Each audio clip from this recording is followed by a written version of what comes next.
Hey friends, tonight we're unravelling the quiet intensity behind one of the most secretive and world-altering efforts in modern history, the Manhattan Project. In hidden labs and desert outposts, some of the greatest scientific minds of the 20th century gathered under a single purpose: to harness the power of the atom before anyone else could. So before you get comfortable, as we always do here, take a moment to like the video and subscribe to the channel. Also, please let us know where you're watching from and what time it is for you. We're making sure to go with topics you guys all love, so please keep the ideas coming down below. Now dim your lights, grab your blanket, picture the hum of fluorescent lights in a top-secret facility, the scribble of equations behind locked doors, and the quiet tension of a moment that would change everything. This is the story of the Manhattan Project. Now, imagine yourself sitting in your favourite armchair in 1939, perhaps with a lukewarm cup of tea on the side table, as the world prepares to undergo unprecedented transformations. But the people who were about to change it had no idea they were writing the most expensive recipe ever. The recipe required approximately 130,000 individuals, a duration of 3 years, and sufficient funds to establish a modest nation. It all started because some very smart people got very worried. Imagine the feeling you get when you realise you left the stove on, and imagine that feeling multiplied by the entire future of civilization. That's roughly what Leo Szilard felt when he heard that German scientists had figured out how to split uranium atoms. Szilard was a genius who could probably calculate the trajectory of falling toast in his pyjamas, but even he couldn't foresee the consequences of his concern.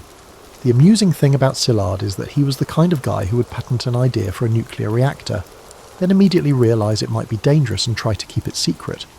It's like inventing dynamite and then whispering the recipe. He spent most of 1939 pacing around New York, likely frightening pigeons with his intense expression, trying to persuade anyone who would listen that America needed to outpace Germany in the atomic race. But you can't just walk into the White House and say, "Hey, we need to build a massive bomb." Well, you can try, but they'll probably escort you out rather quickly. So Szilard did what any reasonable person would do. He got Einstein to write a letter. Apparently, even in 1939, name recognition held significant importance. Einstein, who probably just wanted to work on his theories in peace, found himself accidentally becoming the godfather of the atomic age. He later recognised the irony, given that he was a pacifist who had previously expressed a preference for being a lighthouse keeper over a physicist. Roosevelt got the letter in October 1939, right around the time he was dealing with a dozen other world-ending problems. You have to admire the man's ability to prioritise. Most of us get overwhelmed choosing what to watch on streaming services, but FDR was juggling potential nuclear weapons, a world war, and probably wondering if his morning coffee was strong enough for any of this. The initial response was about as enthusiastic as you'd expect from a government bureaucracy. They formed a committee. Nothing conveys the urgency of a world-changing scientific breakthrough more effectively than the formation of a committee. The Uranium Committee, as they called it, met a few times, allocated a whopping $6,000 for research, and probably spent more on coffee than uranium. It was the governmental equivalent of putting a band-aid on a volcano. But here's where the story gets intriguing, in that uniquely American way. While the committee was busy being committee-like, Pearl Harbor happened. Suddenly, the abstract concept of maybe we should look into this atomic thing became, we need this atomic thing yesterday, and we'll build it bigger than anyone has ever built anything. Enter General Leslie Groves, a man who had just finished building the Pentagon and was probably looking forward to a comfortable, quiet desk job. Instead, he got handed the Manhattan Project, which was like being asked to organise the world's most dangerous science fair with unlimited funding and a deadline that could determine the fate of democracy. Groves was the kind of military mind who could look at an impossible task and immediately start figuring out how to make it slightly less impossible, one spreadsheet at a time. The beautiful absurdity of the Manhattan Project was already becoming clear. You had theoretical physicists who could barely balance their checkbooks being asked to create the most practical and devastating weapon in history, while military men who understood logistics had to wrap their heads around concepts that sounded like they belonged in comic books. And so began the most improbable collaboration in human history, where the marriage of pure science and applied paranoia would reshape everything. Now, you might think that assembling the world's greatest scientific minds would be like organising a really intellectual dinner party. You'd be wrong. It was more like trying to herd cats, if the cats were Nobel Prize winners with strong opinions about quantum mechanics and an alarming tendency to argue about theoretical physics at inappropriate volumes. General Groves, bless his practical heart, approached this challenge the way any good military man would. He made lists. Lots of lists. Lists of scientists, lists of locations, lists of things they'd need, and probably a list of reasons why this was either the best or worst assignment of his career. He realised pretty quickly that managing brilliant people was like managing regular people, except they could prove you wrong with math. The first real breakthrough came when someone suggested they recruit Robert Oppenheimer to lead the scientific effort. Now, Oppenheimer was an interesting choice. He was brilliant, absolutely, but he was also the kind of guy who quoted Sanskrit at cocktail parties and had a habit of making everyone around him feel slightly undereducated. He was like that friend who can discuss wine, literature and nuclear physics with equal fluency, except instead of being annoying at dinner parties, he was about to become the most famous scientist in America. What made Oppenheimer perfect for the job wasn't just his scientific credentials, though those were impressive enough. It was his ability to translate between the language of pure science and the language of "we need results now, please." He could talk to a theoretical physicist about quantum mechanics in the morning and explain to a general why they needed more funding in the afternoon, all while maintaining the kind of cool demeanour that suggested he found the whole thing intellectually fascinating rather than terrifying. But you can't run a massive scientific project from university offices and borrowed laboratories. They needed space, and not just any space. They needed secret space. Really secret space. The kind of secret space where you could accidentally change the world without anyone noticing until it was too late. Enter Los Alamos, New Mexico, a location so remote that it made the middle of nowhere look like downtown Manhattan. It was perfect in the way that only truly imperfect places can be perfect. The site was isolated enough that any accidental explosions would mostly just bother the local wildlife, but accessible enough that they could actually transport equipment and people without requiring pack mules. The original plan was to house maybe 30 scientists there. This was a bit like planning a small dinner party and having it turn into a wedding reception for 500 people. By the end of the project, Los Alamos had grown from a sleepy ranch school into a secret city with its own post office, school system, and probably the highest concentration of advanced degrees per square mile in human history. But Los Alamos was just one piece of the puzzle. The Manhattan Project ended up requiring an entire secret infrastructure spread across the country. They built massive facilities in Oak Ridge, Tennessee, where they would separate uranium isotopes using methods that were equal parts brilliant and brute force. They constructed another enormous complex in Hanford, Washington, for producing plutonium, because apparently one type of nuclear material wasn't enough for their ambitious plans. The logistics alone were mind-boggling. Try explaining to your accountant that you need to build several cities from scratch, hire tens of thousands of people, and consume more electricity than some entire states, all for a project you can't actually tell anyone about. The Tennessee Valley Authority suddenly found itself powering what looked like the industrial equivalent of a small alien invasion, and they just had to trust that someone, somewhere, knew what they were doing. The security measures were so elaborate they bordered on comedy. Workers at Oak Ridge were told they were helping with the war effort, but most had no idea what they were actually producing. Some thought they were making industrial equipment. Others assumed it was some kind of superfuel. A few probably suspected they were involved in something important, but the compartmentalization was so thorough that you could work on the Manhattan Project for 3 years and still have only the vaguest idea what you'd actually accomplished. Meanwhile, back at Los Alamos, Oppenheimer was facing the unique challenge of creating a functional community where the residents included some of the most brilliant and temperamental people on the planet, all living in temporary housing in the middle of the desert, working on something that might either end the war or accidentally end everything else. It was like summer camp for adults, if summer camp involved nuclear physics and the fate of civilization. Now here's where things get really interesting, in the special way that only theoretical physics can be interesting. You're dealing with people who spend their days thinking about things so small you can't see them, even with the most powerful microscopes, yet these invisible things contain enough energy to level cities. It's like discovering that dust bunnies under your couch could power your entire neighbourhood, if only you could figure out how to convince them to cooperate. The basic concept of nuclear fission sounds almost simple when you say it quickly. You take a uranium atom, you split it, and it releases energy. But saying that is like saying baking a cake when you're actually trying to construct a 12-tier wedding cake while blindfolded, using ingredients you've never seen before, and following a recipe written in a language that was just invented yesterday. The first challenge was getting the right kind of uranium. Natural uranium is mostly uranium-238, which is about as useful for making bombs as a chocolate teapot. What they needed was uranium-235, which makes up less than 1% of natural uranium.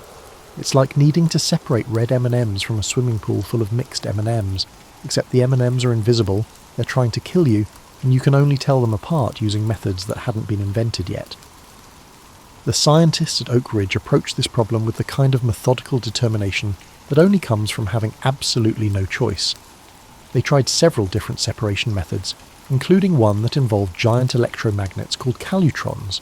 These machines were enormous and consumed so much electricity that they basically turned the separation of uranium isotopes into an industrial process that could be seen from space if satellites had existed then. However, uranium was not the sole option available. Nuclear reactors could create plutonium, an element absent in nature. Plutonium was like uranium's more complicated cousin, potentially more powerful, but also more difficult to work with and with a personality that could charitably be described as temperamental. Creating plutonium required building nuclear reactors, which brought its own special set of challenges. The first reactor was built under the football stadium at the University of Chicago because apparently someone thought that the best place to test humanity's first controlled nuclear chain reaction was directly underneath a major American city. The physicist in charge of this experiment, Enrico Fermi, was reportedly betting on whether the reaction would stop when they wanted it to, which shows how well they understood what they were doing.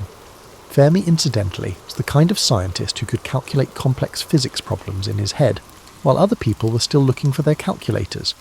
He was also famous for his ability to estimate almost anything. Give him a few minutes and some basic information, and he could tell you approximately how many piano tuners lived in Chicago, or how much energy would be released by various theoretical nuclear explosions. This skill turned out to be surprisingly useful when dealing with weapons that released more energy than anyone had ever handled before. The Chicago reactor worked, thankfully, without accidentally eliminating the Midwest, and it provided the proof of concept needed to build much larger reactors at Hanford. These reactors were designed to produce plutonium on an industrial scale, turning the abstract concept of artificially created elements into something measured in tons rather than microscopic quantities. However, obtaining nuclear material was only half the challenge. The other half was figuring out how to make it explode in a controlled, predictable way that would release all that energy at exactly the right moment. This step turned out to be significantly more complicated than anyone had anticipated, like the difference between lighting a candle and conducting a symphony orchestra made entirely of fire. The simplest design, called gun type, worked by shooting one piece of uranium into another piece of uranium rapidly. It was elegant in its simplicity, like nuclear physics designed by someone who really understood hammers. But this method only worked with uranium-235, and they didn't have enough for more than one bomb. The plutonium bomb required a completely different approach called implosion, which involved surrounding a ball of plutonium with conventional explosives and detonating them all at exactly the same moment, compressing the plutonium until it reached critical mass. Achieving this required such precision that it would make Swiss watchmakers nervous. If the timing was off by even a few microseconds, the result would be an expensive dud instead of a nuclear explosion. This was the kind of problem that kept brilliant people awake at night, staring at the ceiling and wondering if they were about to change the world or just create the most elaborate failure in scientific history. By the summer of 1945, Los Alamos scientists had been engaged in the world's most expensive science project for over 2 years. Despite possessing numerous theories, calculations, and mathematical equations, they remained uncertain if any of them would truly function. It's akin to dedicating 3 years to the construction of a car, only to discover that you've never actually attempted to operate the key. The gun-type uranium bomb was simple enough that they felt confident it would work without testing. This level of confidence in an untested nuclear weapon was either remarkably bold or extremely naive, depending on how you looked at it. However, the plutonium implosion bomb presented a distinct challenge. It was so complex and temperamental that betting the war on it without a test would have been like performing brain surgery based on a cookbook you'd written yourself. So they decided to conduct a test, which presented its own unique set of challenges. What would be the most suitable location to test a nuclear weapon? You cannot simply head to the nearby firing range and hope for a favourable outcome. You need somewhere remote enough that if something goes spectacularly wrong, you won't accidentally eliminate half of civilization before you've had a chance to use your weapon on the enemy. They chose a site in the New Mexico desert, about 200 miles south of Los Alamos, called Trinity. The name was Oppenheimer's choice, inspired by a John Donne poem, because apparently even when you're about to test humanity's first nuclear weapon, you still have time for literature. The site was flat, empty, and far enough from major population centres that any unexpected consequences would mostly affect lizards and tumbleweeds. Preparing for the test was like planning the world's most dangerous camping trip. They had to transport an incredibly delicate and expensive nuclear device across desert roads that were barely suitable for regular automobiles, then assemble it in a temporary laboratory that had been built in the middle of nowhere. The bomb itself was nicknamed the Gadget, with the kind of casual understatement that suggested they were discussing a new kitchen appliance, rather than a weapon that could level a city. The scientists and military personnel involved in the test were dealing with unprecedented questions. How far away did you need to be to observe a nuclear explosion safely? Nobody knew, because nobody had ever observed a nuclear explosion before. They made their best guesses based on calculations and hoped they weren't catastrophically wrong. Some of the scientists brought suntan lotion, as if protecting against nuclear radiation was similar to preventing a mild sunburn. The test was scheduled for the early morning hours of July 16th, 1945, partly for security reasons and partly because someone thought it would be easier to see the explosion against the pre-dawn sky. As the countdown approached, the level of tension at the site was probably measurable with scientific instruments. These were people who had spent years of their lives working toward this moment, and they were about to find out if they'd created a revolutionary weapon or the world's most expensive firework. Oppenheimer and the other key scientists gathered at a control bunker about 6 miles from ground zero, which seemed like a safe distance until you realised that nobody actually knew what constituted a safe distance from humanity's first nuclear explosion. They lay down on the ground, facing away from the blast site, with instructions to look only after the initial flash had passed. It was like being told to watch the world's most important sunrise through your eyelids. At 5:29 a.m., the Gadget detonated with a force equivalent to about 21,000 tons of TNT. For a brief moment, the explosion created temperatures comparable to the surface of the sun and light brighter than the sun itself. The flash was visible from over 160 miles away, and the sound of the explosion was heard nearly 100 miles distant. Several observers reported that for a few seconds it was as if there were two suns in the sky. The mushroom cloud rose to over 40,000 feet, and the heat from the explosion turned the desert sand into a greenish glass that they later called trinitite. The steel tower that held the bomb vaporized, along with everything else within a substantial radius of ground zero. In the space of a few seconds, the theoretical had become devastatingly real. Oppenheimer later said that as he watched the explosion, a line from the Bhagavad Gita came to mind. "Now I am become death, destroyer of worlds." It was the kind of literary reference that seemed almost absurdly intellectual given the circumstances, but it captured the magnitude of what they had just witnessed. They had successfully created a weapon that could destroy entire cities in an instant. The test was a complete success, which meant that the Manhattan Project had achieved its primary goal. They had beaten Germany to the atomic bomb. Of course, by this point Germany had already surrendered, so the original motivation for the project was somewhat moot. But there was still Japan to consider, and the war in the Pacific was far from over. As the mushroom cloud dissipated over the New Mexico desert, the scientists and military personnel at Trinity began grappling with the implications of what they had just accomplished. They had unlocked a portal that would never reopen. Now comes the part of the story where things get complicated in ways that make quantum physics look straightforward.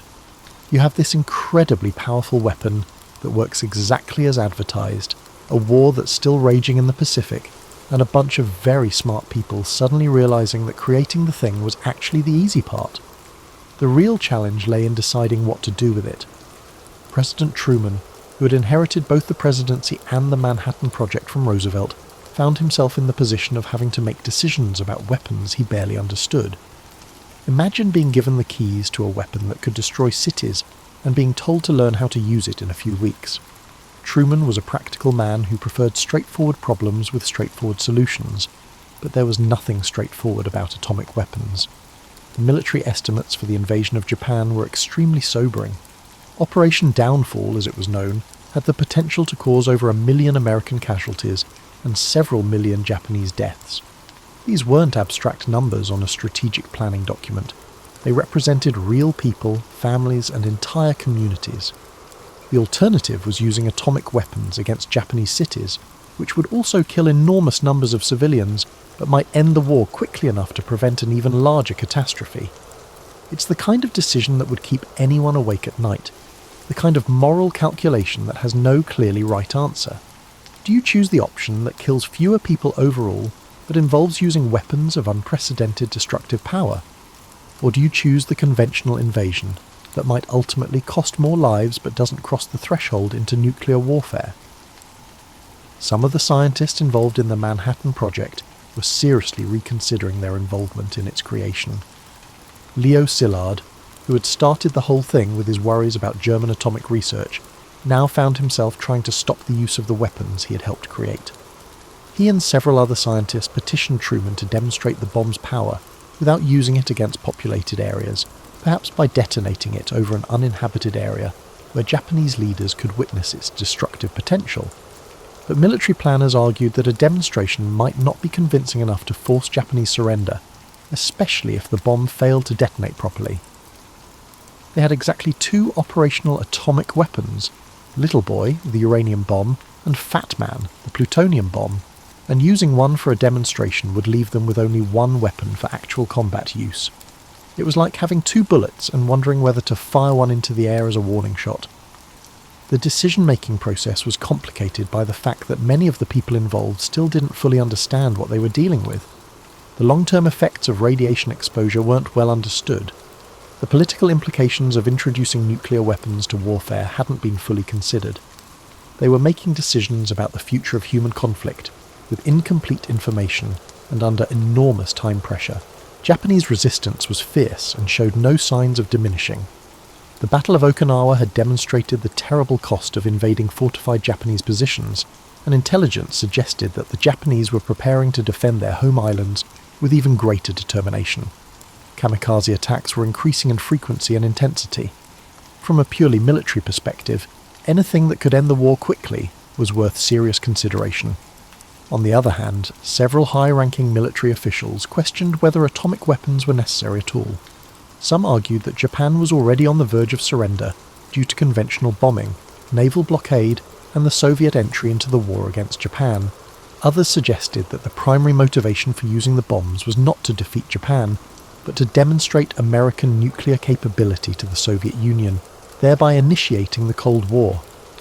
The target selection process was grimly methodical. Military planners wanted cities that were militarily significant, but had not been heavily damaged by conventional bombing, so that the effects of the atomic weapon could be clearly observed and documented. They also wanted targets that would have maximum psychological impact on Japanese leadership. The final target list included Hiroshima, Kokura, Niigata, and Nagasaki. Kyoto was initially on the list as well, but Secretary of War Henry Stimson reportedly removed it from consideration because he had visited the city and appreciated its cultural and historical significance. It's one of those small human moments that had enormous consequences, a single person's aesthetic sensibility potentially saving a city and its hundreds of thousands of inhabitants from nuclear destruction. As the decision deadline approached, Truman was receiving advice from multiple directions, much of it contradictory. Military commanders wanted to use the weapons to save American lives. There was a divide among scientists between those seeking to demonstrate the bomb's power and those advocating for its decisive use. Political advisors were thinking about post-war relationships with both Japan and the Soviet Union.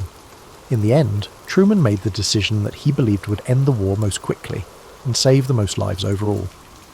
Whether he was right or wrong is a question that historians and ethicists continue to debate today. But in the summer of 1945, with incomplete information and enormous pressure, he chose to authorize the use of atomic weapons against Japan. It was a decision that would define not just the end of World War II, but the beginning of the nuclear age. On the morning of August 6, 1945, the crew of the Enola Gay, a B-29 bomber named after the pilot's mother, took off from Tinian Island carrying Little Boy, the uranium bomb that had never been tested but was expected to work based on theoretical calculations. It's important to take a moment to appreciate the surreal nature of this moment. They were piloting an untested nuclear weapon over the Pacific Ocean, relying on 3 years of theoretical physics and engineering to perform precisely as intended at the crucial moment. Colonel Paul Tibbets, the pilot, probably had the strangest job description in military history that morning. He was essentially a delivery driver, except his package could destroy an entire city, and his route included flying over enemy territory while carrying the most expensive and dangerous cargo in human history. The crew had been told they were carrying a very powerful bomb, but most didn't know they were about to witness the first use of nuclear weapons in warfare. Hiroshima was chosen as the primary target, partly because it was an important military centre, and partly because it had been largely spared from conventional bombing, making it ideal for observing the effects of atomic weapons. The city had about 350,000 people going about their morning routines, unaware that they were about to witness a historic moment. At 8:15 a.m. local time, Little Boy detonated about 1,900 feet above the city centre. The explosion created a fireball with temperatures exceeding those at the centre of the sun, followed by a shockwave that destroyed virtually everything within a 1-mile radius. The mushroom cloud rose to over 60,000 feet, and the flash of light was visible for miles. Suddenly, a bustling metropolis transformed into the epicenter of the nuclear era. The immediate destruction was almost incomprehensible. Buildings simply vanished. People who were close to the hypercenter were vaporized so quickly that their shadows were burned into concrete and stone surfaces. The intense heat, the crushing force of the shockwave, or the collapse of buildings killed others. Tens of thousands died immediately, and tens of thousands more would die in the following days and weeks from radiation sickness, burns, and injuries.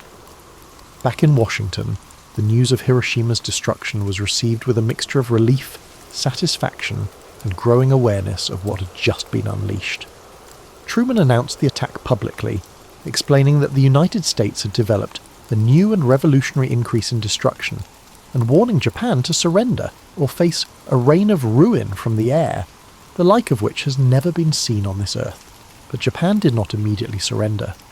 The Japanese government was still processing the implications of what had happened to Hiroshima when, 3 days later, another B-29 took off from Tinian carrying Fat Man, the plutonium bomb that had been successfully tested at Trinity. The original target was Kokura, but cloud cover forced the crew to divert to their secondary target, Nagasaki. Nagasaki was a port city with significant military industry, home to about 240,000 people. Fat Man detonated at 11:02 a.m. on August 9th, creating another mushroom cloud and another zone of complete devastation. The bomb was actually more powerful than Little Boy, but the hilly terrain of Nagasaki limited the destruction somewhat compared to the flat geography of Hiroshima. The 2 atomic bombings killed over 200,000 people, most of them civilians, and demonstrated that the United States possessed weapons of unprecedented destructive power. More importantly, from a strategic perspective, they showed that America could produce these weapons and was willing to use them. The message to both Japan and the rest of the world was unmistakable. The rules of warfare had fundamentally changed. Emperor Hirohito announced Japan's surrender on August 15, 1945, citing a new and most cruel bomb as one of the factors in his decision. The war was over, but the nuclear age had begun. The scientists and engineers who had worked on the Manhattan Project found themselves grappling with the reality that their theoretical calculations had translated into actual human destruction on an unprecedented scale. Some, like Oppenheimer, were haunted by what they had helped create. Others argued that the bombs had actually saved lives by ending the war quickly and preventing a costly invasion of Japan. Whether the atomic bombings were necessary or justified remains a topic of debate, but it is undeniable that they represented a significant shift in human history. The Manhattan Project had succeeded in its primary objective. It had created weapons powerful enough to end World War II. But it had also created something else, a world where the complete destruction of civilization was now theoretically possible. where the stakes of international conflict had been raised beyond anything previously imaginable. As the aftermath of Hiroshima and Nagasaki receded, the scientists, who had dedicated 3 years to their clandestine work, came to understand that their efforts were far from concluded. They had solved the technical challenge of nuclear weapons, but they had also created political, ethical and strategic challenges that would define international relations for generations to come. The atomic age had arrived and there was no going back. When the celebration parades ended and the newspapers stopped running headlines about the miracle weapons that had ended the war, the people who had created those weapons found themselves dealing with a peculiar kind of hangover. It wasn't the sort you get from too much champagne at a victory party, but the kind that comes from realizing you've fundamentally changed the world and aren't entirely sure whether you should feel proud or terrified. The Manhattan Project had been such a massive, all-consuming effort that many of the scientists involved hadn't really had time to think about what would happen after they succeeded. It's akin to devoting 3 years to the construction of a race car, only to abruptly discover you don't know where to steer it. They had solved the technical problem of nuclear weapons with brilliant efficiency, but they had inadvertently created problems that were much more complicated than mere physics. Oppenheimer, who had led the scientific effort at Los Alamos, found himself in the strange position of being simultaneously celebrated as a hero and viewed with suspicion as a potential security risk. He had become the most famous scientist in America, the father of the atomic bomb, but he was also someone who quoted Sanskrit poetry and had complicated political views that made government officials nervous. It's challenging to be a national icon when you keep reminding people that the thing that made you famous could also destroy civilization. The other scientists went to universities and research institutions, taking with them the knowledge of how to build nuclear weapons and the burden of knowing what those weapons could do. Some threw themselves into peaceful applications of nuclear technology, hoping to balance the destructive potential of their work with beneficial uses for atomic energy. Others became advocates for nuclear disarmament, arguing that the weapons they had helped create were too dangerous for any nation to possess.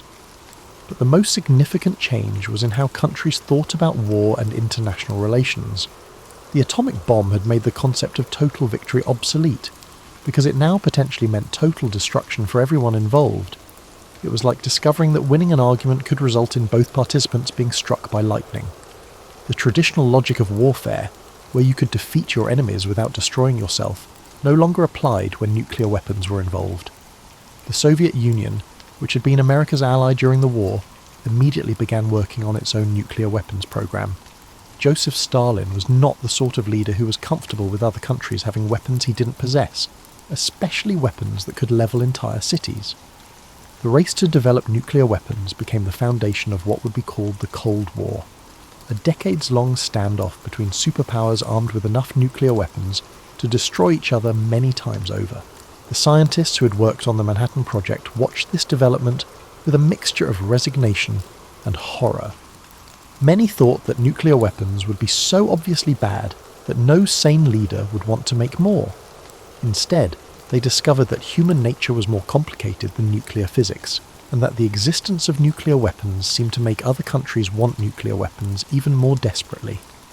Nuclear testing became a regular occurrence, with both the United States and the Soviet Union detonating increasingly powerful weapons in remote locations around the world.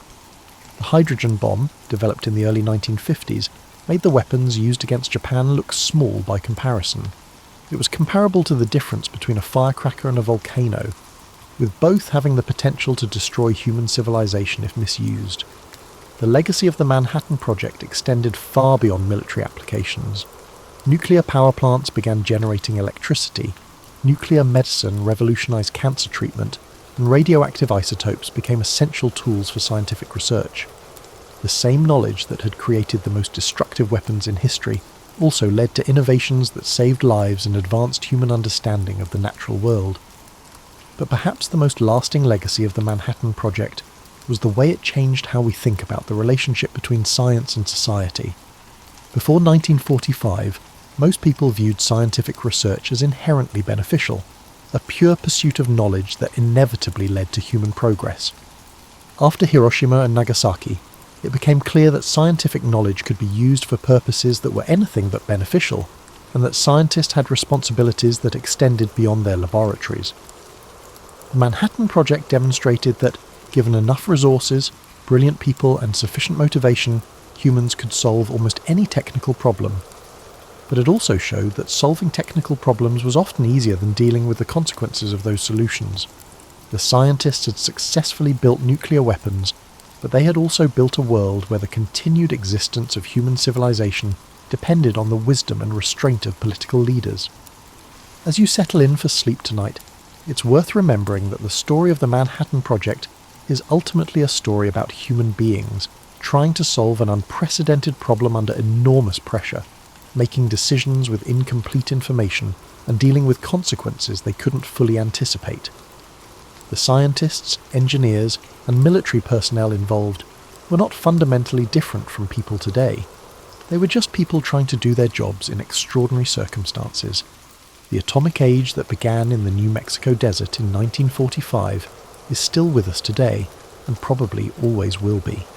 The knowledge of how to split atoms and release enormous amounts of energy cannot be uninvented, and the weapons created during the Manhattan Project have shaped international relations for over 70 years. But perhaps that's not entirely a bad thing.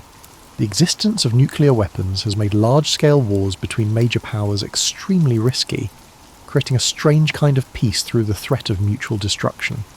It's not the most comforting foundation for international stability, but it has worked so far.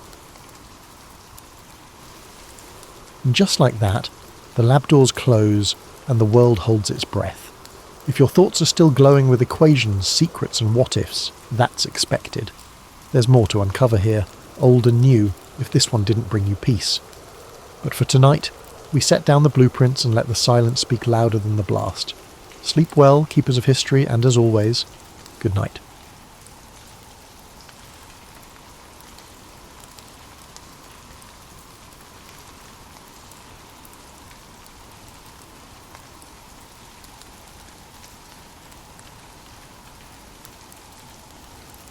Picture this. It's a crisp morning in May 16, and you're a respectable citizen of Salem, Massachusetts. Maybe you're a farmer, a merchant or a craftsman, someone who's managed to stay out of trouble and earn a decent living in this Puritan community. You're probably thinking about the day ahead, perhaps wondering if your crops will survive the late spring frost when there's a knock at your door. Standing on your threshold is the town constable, looking unusually serious.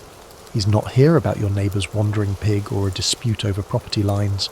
No, today he's carrying a list of names, and unfortunately for you, yours is on it. You've been selected to serve on a special court jury to hear cases involving witchcraft. Congratulations, you've just won the colonial equivalent of the world's worst lottery. Now, you might think jury duty sounds like a civic honour, a chance to serve your community and uphold justice. After all, you're a God-fearing person who believes in doing what's right. But as the constable explains your duties, a knot begins forming in your stomach. This isn't going to be like deciding whether someone stole a chicken or failed to pay their debts. You're going to be determining whether your neighbours, people you've known for years, are in league with the devil himself. The weight of this responsibility settles on your shoulders like a heavy woolen cloak. In your Puritan world, witchcraft isn't just a crime, it's the ultimate sin, a betrayal of God that threatens the very fabric of your community. The Bible is clear, thou shalt not suffer a witch to live. If you find someone guilty, you're essentially signing their death warrant. If you find them innocent when they're actually guilty, you might be allowing Satan's influence to spread through your town like a plague. As you stand there in your doorway, listening to the constable's words, you realise your peaceful life is about to become incredibly complicated. You can't exactly refuse. Jury service is mandatory, and besides, what would people think if you tried to get out of it? Would they wonder if you had something to hide? In Salem, suspicion spreads faster than gossip, and gossip spreads faster than fire. The constable hands you a notice with the date and time of the first trial. You'll be joining 8 other men of good standing to form the jury. The trials will be held at the Salem townhouse, and you're expected to be there bright and early. As he walks away, you can't help but notice how his shoulders seem tense, how he avoids making eye contact with the neighbours who peek out from behind their curtains. You close the door and lean against it, trying to process what just happened. Your wife looks at you with concern and you have to break the news that your summer is about to become very, very interesting. She doesn't say much, but you can see the worry in her eyes.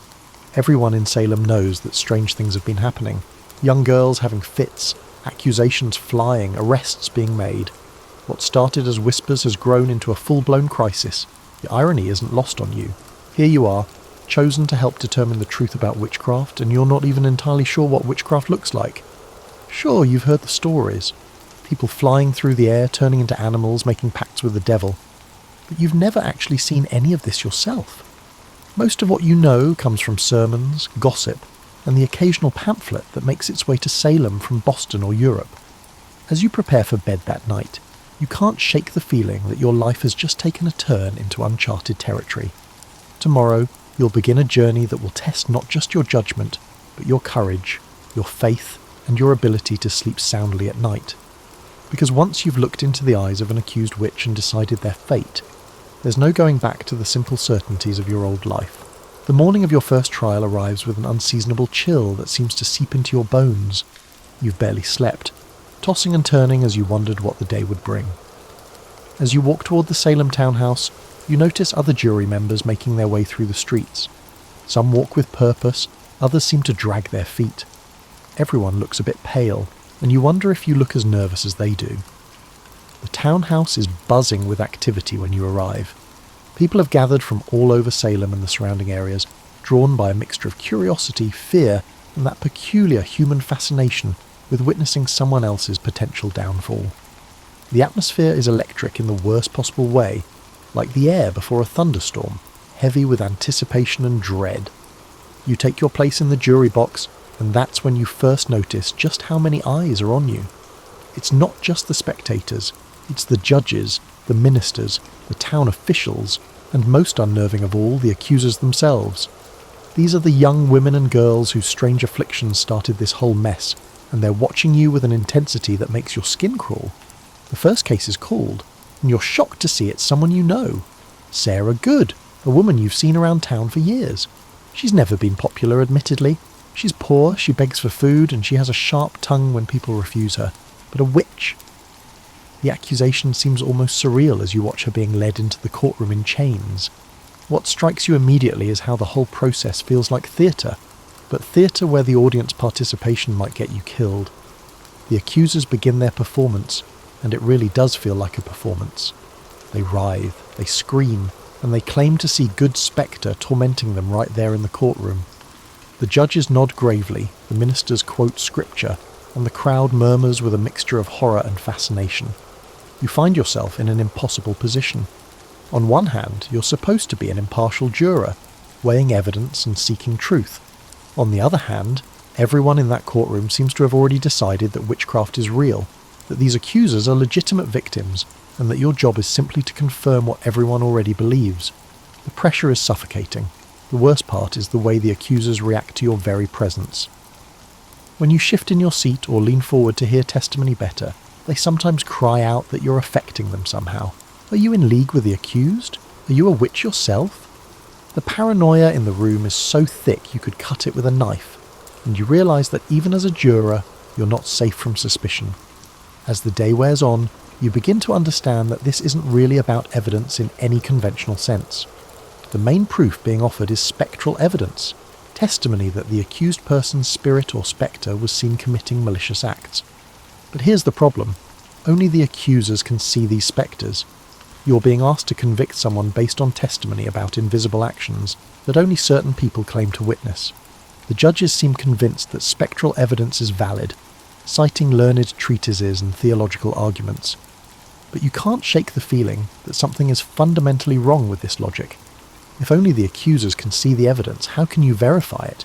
How can you cross-examine a ghost? How can you determine if what they're seeing is real or imagined? Making matters worse, you're beginning to notice patterns in the accusations that trouble you. The accused tend to be people who don't fit in well. The poor, the argumentative, the eccentric. Meanwhile, the accusers are mostly young women from prominent families, and their accusations carry enormous weight. You start to wonder if there might be social and economic factors at play here that have nothing to do with the supernatural. But expressing these doubts would be incredibly dangerous. The judges, ministers, and community leaders all seem united in their belief that Salem is under attack by Satan himself. To question the proceedings might be seen as questioning God's will, or worse, as evidence that you yourself are influenced by dark forces. You're trapped between your growing skepticism and your need to appear as a faithful orthodox member of the community. As the first day ends and you walk home through the twilight, you realise that being on this jury isn't just about determining guilt or innocence. It's about navigating a social and political minefield where one wrong step could make you the next target. The comfortable certainties of your old life feel like a distant memory, replaced by the constant stress of trying to do the right thing when you're not even sure what the right thing is anymore. By your third day in the jury box, you've developed what you privately call the Salem stare, that hollow-eyed look of someone who's seen too much and slept too little. The accusers have elevated to the status of stars in this sombre theatre, allowing you to witness their increasingly dramatic performances up close. Today's main accuser is Abigail Williams, Reverend Parris's 11-year-old niece. She's small for her age, with sharp features and eyes that seem to take in everything. When Abigail points at the accused and screams that she can see their spectre pinching and choking her, the entire courtroom becomes silent. You find yourself studying her face, trying to determine if her terror is genuine or performed, and the fact that you can't tell makes your stomach churn. What's particularly unsettling is how the accusers seem to feed off each other's energy. When one girl starts having fits, the others quickly follow suit as if supernatural affliction were contagious.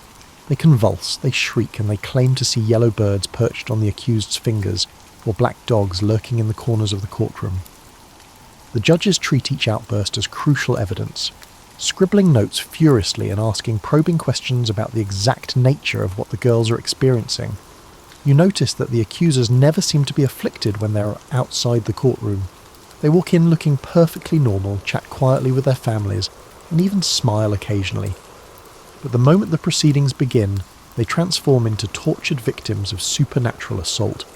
It's like watching someone flip a switch, and you can't help but wonder if that's exactly what's happening.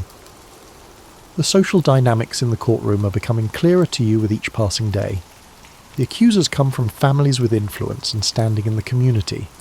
When they speak, important men listen. When they cry out in pain, those same men spring into action. You're watching young women wield a kind of power that would normally be unthinkable in Puritan society, and they seem to understand exactly how to use it. Meanwhile, the accused are almost always marginalised individuals, the impoverished, the argumentative, and the unconventional. Often after spending weeks in the miserable conditions of Salem jail, they arrive looking haggard and frightened. They're given little opportunity to defend themselves effectively, and when they do speak, their words are often twisted and used against them. If they maintain their innocence, they're accused of lying. If they confess, authorities ask them to identify their accomplices. You're starting to realise that confession might actually be the safest route for the accused, even if they're innocent. Those who confess are often spared execution, while those who maintain their innocence are more likely to face the gallows. It's a perverse system that seems to reward false confessions while punishing truthful declarations of innocence. The pressure on you as a juror is intensifying. After each day's testimony, you're expected to discuss the case with your fellow jurors, but these conversations feel more like exercises in group conformity than genuine deliberation. Anyone who expresses too much skepticism is met with sharp looks and pointed questions about their own spiritual state. The message is clear. Honest Christians believe in the reality of witchcraft and the credibility of the accusers. What's making you lose sleep is the growing realization that you're part of a system that seems designed to produce guilty verdicts regardless of actual guilt or innocence. The rules of evidence favour the accusers, the judges are clearly biased, and the community pressure is enormous. You're supposed to be seeking truth and justice, but it feels more like you're participating in a ritual that's already predetermined its outcome.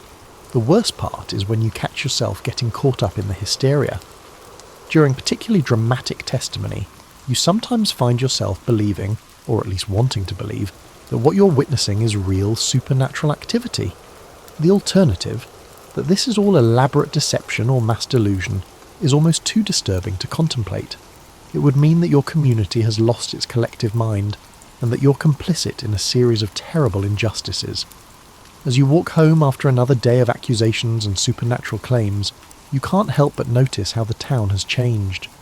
People view each other with suspicion, conversations halt when strangers approach, and everyone appears to be cautious. The sense of community that once held Salem together is dissolving, replaced by fear and mistrust. And you, as a member of the jury, are right in the middle of it all, trying to maintain your sanity and your conscience in a world that seems to have lost both. 3 weeks into your jury service, you've learned to recognise the sound of accusations before they are even spoken. There's a particular rustling in the courtroom, a collective intake of breath, and then the pointed finger that could seal someone's fate. Today, that finger is pointing at someone who makes your blood run cold. Martha Corey, a woman you've known for over a decade. Martha has always been a bit outspoken, questioning certain aspects of the witch trials from the beginning. She's made the mistake of suggesting that the accusers might not be entirely reliable, that perhaps the community was getting carried away with supernatural explanations for what might have natural causes. Now she's standing in the dock, accused of the very witchcraft she questioned, and you can see the cruel irony isn't lost on her. The accusers are in fine form today, writhing and screaming as they claim Martha's spectre is attacking them. But you remember Martha from church, from community gatherings, and from the time she's helped neighbours during illness or hardship. She's sharp-tongued, yes, and not always diplomatic, but evil. A servant of Satan. The disconnect between the woman you know and the monster being described in court is so jarring it makes you dizzy. What's particularly disturbing is how the accusers seem to know exactly which buttons to push. They claim Martha's spectre appeared to them in clothing that matches what she's wearing in court. Details they couldn't possibly have known unless they'd seen her that morning. They describe her house, her habits, and her relationships with neighbours. You're also noticing how the accusations seem to follow patterns of social tension. Martha Corey had disagreements with some of the accusers' families over church matters. She'd been critical of Reverend Parris, questioning his salary and his methods. She'd spoken out against the witch trials themselves. Now she's being accused by the very people she criticised. The coincidence is too convenient to ignore, but pointing it out would be incredibly dangerous. The evidence against Martha is the same spectral testimony you've been hearing for weeks, but today it feels different. Maybe it's because you know her personally, or maybe it's because you've been watching this process long enough to see the patterns. But the whole thing feels like an elaborate performance designed to eliminate someone who's become inconvenient. During the lunch break, you overhear conversations among the spectators that chill you to the bone. People are discussing Martha's guilt as if it's already been proven, debating whether she should be hanged or pressed to death. Some are even wondering aloud about her family members, suggesting that witchcraft might run in bloodlines. The presumption of innocence, a cornerstone of justice, seems to have been completely abandoned. When court resumes, you watch Martha attempt to defend herself, and it's heartbreaking. Every word she says is twisted against her. When she maintains her innocence, she's accused of lying. When she questions the accuser's credibility, she's accused of trying to undermine God's work. When she grows frustrated with the proceedings, her anger is cited as evidence of her evil nature. It's like watching someone drown while being told their struggles are proof they can't swim. The other jurors are watching you as much as they're watching the proceedings. You can feel their eyes on you during the most dramatic moments, gauging your reactions, checking to see if you're displaying the proper level of horror and conviction. The social pressure is enormous, not just to find defendants guilty, but to be seen as someone who finds them guilty for the right reasons, with the right level of religious fervour.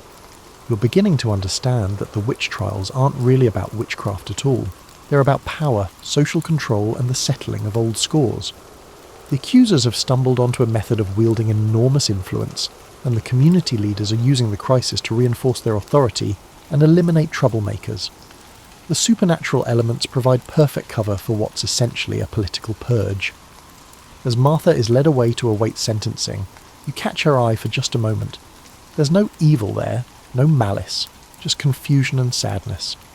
She looks like what she is, a middle-aged woman who spoke her mind once too often and now faces death for it. The weight of your responsibility as a juror feels crushing. You hold this woman's life in your hands, and you're beginning to realise that the system you're part of is designed to take that life, regardless of her actual guilt or innocence. Walking home that evening, you can't shake the feeling that Salem has become a place where being different, being outspoken, or simply being unlucky can be a death sentence, and you, whether you like it or not, are one of the people making those sentences possible. Fast forward 5 weeks in, you've now developed a nervous habit of checking your own behaviour for anything that might be construed as suspicious. Do you react appropriately when the accusers have their fits? Are you asking the wrong questions? Have you engaged in any questionable conversations? Salem's paranoia is beginning to consume you, a realization nearly as terrifying as the trials themselves. Today's case involves a man named John Proctor, and his situation perfectly illustrates the impossible logic that's taken over your community. Proctor made the mistake of publicly criticizing the accusers, calling them frauds, and suggesting that they should be whipped for their lies. His wife, Elizabeth, has already been accused and arrested. Now John himself is in the dock, and the accusers are claiming he's been tormenting them for months. The evidence against Proctor is particularly absurd, even by Salem standards. The accusers claim his spectre has been visiting them, forcing them to sign the devil's book and torturing them when they refuse. But here's the thing that makes your head spin. Proctor has been in jail for weeks. If the accusers are still being tormented by his spectre, and he's locked in a cell, what exactly is preventing this alleged supernatural activity? The judges seem untroubled by this logical inconsistency, but it's keeping you awake at night. What's worse is watching how Proctor's attempts to defend himself are twisted into evidence of his guilt. When he points out the contradictions in the accuser's testimony, he's accused of trying to confuse the court with Satan's logic. When he maintains his innocence, he's accused of prideful stubbornness. When he shows anger at the injustice of the proceedings, his anger is cited as evidence of his evil nature. It's like watching someone try to prove they're not wet while being pushed deeper underwater. The accusers have refined their performance to an art form. They've learned exactly how to time their outbursts for maximum effect, how to coordinate their afflictions to support each other's claims, and how to direct their accusations toward the most vulnerable targets. Today, they're putting on a particularly elaborate show, claiming to see Proctor's spectre right there in the courtroom, mimicking their movements and mocking their pain. You find yourself studying the faces of the other jurors, trying to read their thoughts. Some seem genuinely convinced by what they're seeing, others look troubled but stay silent. A few appear to be going through the motions, saying what they think they're supposed to say while keeping their real thoughts hidden. The atmosphere of fear and suspicion has made honest communication almost impossible. The judges continue to treat spectral evidence as if it were as reliable as fingerprints or DNA. They ask detailed questions about the appearance and behaviour of spectres that only the accusers can see, recording their answers as if they were documenting observable facts. You keep wanting to ask the obvious question. If the devil can create false spectres to deceive people, how do we know these visions are real? But asking that question would be tantamount to confessing your own lack of faith. During a particularly intense moment of testimony, one of the accusers suddenly points directly at you and screams that she can see your spectre, whispering to the accused. The courtroom falls silent, and you feel every eye in the room focusing on you. Your heart pounds so hard you're sure everyone can hear it. For a terrifying moment you realise you could be next, that your position as a juror provides no protection against the machinery of accusation. The judge quickly intervenes, suggesting that the accuser must be mistaken, that the devil is trying to confuse her by creating false visions. But the moment has shaken you to your core. If you, a member of the jury, can be accused, then literally no one is safe. The realization that you're sitting in judgment of others while being potentially one accusation away from the dock yourself is almost too much to bear. The worst part is that you're starting to understand why some people confess to witchcraft, even when they're innocent. The pressure is so intense, the logic so twisted, and the alternatives so terrible that false confession begins to seem like the only rational choice.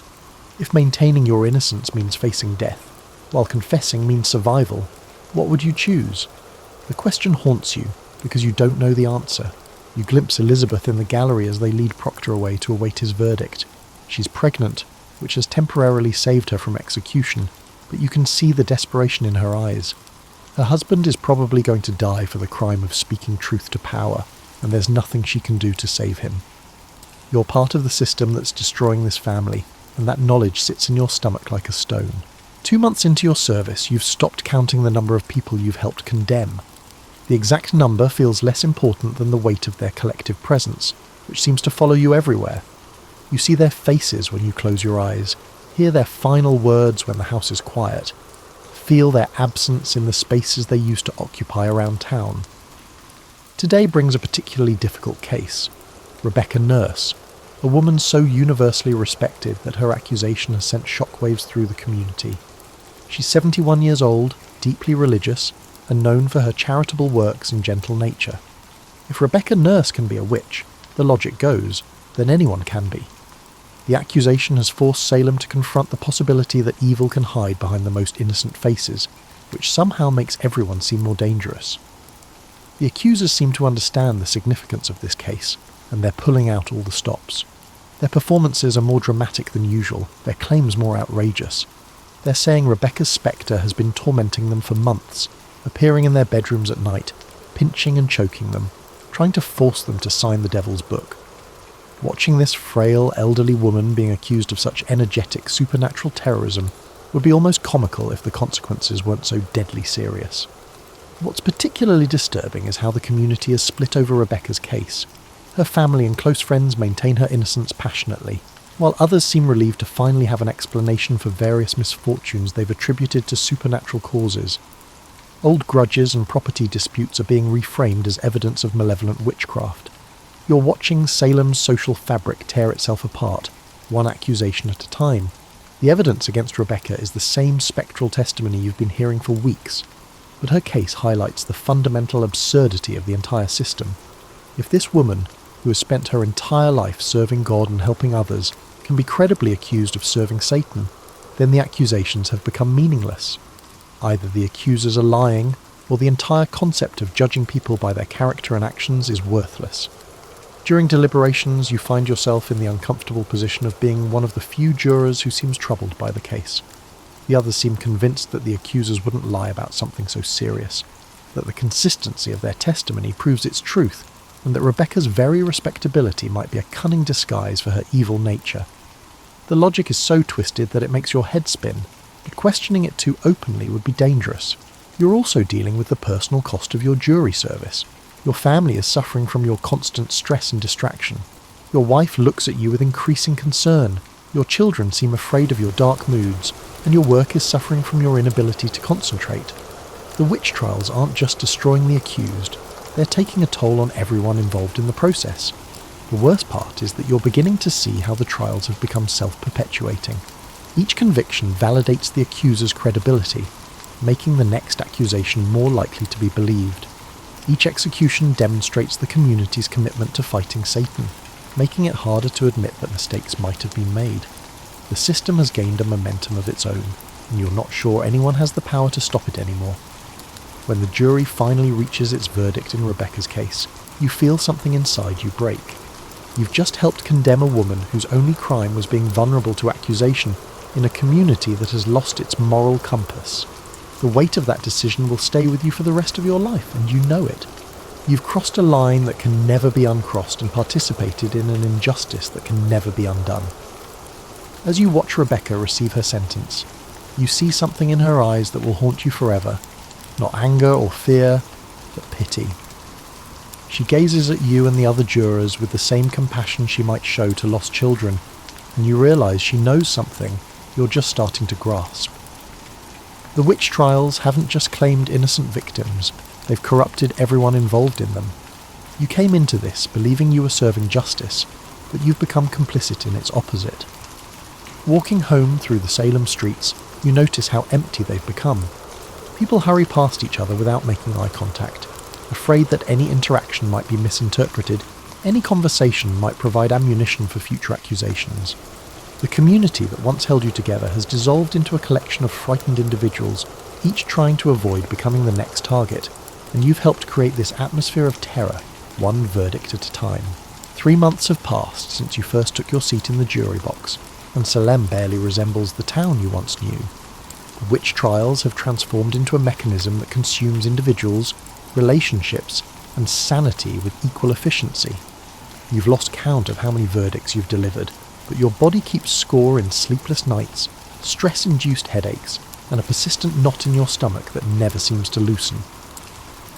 The most recent case concerns Mary Easty, the sister of Rebecca Nurse, whose circumstances encapsulate all the negative aspects of the trials. Mary has maintained her innocence throughout the proceedings, but she's also done something that shows remarkable courage and wisdom. She's written a petition to the court not asking for her life, but pleading for the trials to be conducted more carefully to prevent future injustices. Her petition haunts you because it's so reasonable, measured, and obviously correct. Mary acknowledges that witchcraft exists but questions whether the current methods of detecting it are reliable. She points out the inconsistencies in spectral evidence, the dangers of mass hysteria, and the possibility that innocent people are dying for crimes they didn't commit. It's everything you've been thinking but haven't dared to say aloud. Reading her petition, you realise you've been witnessing the destruction of everything you once believed about justice, community, and truth. The trials haven't shielded Salem from evil. Instead, they've unleashed a distinct form of evil, one that divides neighbours and uses accusations as a weapon of mass devastation. The very people who are supposed to be fighting Satan have become instruments of a different kind of darkness. You're not the only one who's beginning to see the truth. Some of the other jurors are showing signs of doubt, though they're careful not to express it openly. There are whispered conversations about the growing implausibility of the accusations, quiet concerns about the accuser's motivations, and troubled questions about the reliability of spectral evidence. But by now, you're all so deep in the system that backing out seems impossible. The social cost of changing course would be enormous. Admitting the trials are wrong would mean acknowledging that innocent people have died, that the community has been deceived, and that everyone involved in the proceedings has been complicit in a massive injustice. It's easier to keep moving forward, to maintain the fiction that what you're doing is necessary and right, than to confront the alternative. But Mary Eastie's petition has forced you to confront that alternative. She's going to die. You can see it in the judges' faces, hear it in the accuser's testimony, and feel it in the courtroom's atmosphere. But she's using her final moments to try to prevent others from suffering the same fate. Her courage makes your complicity feel even more shameful. As you deliberate Mary's case, you're struck by the realization that you've become part of a system that values conformity over truth, fear over justice, and accusation over evidence. You came into this believing you were serving God and community, but you've instead served the darker impulses of human nature, the desire to blame others for our problems, to find simple explanations for complex issues, and to maintain social order through fear rather than justice. The verdict in Mary's case is predetermined, just like all the others. The jury's role has become purely ceremonial, a way of legitimizing decisions that have already been made by judges who believe in the accuser's infallibility and the reality of spectral evidence. You're not engaging in a deliberative process. Instead, you are merely validating a system that is completely disconnected from actual justice. When Mary Eastie is finally executed, something in Salem's collective consciousness seems to shift. Her dignity and death, her reasoned petition, and the growing implausibility of the accusations begin to create cracks in the certainty that has driven the trials. People start asking questions they should have asked months ago, noticing inconsistencies they should have seen from the beginning. However, you come to this realization too late. You've already been part of condemning at least 20 people to death, and no amount of later wisdom can undo that fact. You'll spend the rest of your life knowing that when your community lost its mind, you went along with the madness. When justice needed defenders, you were too frightened to speak up. When innocent people needed your courage, you chose your safety instead. The witch trials will eventually end, discredited and abandoned by the same people who once supported them enthusiastically. The accusers will recant or be forgotten. The judges will quietly distance themselves from the proceedings, and the community will try to move on as if nothing happened. But for you, there will be no moving on. You'll carry the weight of those verdicts forever, a reminder of how easily ordinary people can become complicit in extraordinary evil. Years later, when historians study the Salem witch trials, they'll focus on the accusers, the judges, and the victims. But you know the real story includes people like you, ordinary citizens who are swept up in events beyond their control and forced to make impossible choices. You were just trying to do your civic duty, to serve your community and uphold justice. Instead, you found yourself embroiled in one of the most tumultuous periods in American history, serving as a stark reminder that good intentions can lead to dire consequences. The trials taught you that courage isn't just about facing physical danger. It's about standing up for truth when everyone around you has abandoned it. Justice isn't just about following procedures. It's about questioning those procedures when they produce unjust results. Community is about protecting the vulnerable, even when it's inconvenient or dangerous. You failed those tests, and Salem failed them too. The witch trials succeeded in their stated goal of rooting out evil, But the evil they found was in the hearts of the accusers and the complicity of people like you. That's a lesson worth remembering, even if it's one you learned too late to do any good.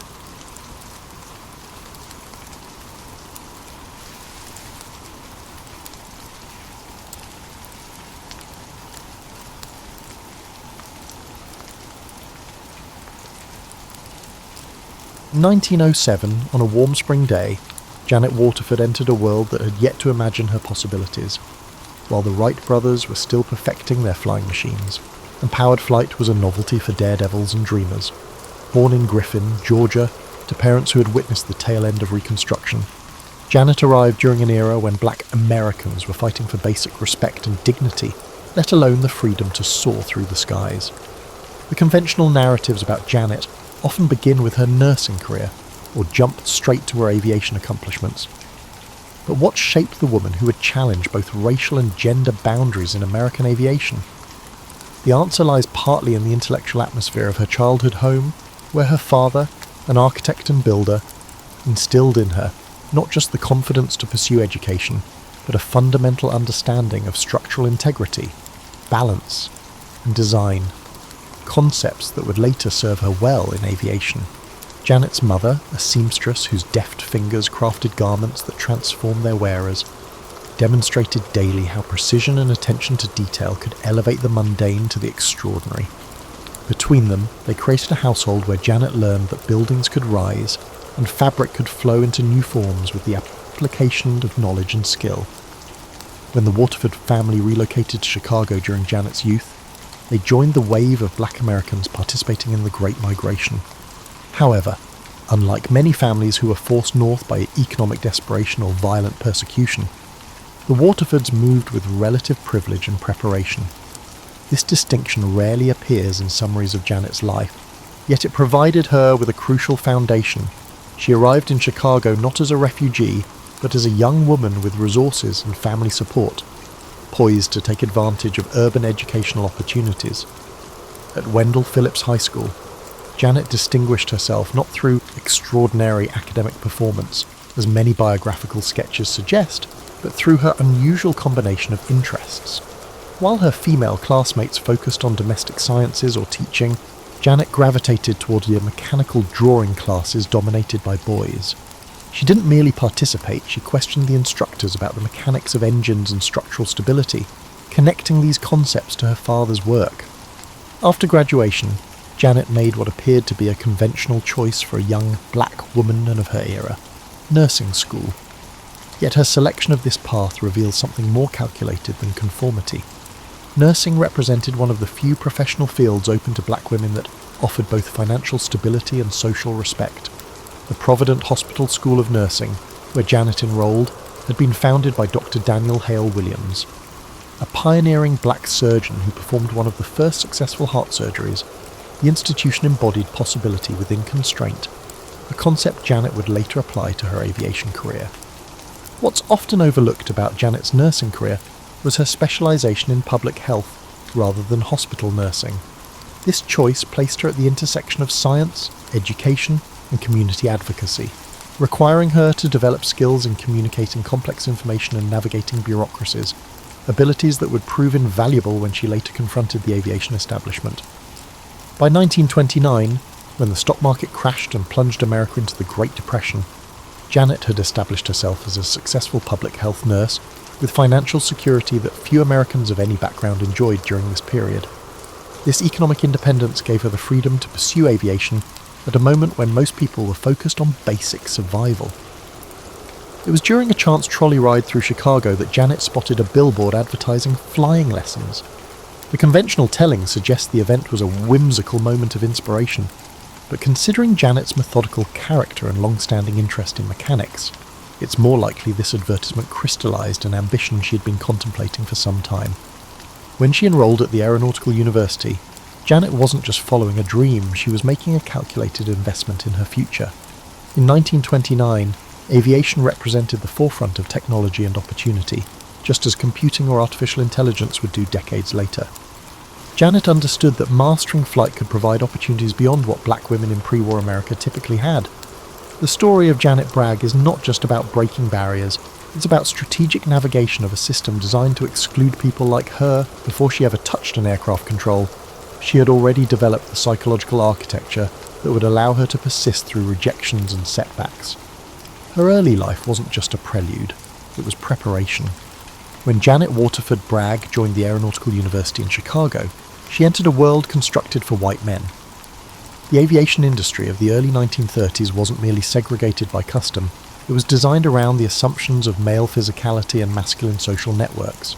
Yet Janet's approach to this environment revealed a sophistication rarely highlighted in accounts of her life. Rather than confronting the system head-on, Janet adopted what might be called strategic assimilation. She dressed impeccably for every class, arriving in professional attire that commanded respect without drawing undue attention. Her notebooks, preserved in archives, show meticulous diagrams and calculations, evidence of her determination to master not just the minimum requirements, but also the underlying principles of aerodynamics and engine mechanics. The atmosphere at Aeronautical University was complex. While some instructors and students openly questioned her presence, others exhibited a sort of bemused tolerance, the kind reserved for novelties expected to eventually disappear. What none anticipated was Janet's quiet persistence. She absorbed technical information with remarkable efficiency, often spending evenings reviewing material multiple times to ensure mastery.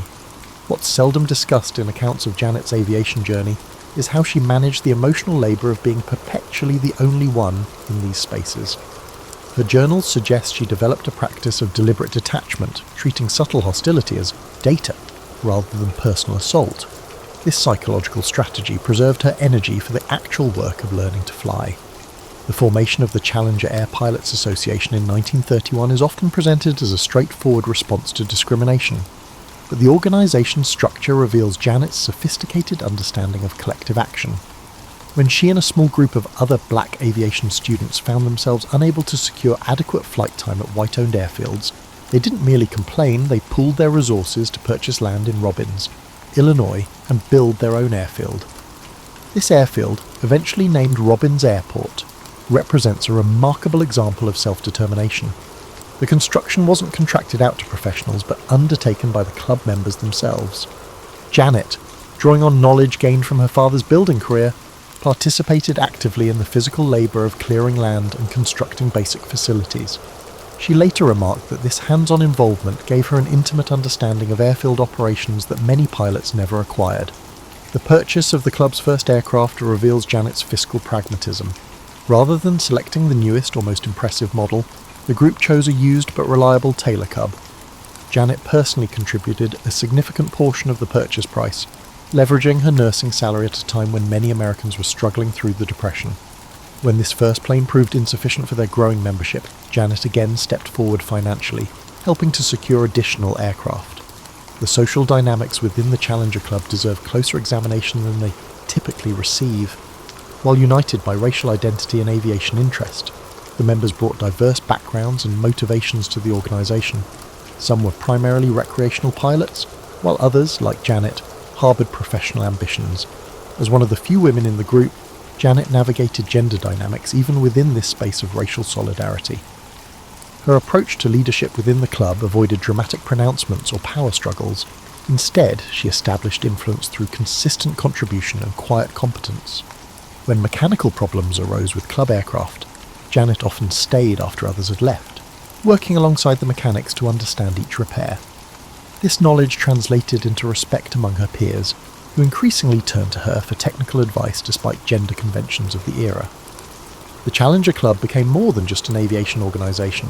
It functioned as a hub for Chicago's black professional class. Doctors, lawyers, educators and entrepreneurs were drawn to the airfield to witness what their community had built. Janet understood the symbolic importance of these gatherings and helped organise regular events that showcased black achievement in advanced technology. These occasions served the dual purpose of normalising black participation in aviation and building networks of support across professional fields. What's particularly notable about Janet's involvement with the Challenger Club was her insistence on formal documentation and record keeping. She maintained detailed logs of flights, maintenance schedules, and financial transactions, creating an institutional memory that helped the organisation weather turnover in membership. This administrative diligence reflected her understanding that the club needed to operate with exceptional professionalism to withstand scrutiny from authorities constantly looking for reasons to challenge black-owned enterprises. The Challenger Air Pilots Association represented more than an opportunity for flight training. It was a laboratory for community organisation and self-reliance. Janet's contributions extended far beyond her financial investments or technical knowledge. She helped establish a model for how excluded groups could create their own infrastructure rather than waiting for integration into existing systems. When Janet took her first solo flight from the Robbins airfield in 1934, the achievement represented not just her personal milestone, but the success of a collective strategy. The small airstrip, carved from unforgiving Illinois prairie, stood as testimony to what determination and solidarity could accomplish in the face of systemic barriers. The lessons learned at Robbins would serve Janet well as she prepared to confront even more formidable obstacles on her path to commercial certification. By 1937, Janet Bragg had accumulated hundreds of flight hours and mastered the technical aspects of aviation to a degree that exceeded the requirements for commercial pilot certification. Yet when she appeared at the examination office in Chicago, the atmosphere shifted perceptibly. The testing officer, a man who had routinely processed applications from white men with similar or lesser qualifications, suddenly became a guardian of impossibly high standards. What transpired that day has been summarized in many accounts as simple discrimination, but the mechanics of the rejection reveal something more insidious. The examiner refrained from explicitly citing her race or gender as disqualifications, as such blatant bias would have been too vulnerable to challenge. Instead, he subjected Janet to a series of increasingly technical questions about the engine components, and emergency procedures exceeded the standard examination protocol. Janet recognized the strategy. Her nursing career had taught her how systems maintain exclusion through selective application of rules rather than explicit prohibition. She answered each question with precision, drawing on the extensive technical knowledge she had accumulated not just through formal training, but through her hands-on experience maintaining aircraft at Robbins. When the oral examination failed to find her lacking, the examiner pivoted to scrutinizing her paperwork, questioning the legitimacy of her flight hours because they had been accumulated at a black-owned airfield. What followed was a masterclass in measured resistance. Rather than displaying anger that would have played into stereotypes about black women, Janet calmly requested written documentation of the specific deficiencies in her application. This simple administrative request flummoxed the examiner, who had expected either acquiescence or emotional reaction. When he reluctantly provided a vague written statement citing insufficient preparation, Janet secured the documentary evidence of discriminatory treatment that would later prove valuable. The rejection in Chicago pushed Janet to develop an innovative approach to certification. Through her network of aviation contacts, she learned that examiners in different regions sometimes applied standards differently. This geographical variation in discrimination, tighter in some regions, more permeable in others, is rarely discussed in accounts of segregation. Yet understanding these patterns was crucial for those attempting to navigate the system. Janet identified Tuskegee, Alabama, as a potential alternative testing location. The presence of the Tuskegee Institute and its emerging aviation program suggested the possibility of examiners more accustomed to evaluating black applicants. This strategic forum shopping required Janet to temporarily relocate, a significant investment of time and resources that demonstrated her commitment to certification. Upon arriving in Tuskegee in 1939, Janet discovered a community engaged in its own complex negotiations around race and aviation. The civilian pilot training program, recently established by the federal government, had reluctantly included a few black institutions among its approved training centres. Tuskegee's program was developing what would later become the foundation for the famed Tuskegee Airmen of World War II. Janet's reception at Tuskegee reveals the gender dynamics that complicated her journey. The male instructors and administrators, while supportive of black advancement in aviation, carried assumptions about women's capabilities that created a different kind of barrier. When she requested access to the program's more advanced aircraft for practice before her examination, she encountered resistance based not on her race, but on her gender. With characteristic adaptability, Janet shifted her approach. Rather than directly challenging gender preconceptions, she leveraged her medical background to position herself as uniquely qualified to understand the physiological aspects of flight. she offered to conduct informal information sessions on aviation medicine for the student pilots, creating value that earned her access to aircraft and instruction time. When the day of her Tuskegee examination arrived, Janet faced an unexpected challenge. The examiner, a white man from the Civil Aeronautics Authority, required her to perform her check ride in an unfamiliar aircraft with different handling characteristics than those she had trained on. This last-minute change, not applied to male applicants tested the same day, was clearly designed to disadvantage her. The flight test turned into an exercise in precision under pressure. As Janet executed each required manoeuvre, she maintained not just technical accuracy, but a demeanour of unflappable professionalism. The examiner, visibly searching for flaws, directed her through increasingly complex manoeuvres, deviating from the standard examination protocol. When Janet successfully completed a particularly challenging landing, the frustration on the examiner's face betrayed his bias. The rejection that followed cited a single imperfect landing as justification, despite the fact that male pilots were routinely certified with similar or worse performance. What's remarkable about Janet's response was its strategic restraint. Rather than immediately protesting, she requested specific feedback on how to improve, positioning herself as a dedicated student rather than an aggrieved victim. This approach denied the examiner the satisfaction of seeing her discouraged and preserved her professional reputation within the Tuskegee aviation community. Janet's examination trials reveal something profound about how progress occurs. The conventional narrative of civil rights often focuses on dramatic confrontations and legal victories, but Janet's experience demonstrates the importance of persistent, strategic pressure at institutional boundaries. Each application, each examination, each professional interaction incrementally shifted expectations and established precedents that made the path slightly more navigable for those who would follow. Moreover, her willingness to repeatedly subject herself to evaluation, knowing the likelihood of biased rejection, required a particular kind of courage rarely acknowledged in historical accounts. This wasn't the adrenaline-fueled bravery of a single moment of protest, but the sustained emotional labour of maintaining dignity and determination in the face of systematic devaluation. The attack on Pearl Harbor in December 1941 transformed American society, creating opportunities for marginalised groups even as it imposed new constraints. For Janet Bragg, the war years represented not just a national crisis, but a complex reconfiguration of possibilities within aviation. As male pilots were rapidly absorbed into military service, the civilian aviation sector faced critical personnel shortages. This created opportunities previously inaccessible to women and people of colour. The Women's Air Force Service Pilots WASP program began recruiting female pilots to handle non-combat flying duties, from ferrying aircraft to training operations. Janet, with her extensive flight experience and technical knowledge, should have been an ideal candidate for the WASP program.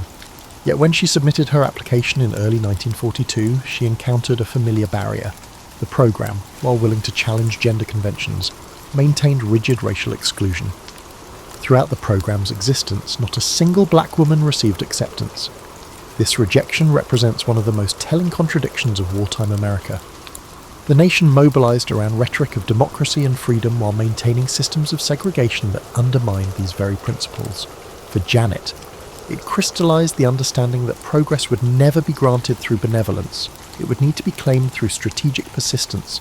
Rather than allowing this setback to derail her aviation ambitions, Janet pivoted toward an area where her combined medical and aeronautical knowledge created unique value. The emerging field of aviation medicine was gaining importance as military pilots encountered physiological challenges at high altitudes and under combat stress. Janet developed a specialized knowledge base that bridged her two professional identities.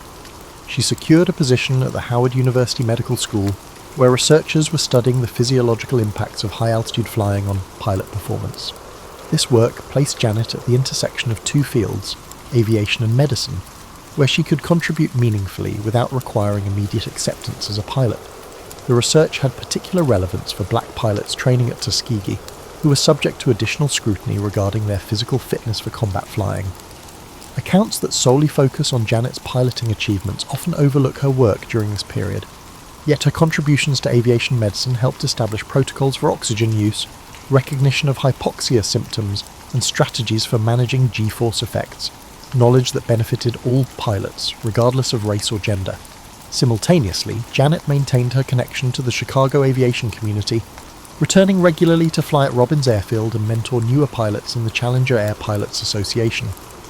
The wartime gasoline rationing created significant challenges for civilian recreational flying, but Janet leveraged her medical credentials to secure fuel allocations by framing her flights as essential professional development related to her aviation medicine work. This period also saw Janet develop sophisticated strategies for navigating segregated aviation facilities when travelling. She compiled what amounted to a personal green book for black pilots, a network of airfields, mechanics, and lodgings that would accommodate African American aviators.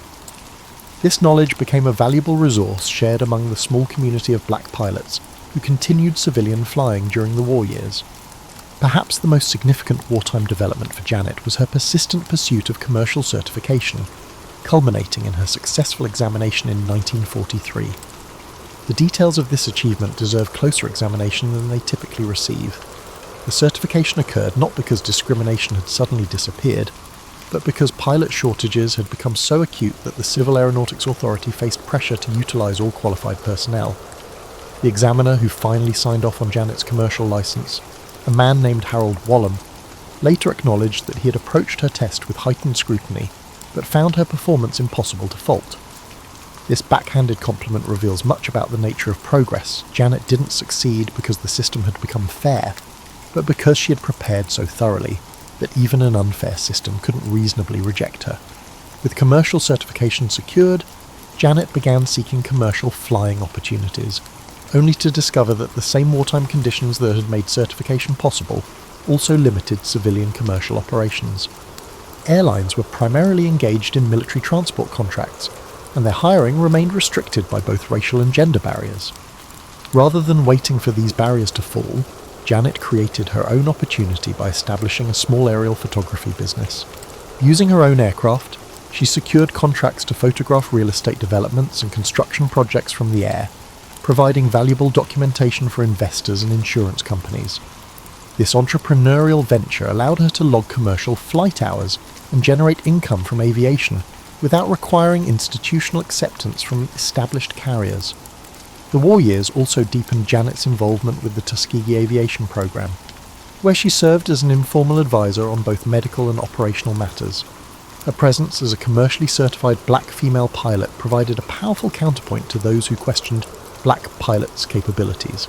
When Tuskegee airmen returned from combat missions in Europe with distinguished records, Janet helped document and publicize their achievements, understanding the importance of making black excellence in aviation visible to both African American communities and the broader public.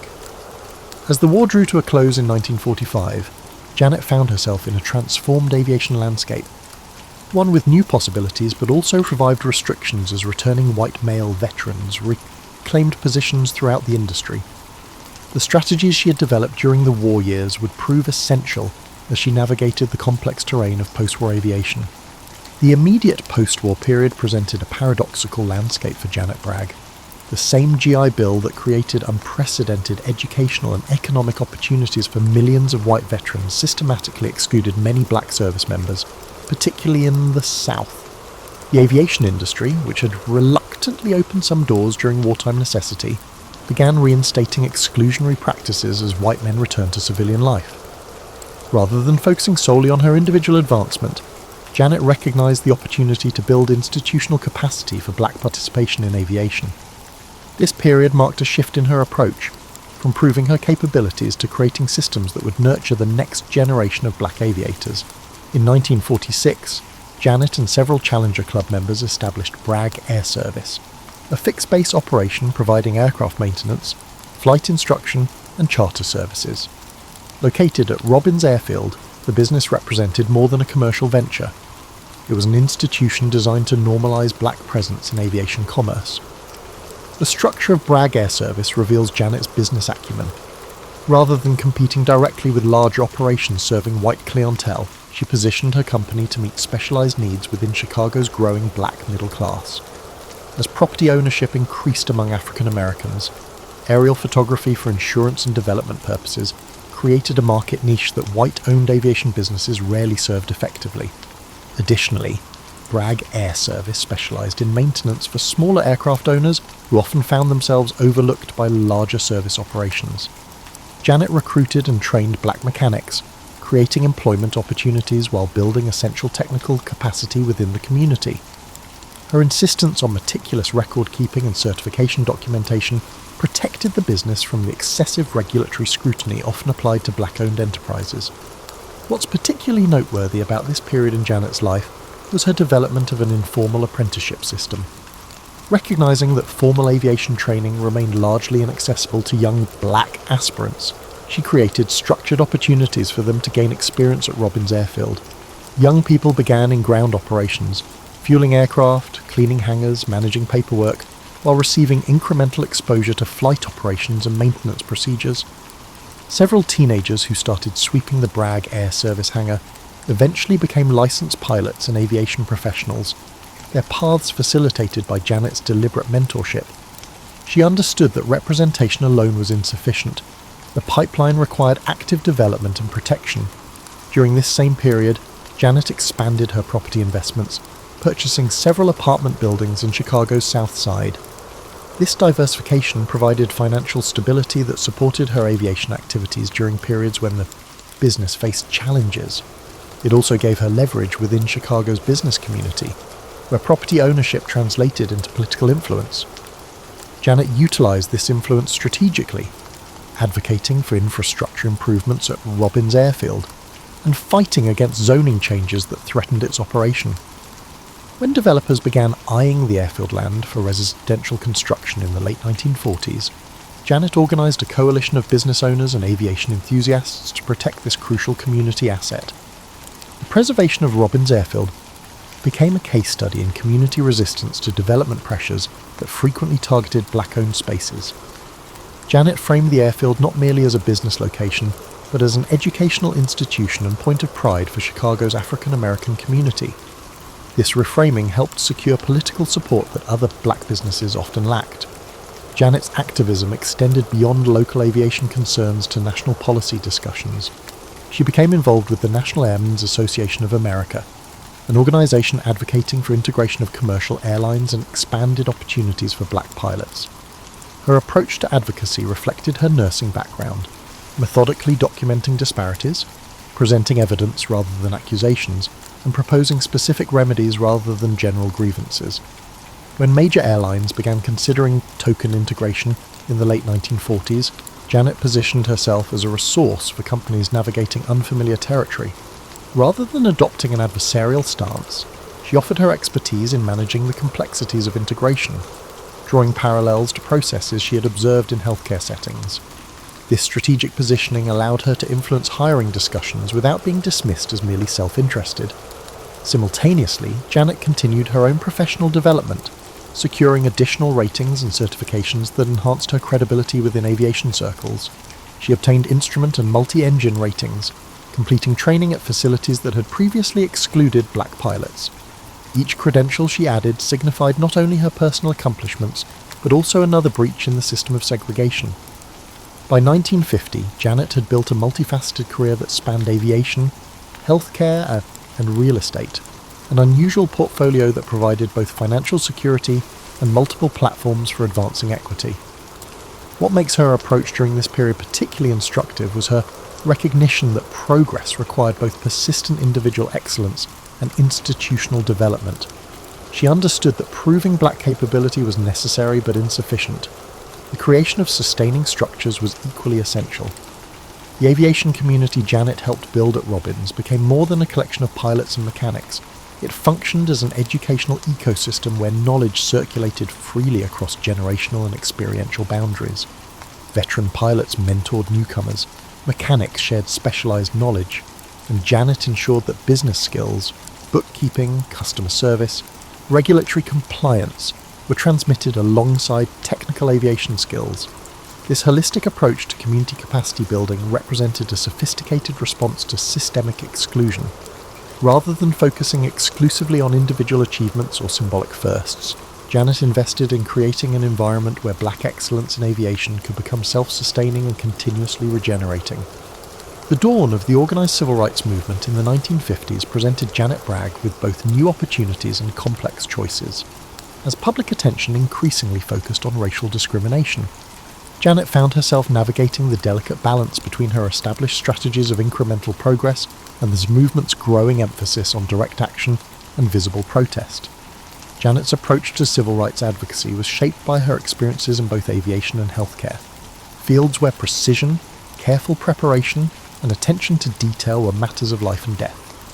Rather than participating in marches or demonstrations, she leveraged her professional standing to challenge discrimination through institutional channels that were often invisible to the public, but nonetheless effective in creating concrete change.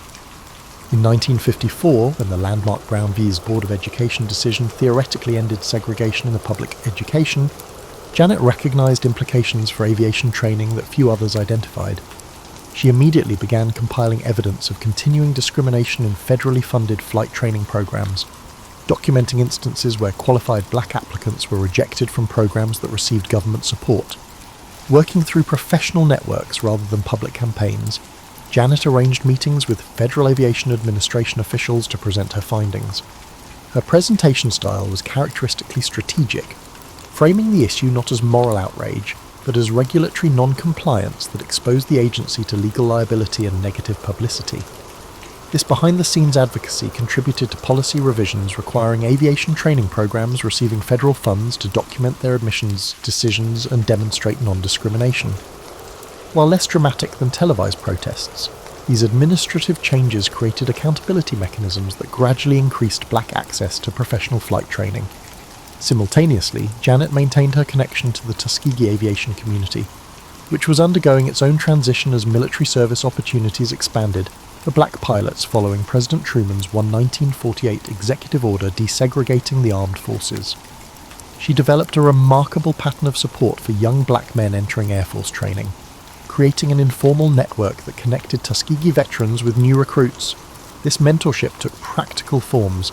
Janet regularly hosted gatherings where experienced pilots shared strategies for navigating military aviation culture with newcomers.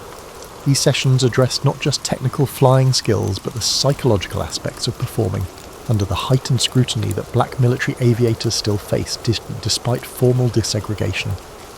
Janet's Chicago apartment became a way station for black pilots travelling between assignments, providing not just lodging, but a crucial sense of community and continuity in a field where isolation often compounded other challenges. This role as community anchor rarely appears in official histories, but emerges consistently in the personal reminiscences of black aviators from this period. By the late 1950s, Janet had developed a sophisticated understanding of how integration functioned in practice rather than theory. She observed that mere removal of explicit exclusionary policies rarely translated into meaningful inclusion without additional structural changes.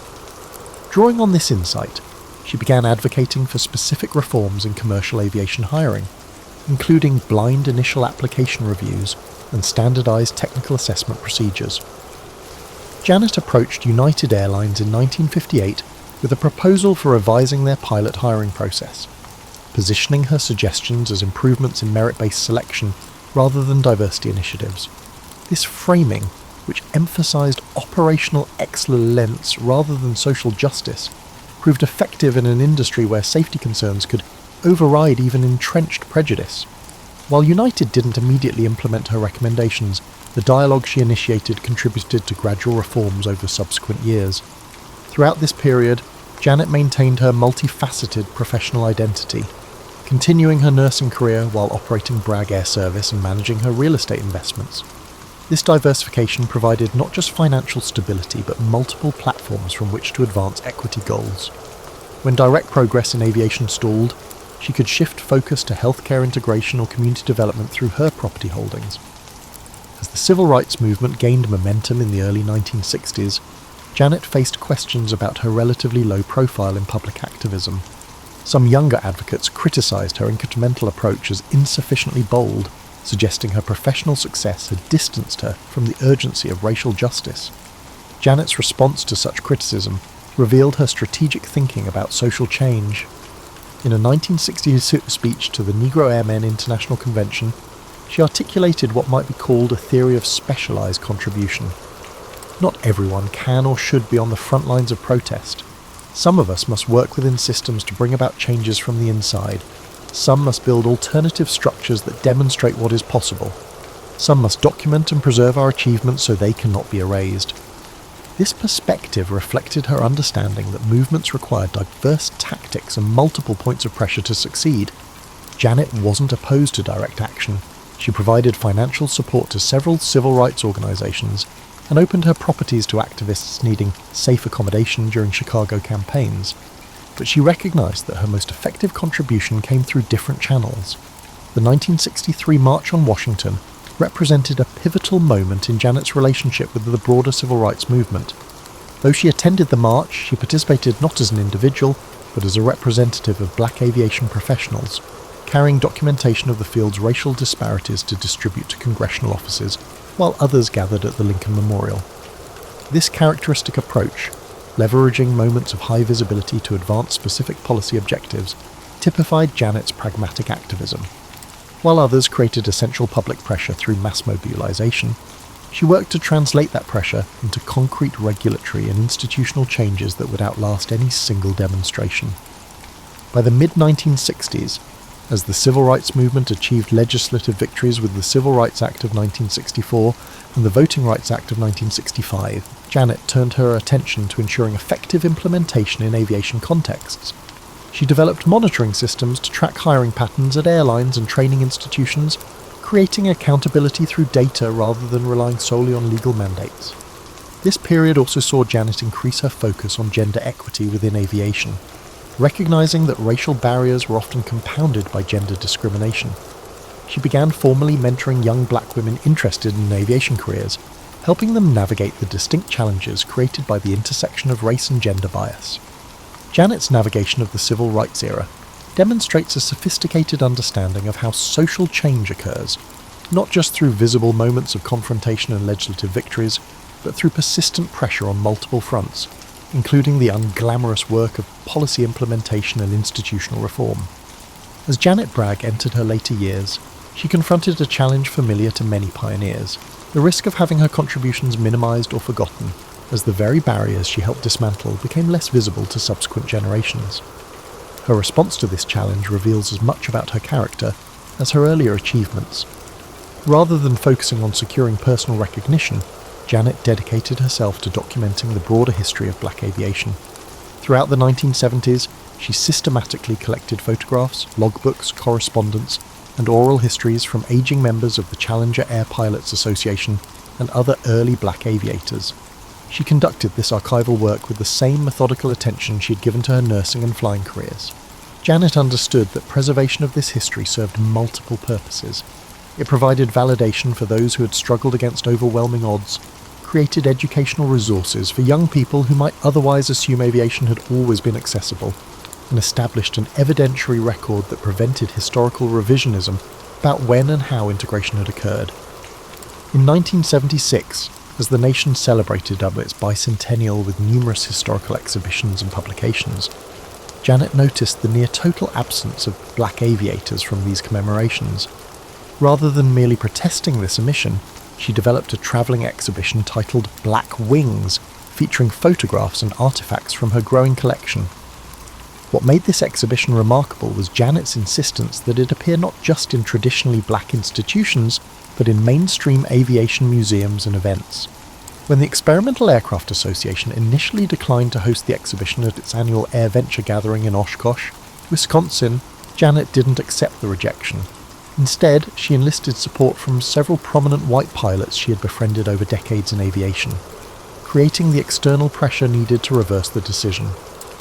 The exhibition's appearance at Air Venture in 1977 marked a turning point in public recognition of black contributions to aviation history. Thousands of aviation enthusiasts encountered this history for the first time, many expressing surprise at its depth and significance. Janet personally guided special tours for aviation journalists, ensuring the exhibition received coverage in the industry publications that reached audiences beyond those physically attending the event.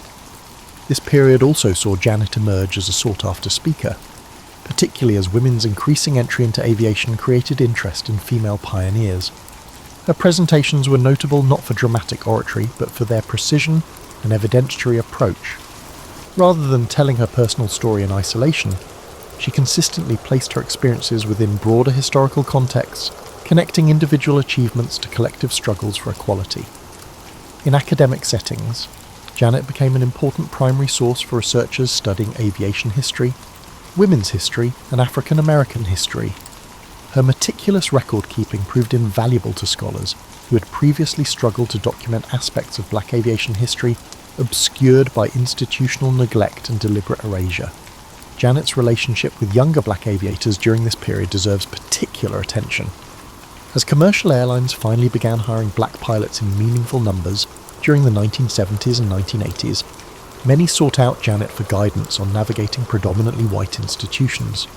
Her advice reflected decades of accumulated wisdom about when to challenge discrimination directly and when to focus on excellence as its form of resistance. Several pilots who would later reach senior positions at major carriers cited Janet's mentorship as crucial to their ability to persist through difficult early experiences. Her apartment in Chicago.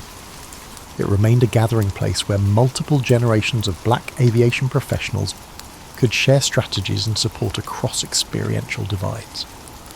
In 1986, Janet received belated recognition from the Federal Aviation Administration with their Pioneer Award, acknowledging her contributions to American aviation.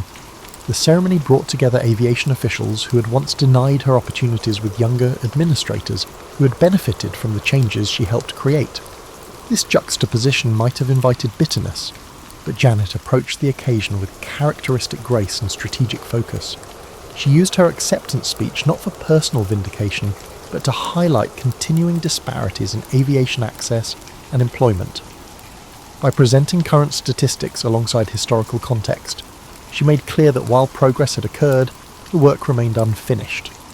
This approach transformed what might have been merely commemorative into a call for ongoing commitment to equity. As Janet entered her 90s, she began the process of ensuring her collection would remain accessible after her lifetime. Rather than waiting for institutions to approach her, she actively researched for potential repositories, evaluating their commitment to making materials available to both scholars and community members.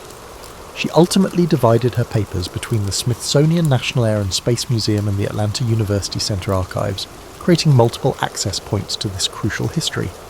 Janet Bragg passed away in 1993 at the age of 86, having witnessed transformations in American aviation that would have seemed impossible when she took her first flight lessons in 1933. At the time of her death, black pilots commanded jumbo jets for major carriers, served as astronauts in the space program, and held leadership positions in aviation organizations that had once excluded them entirely. Yet Janet's most profound legacy may lie not in these visible markers of progress, but in the approach to change she embodied throughout her life. She demonstrated that effective advocacy requires not just courage and persistence, but strategic thinking about where and how to apply pressure. She understood that systems change through multiple mechanisms: legal challenges, policy reforms, economic leverage, cultural shifts, and individual excellence all playing necessary roles. Perhaps most importantly, Janet Bragg's life illustrates that history is not merely something that happens to people, but something they actively shape through deliberate choices and sustained commitment. She didn't simply participate in the evolution of American aviation. She helped direct its course through strategic action at key moments.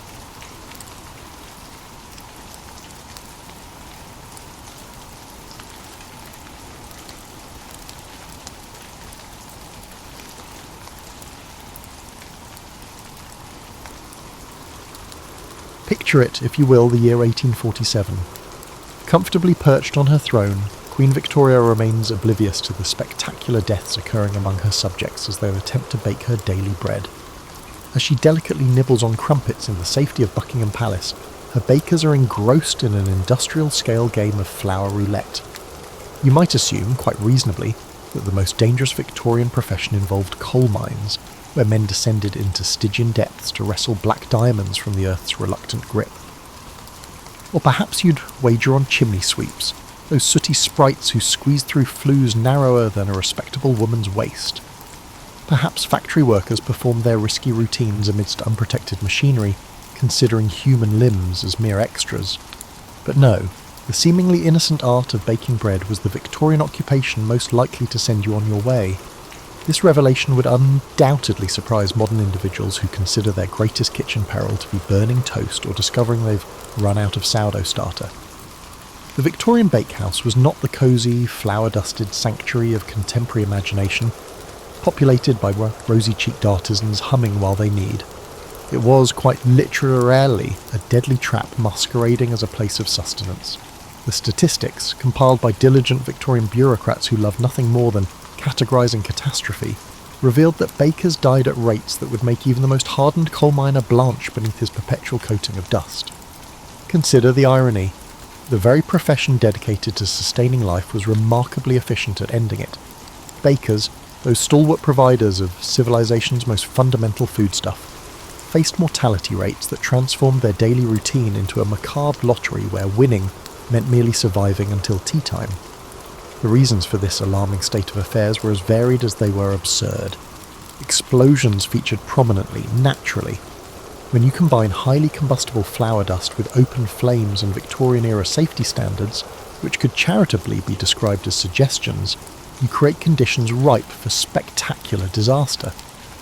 Imagine walking into work each morning knowing that your workplace contained all the essential ingredients for a bomb, and your job required you to provide the spark.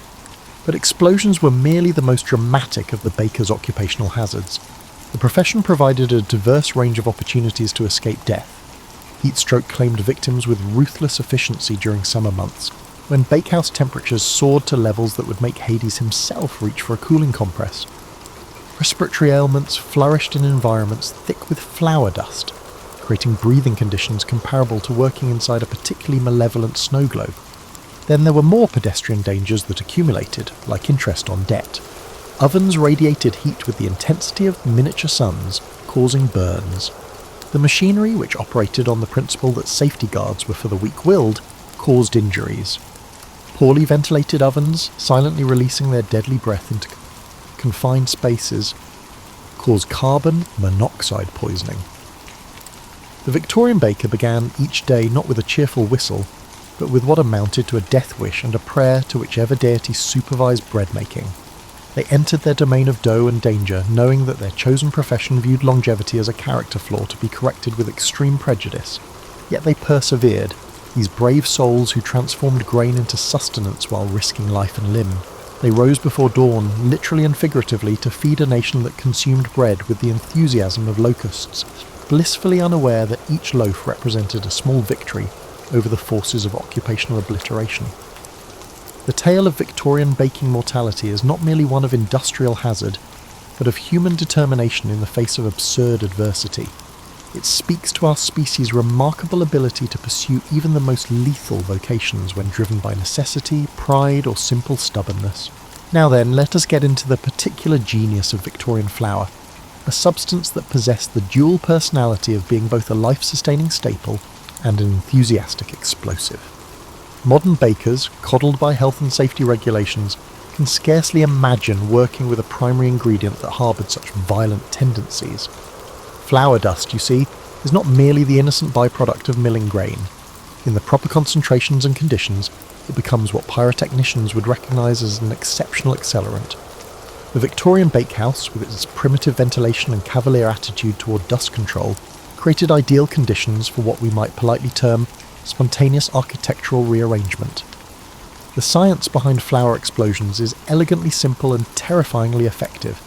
Suspend fine particles of any combustible material in air at the correct concentration, typically between 40 and 4,000 grams per cubic metre for flour, add an ignition source and observe as your workplace transforms into a temporary volcano.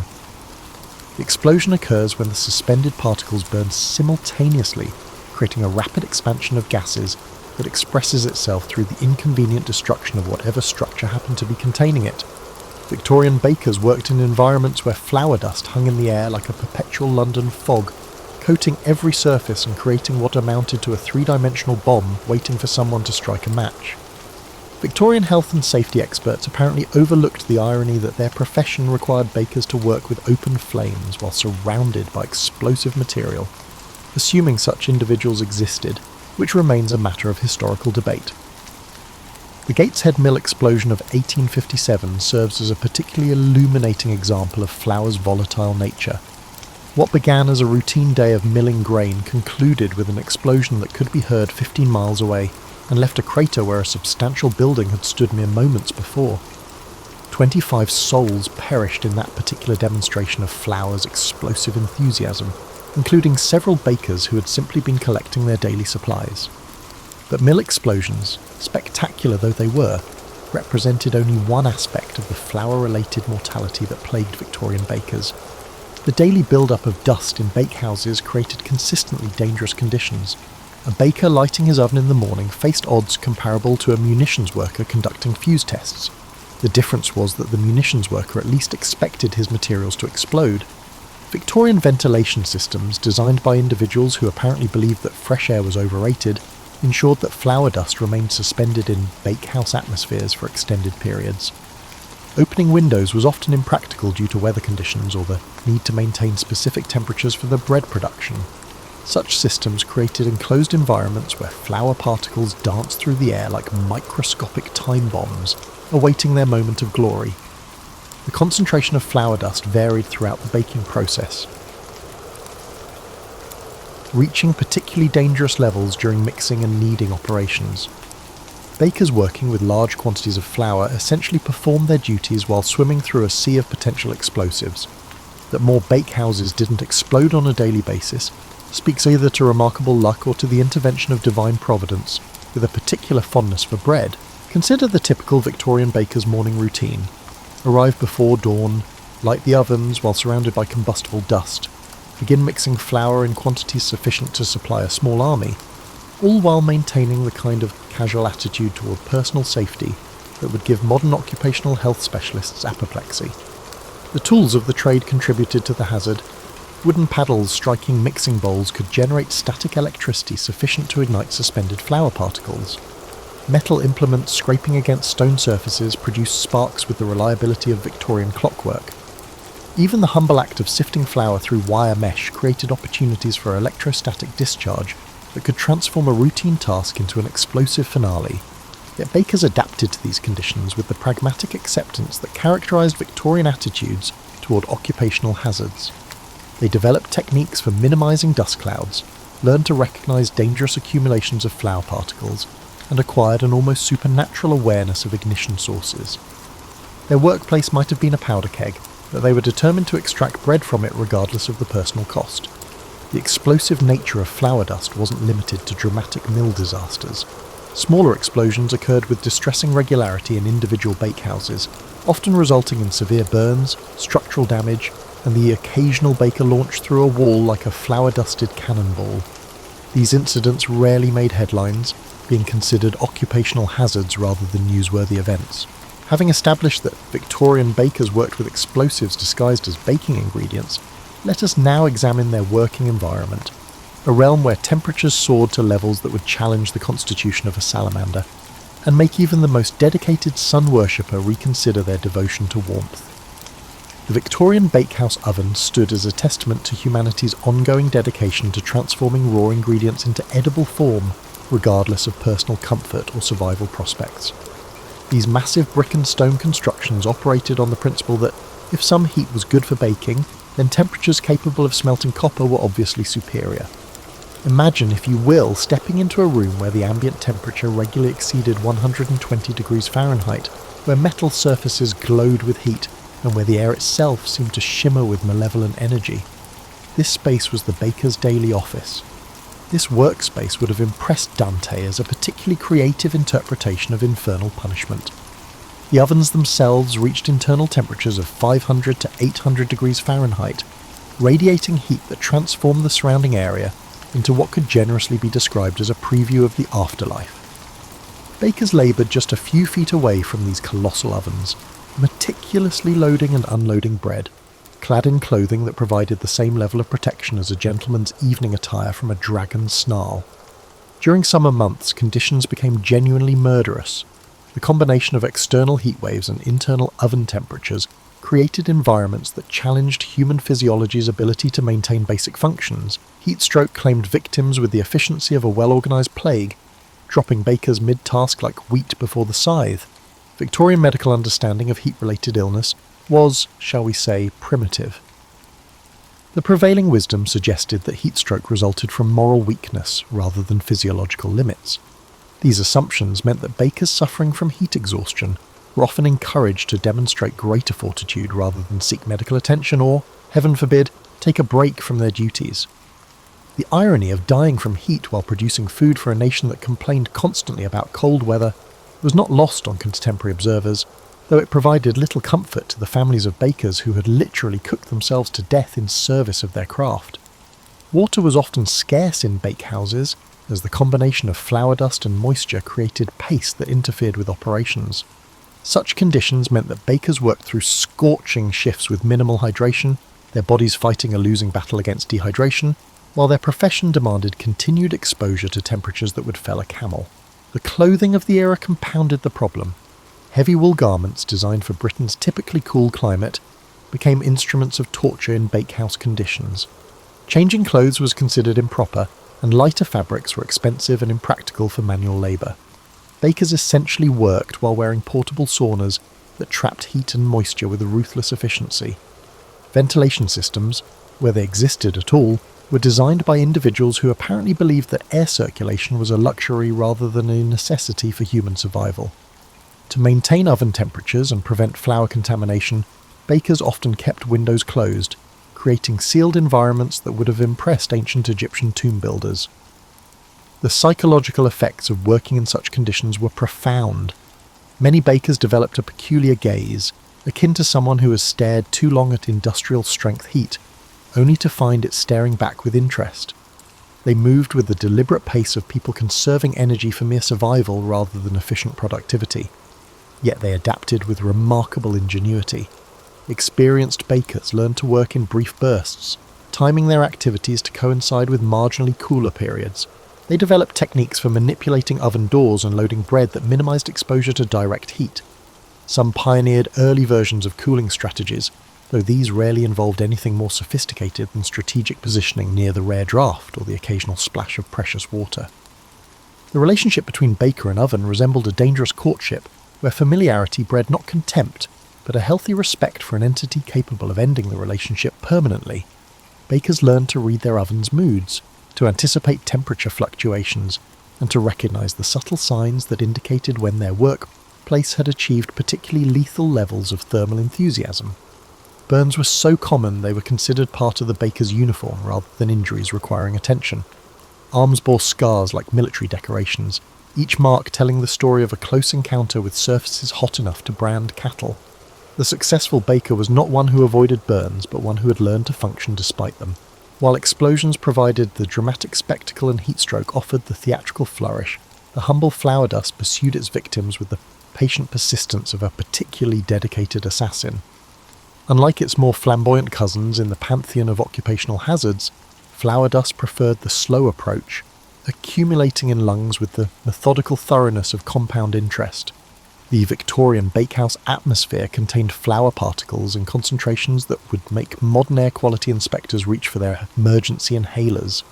Every movement stirred clouds of dust that transformed breathing from an automatic bodily function into a conscious decision requiring careful consideration of risk versus necessity. Picture the typical morning scene. A baker enters his domain of dough and danger, and immediately encounters air thick enough to chew. Measuring flour sends particles dancing through the atmosphere, akin to tiny ballet dancers performing a deadly spiral. Kneading operations create dust clouds that would rival the Sahara during a particularly enthusiastic sandstorm. By mid-morning, the air in a busy bakehouse resembled a London fog composed entirely of potential bread ingredients. The Victorians had a rudimentary understanding of respiratory health. The prevailing medical wisdom held that strong lungs could process any substance with sufficient determination. These beliefs meant that bakers experiencing breathing difficulties were often advised to demonstrate greater respiratory fortitude rather than consider the possibility that their workplace atmosphere might be attempting to kill them. The cumulative effect of inhaling flour dust day after day created what we might now recognise as occupational lung disease, though Victorian terminology preferred more creative descriptions. Baker's lung became a recognised condition, characterised by persistent coughing, shortness of breath, and the gradual transformation of healthy lung tissue into something resembling poorly mixed pastry. But flour dust was merely the headline act in the respiratory horror show that was the Victorian bakehouse. Coal dust from heating systems mingled with flour particles to create a toxic cocktail that challenged even the most robust constitution. Yeast spores added their contribution to the atmospheric soup, while smoke from ovens provided a finishing touch that would have impressed the most dedicated tobacco enthusiast.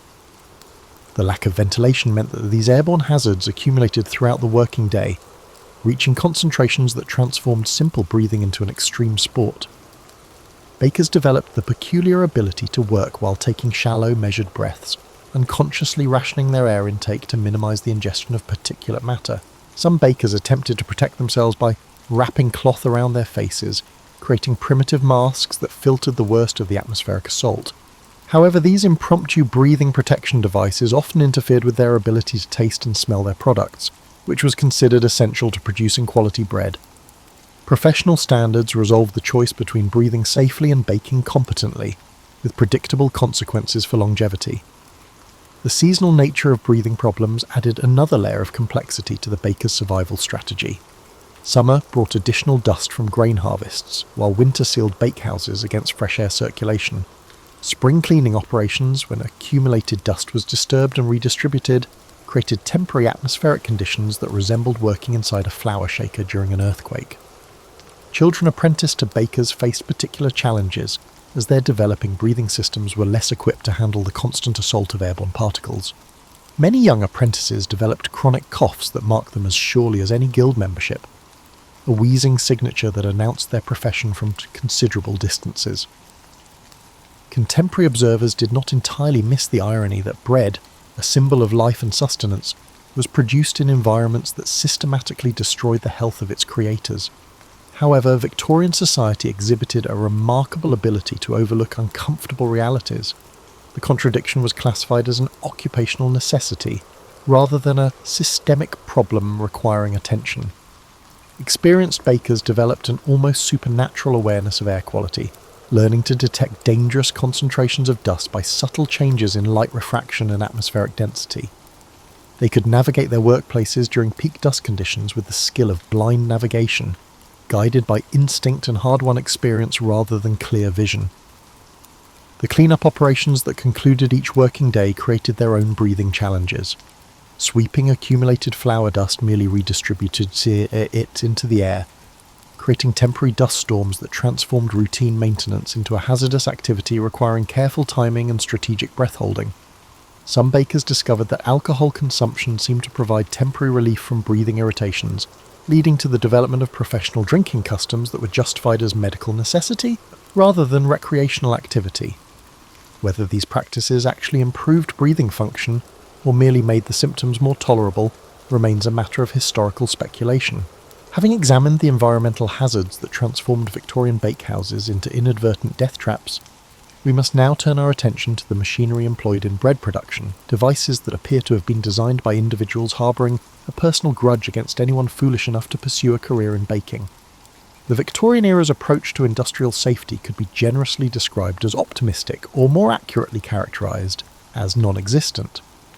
The prevailing philosophy seemed to suggest that safety equipment was only for individuals who lacked sufficient moral character to prevent injury through sheer willpower.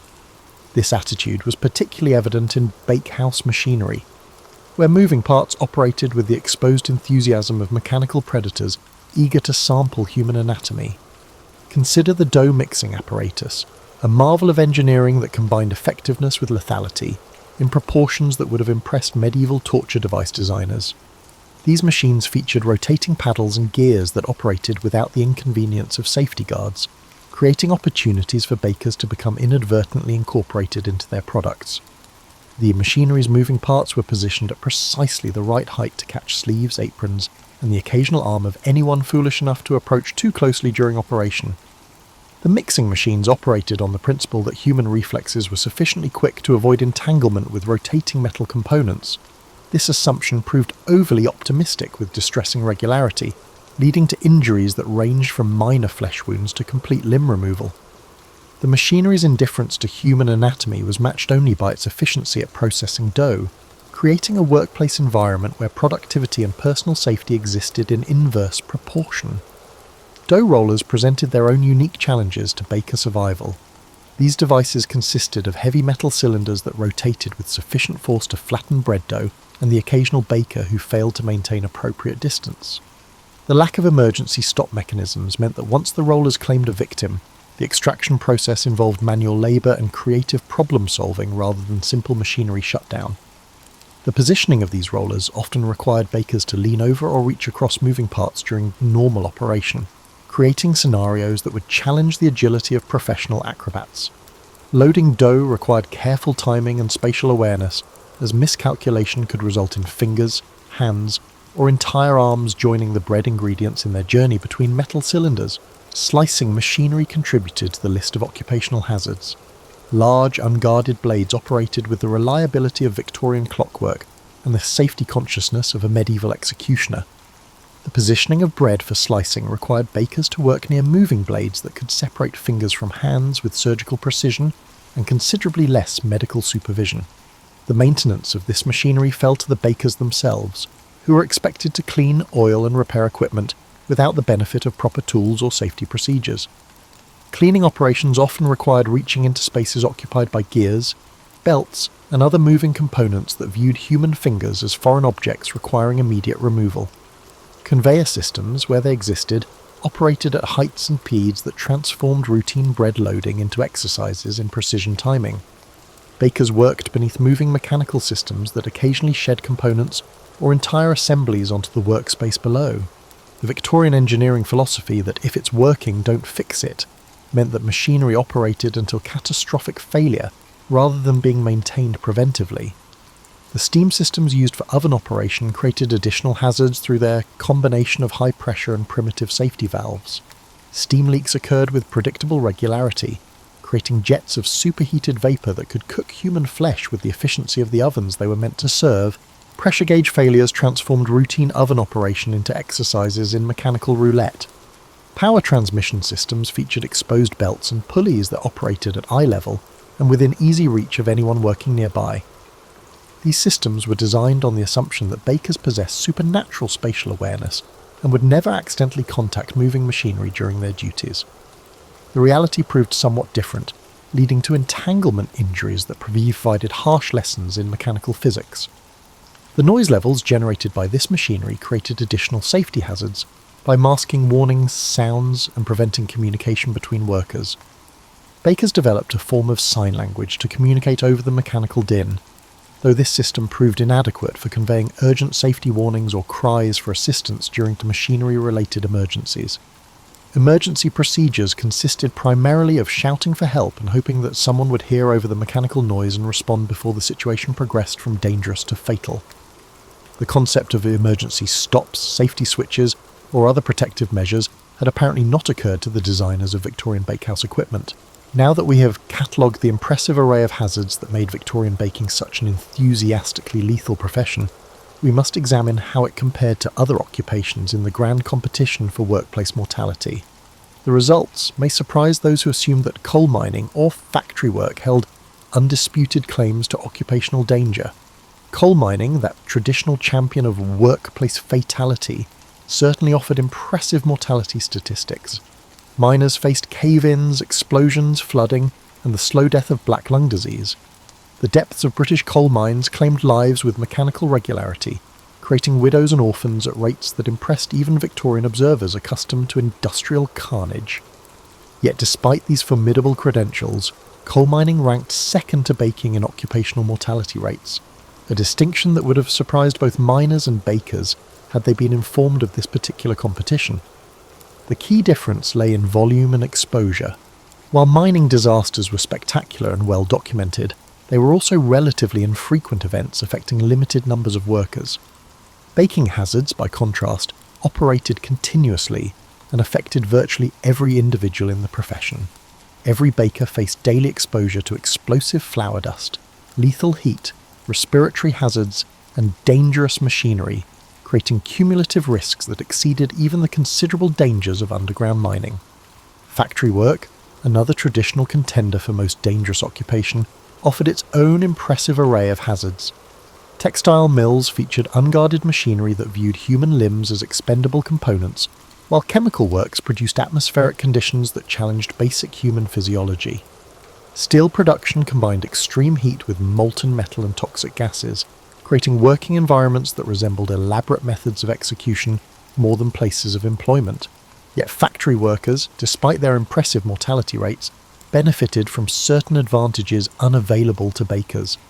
Factory shifts were often limited to 12 or 14 hours, while bakers regularly worked 18-hour days to meet demand for fresh bread.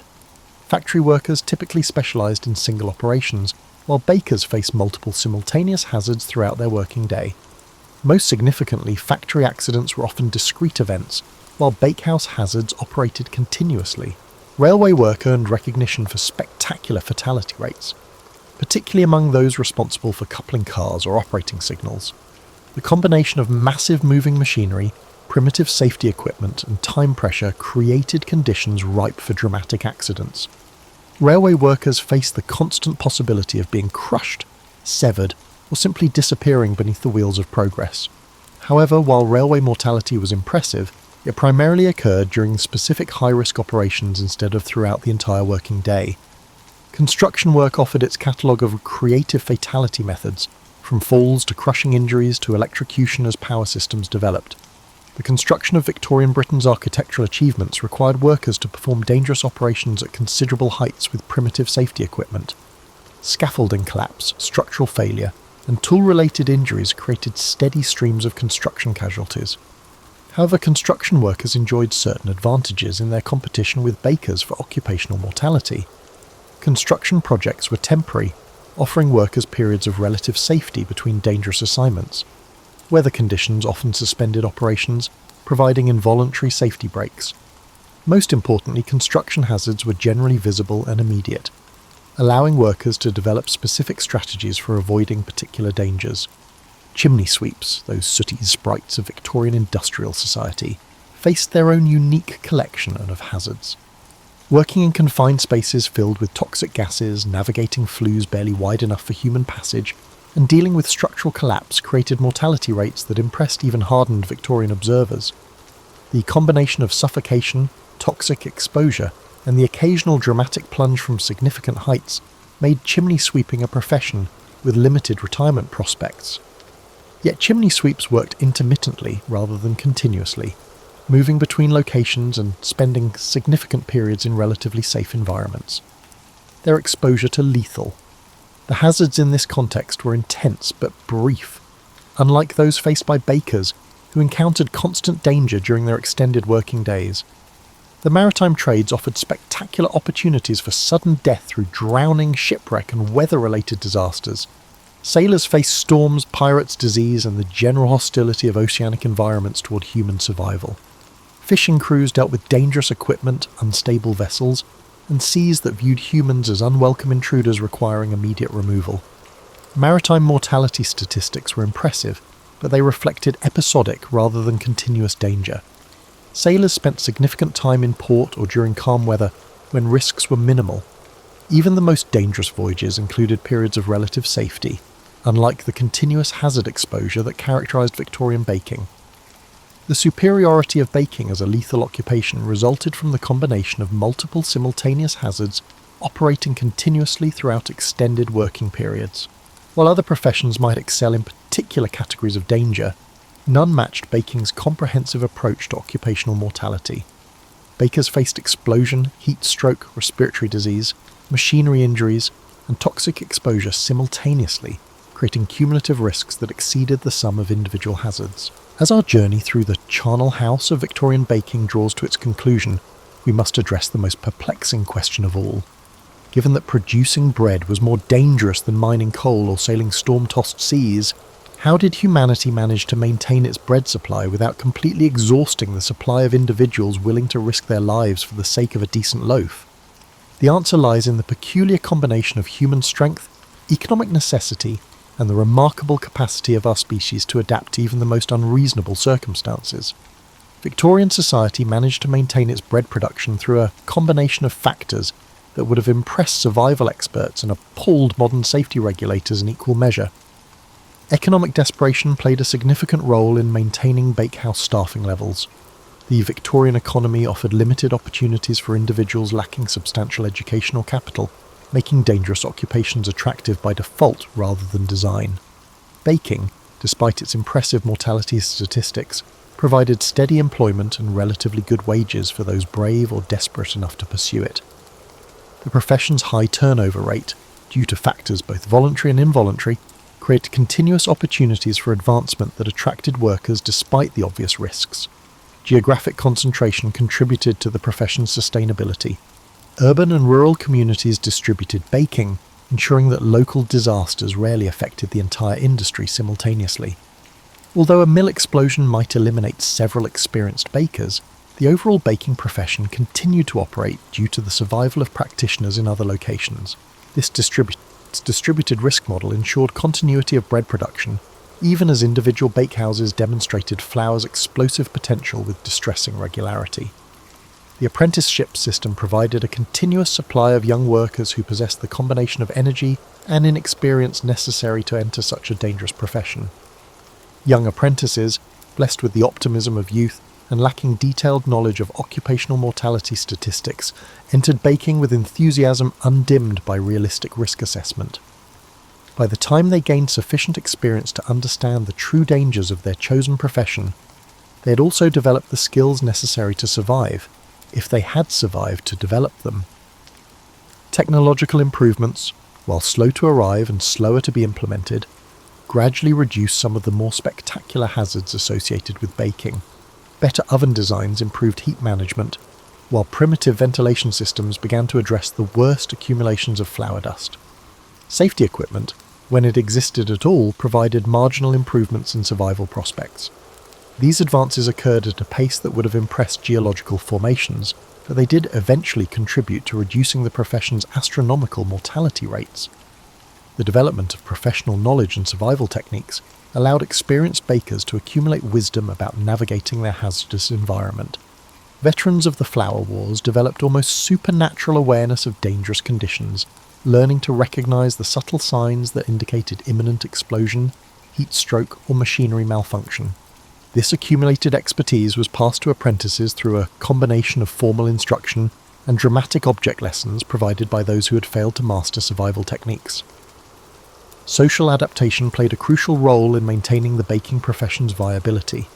Communities developed support systems for the families of bakers killed in the line of duty, creating social safety nets that made the profession's risks more bearable for those considering entry. Professional organizations, where they existed, provided mutual aid and shared knowledge about survival techniques. The development of professional pride and identity helped maintain morale despite the obvious hazards. The gradual recognition of occupational hazards led to incremental improvements in working conditions, despite the slow pace of Victorian industrial safety progress. Some acknowledgement of workplace dangers eventually led to marginal improvements. Better building ventilation, improved machinery guards, and basic first aid knowledge gradually decreased the number of preventable fatalities, although the overall mortality rate remained impressively high. Perhaps most importantly, human adaptation to extreme conditions demonstrated our species' remarkable ability to normalize even the most abnormal circumstances. Bakers developed mental frameworks that allowed them to function despite daily exposure to potentially lethal hazards. They created professional cultures that celebrated survival rather than dwelling on mortality, developing humor and traditions that made their dangerous occupation psychologically sustainable. The Victorian baking profession ultimately survived due to the same combination of factors that has enabled humanity to endure countless other challenges: necessity, adaptation, and the remarkable human capacity to keep functioning even in circumstances that might seem impossible to outside observers. Bakers continued to rise before dawn, light their dangerous ovens, and transform explosive flour into life-sustaining bread because civilization required them to do so. The legacy of Victorian baking mortality serves as a reminder of how far we have progressed in workplace safety, while simultaneously illustrating humanity's capacity to persevere under even the most challenging circumstances. Modern bakers, protected by safety regulations, ventilation systems, and manned machinery guards, owe a debt to their Victorian predecessors, who quite literally died to perfect the art of bread production. In the end, the story of Victorian baking mortality is not merely a tale of industrial hazard, but a testament to human determination and adaptability. It reminds us that even the most fundamental aspects of civilization, including something as basic as daily bread, often come at costs that are hidden from those who benefit from them. The Victorian bakers who risk their lives to feed their communities deserve recognition not only for their courage, but also for their contribution to the gradual development of safer working conditions that we now take for granted.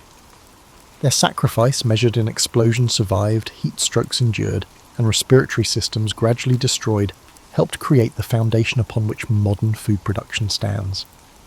We owe them, quite literally, our daily bread, and the acknowledgement that civilization's most basic necessities often require the greatest personal courage from those who provide them.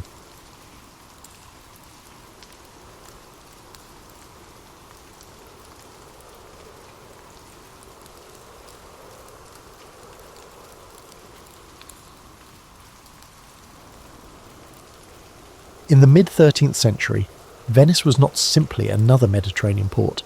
It was the nexus of an economic empire built on salt, ships, and shrewd diplomacy. When Marco Polo entered the world in 1254, he was born into a city undergoing profound transformation. The Venice of Marco's childhood existed in a perpetual state of reinvention, balancing between Byzantine heritage and an increasingly independent identity. The Polo family themselves exemplified this complex position. Niccolo and Maffeo Polo weren't merely merchants, but sophisticated entrepreneurs operating within intricate networks of commerce and politics. The traditional narrative often portrays young Marco as simply a merchant's son awaiting his destiny. The reality proved considerably more nuanced. While his father and uncle embarked on their initial journey to the Mongol Empire in 1260, Marco remained with his mother, Donna Polo. Her influence on the boy's development typically receives minimal attention in historical accounts, yet contemporary Venetian records suggest she belonged to a family with connections to the naval administration.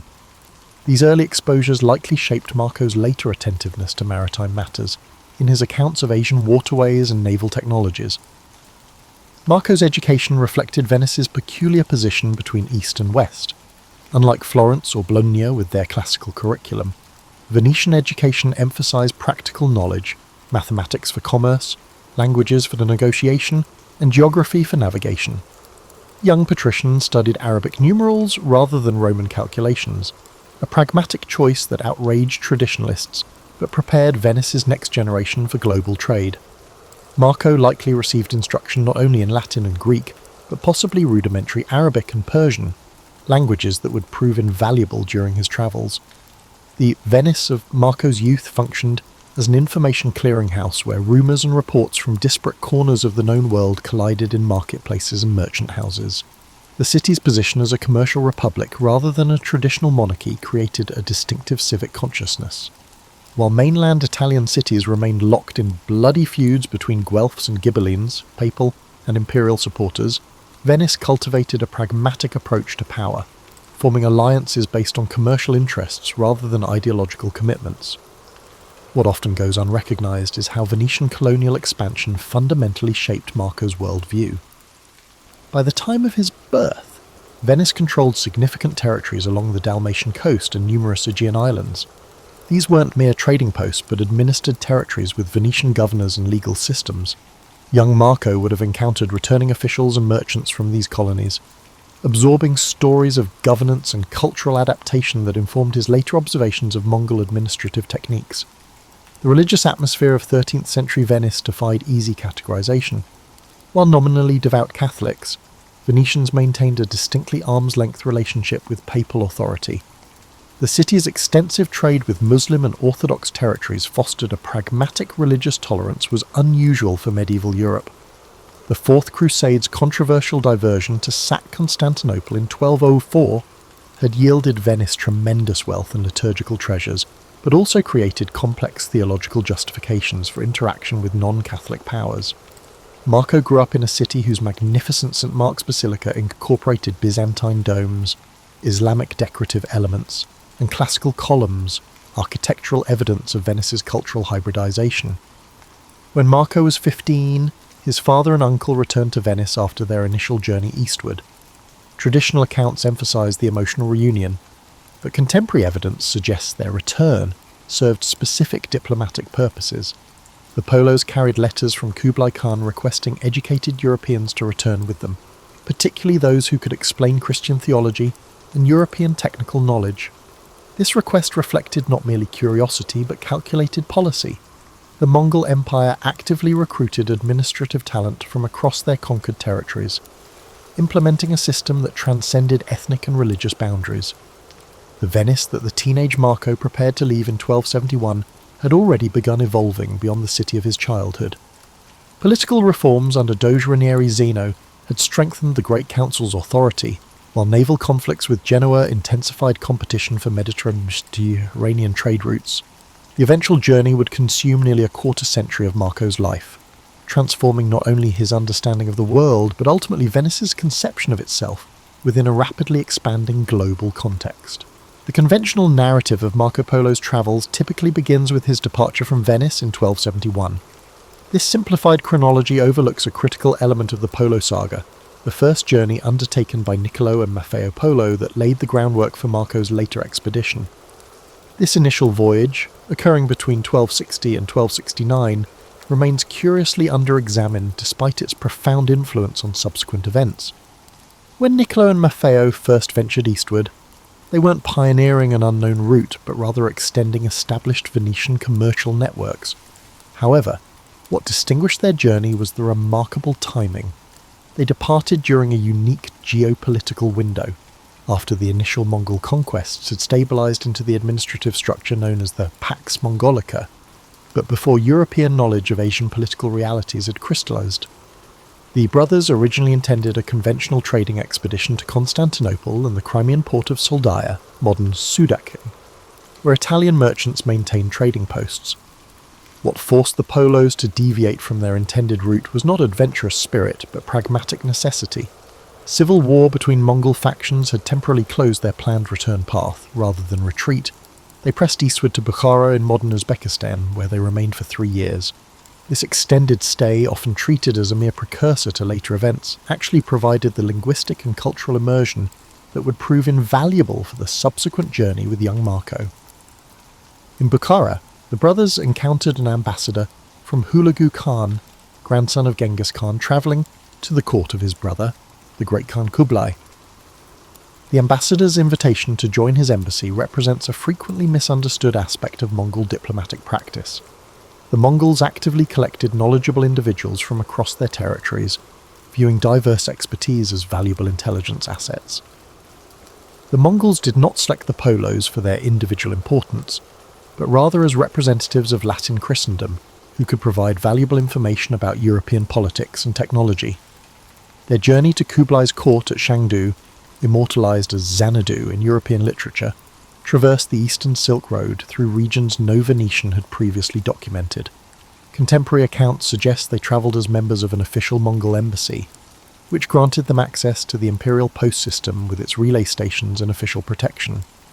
This status explains how merchants of modest standing managed to traverse thousands of miles of territory safely.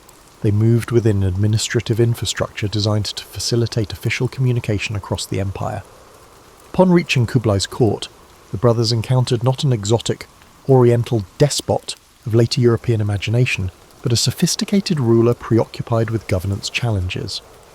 The Mongol Empire of 1266 was experiencing substantial administrative evolution, incorporating Chinese bureaucratic practices while maintaining nomadic military traditions. Kublai's questions for the Polos focused primarily on practical matters: European military capabilities, political structures, and technical innovations. The Khan's famous request for 100 learned men from Europe reflected not mere curiosity but strategic intelligence gathering about potential Western allies or adversaries. What's often overlooked is that the Polos' return journey to Venice carried specific diplomatic communication. They transported formal letters from Kublai to Pope Clement IV requesting Christian teachers. This diplomatic component transformed what might have been merely an extraordinary commercial venture into an unofficial embassy between powers. Upon reaching Accra in 1269, they learned of Pope Clement's death 2 years earlier, which complicated their diplomatic mission. Rather than proceeding immediately to Rome, they returned to Venice, where Niccolo discovered his wife had died during his absence, leaving his son Marco in the care of extended family. These 3 years in Venice between journeys, 1269 and 1271, represented a crucial period of preparation for Marco. Traditional accounts depict him merely waiting to depart, but evidence suggests this interlude involved intensive education tailored to the planned eastern journey. He likely received specialised instruction in languages, astronomical navigation, and manuscript preparation, skills that would prove invaluable for documenting the subsequent travels. The Polos also arranged commercial partnerships and credit instruments to finance their second journey, developing complex arrangements that allowed them to transport valuable goods while minimising physical carrying of currency. When the three Polos finally departed in 1271, they carried not only papal letters from the newly elected Gregory X, but also diplomatic credentials and commercial contracts representing multiple interests. The foundation laid by Niccolo and Maffeo's first journey, establishing relationships, understanding routes, and gaining imperial favour, provided the essential framework that made Marco's subsequent journey and chronicle possible. This overlooked first expedition represents not merely a prologue, but the essential foundation for the epic that followed. The departure of the three Polos from Venice in 1271 marked the beginning of a journey frequently reduced to a simplistic east-west trajectory in popular accounts. The actual route reveals a far more complex diplomatic and commercial enterprise, shaped by evolving geopolitical circumstances rather than a predetermined path. Their initial progress followed established Mediterranean shipping lanes to Acre in the Crusader Kingdom of Jerusalem, where they obtained supplementary diplomatic credentials from Teobaldo Visconti, soon to become Pope Gregory X. This papal connection has traditionally been emphasised as their primary diplomatic sanction, but Venetian records suggest they simultaneously carried commercial authorisations from the Doge and several prominent trading houses. The Polos operated within multiple overlapping networks of authority, religious, commercial and political, that reflected the fragmented nature of medieval European power structures. After departing Acre, the expedition encountered its first significant deviation from planned routes. Traditional accounts mention briefly that war conditions forced them to turn northward, but the story dramatically understates the historical context. The Mamluk Sultan Baybars was actively campaigning against remaining Crusader territories and Mongol forces in Syria, making direct eastward travel impossible. This Mamluk-Mongol war represented one of the most consequential geopolitical conflicts of the 13th century, effectively establishing boundaries between Islamic and Mongol spheres of influence that would persist for generations. The Polos' adaptive response to this obstacle reveals their sophisticated geographical knowledge. Rather than abandoning their journey, they navigated northward through Armenian Cilicia, modern southern Turkey, where Christian rulers maintained alliances with both Mongols and European powers. This region functioned as a crucial interface between civilizations, maintaining diverse diplomatic connections that provided the Polos with updated intelligence about conditions further east. Their subsequent traversal of the Armenian highlands and northern Mesopotamia brought them through territories only recently incorporated into Mongol administration. The expedition's timing proved fortunate. They travelled during a period when the Ilkhanate under Abaka Khan, ruler from 1265 to 1282, had established relative stability following the destructive initial Mongol conquests. Archaeological evidence from this period shows revitalisation of urban centres and trading networks that had suffered catastrophic disruption just decades earlier. At Tabriz in northwestern Iran, the Polos entered one of the Ilkhanate's principal commercial centres. Marco's later accounts of this city's international markets reveal his growing awareness of transcontinental trade patterns. Here he first encountered merchandise from India, Central Asia, and China circulating alongside Russian furs, Byzantine textiles, and European metals. His detailed observations of currency exchange mechanisms and credit instruments used by merchants from diverse backgrounds reflect a sophisticated understanding of commercial operations, rather than the wide-eyed wonder often attributed to him in romanticized accounts. The journey's eastern progression through Persia followed not the most direct route, but rather a network of recently secured trade corridors.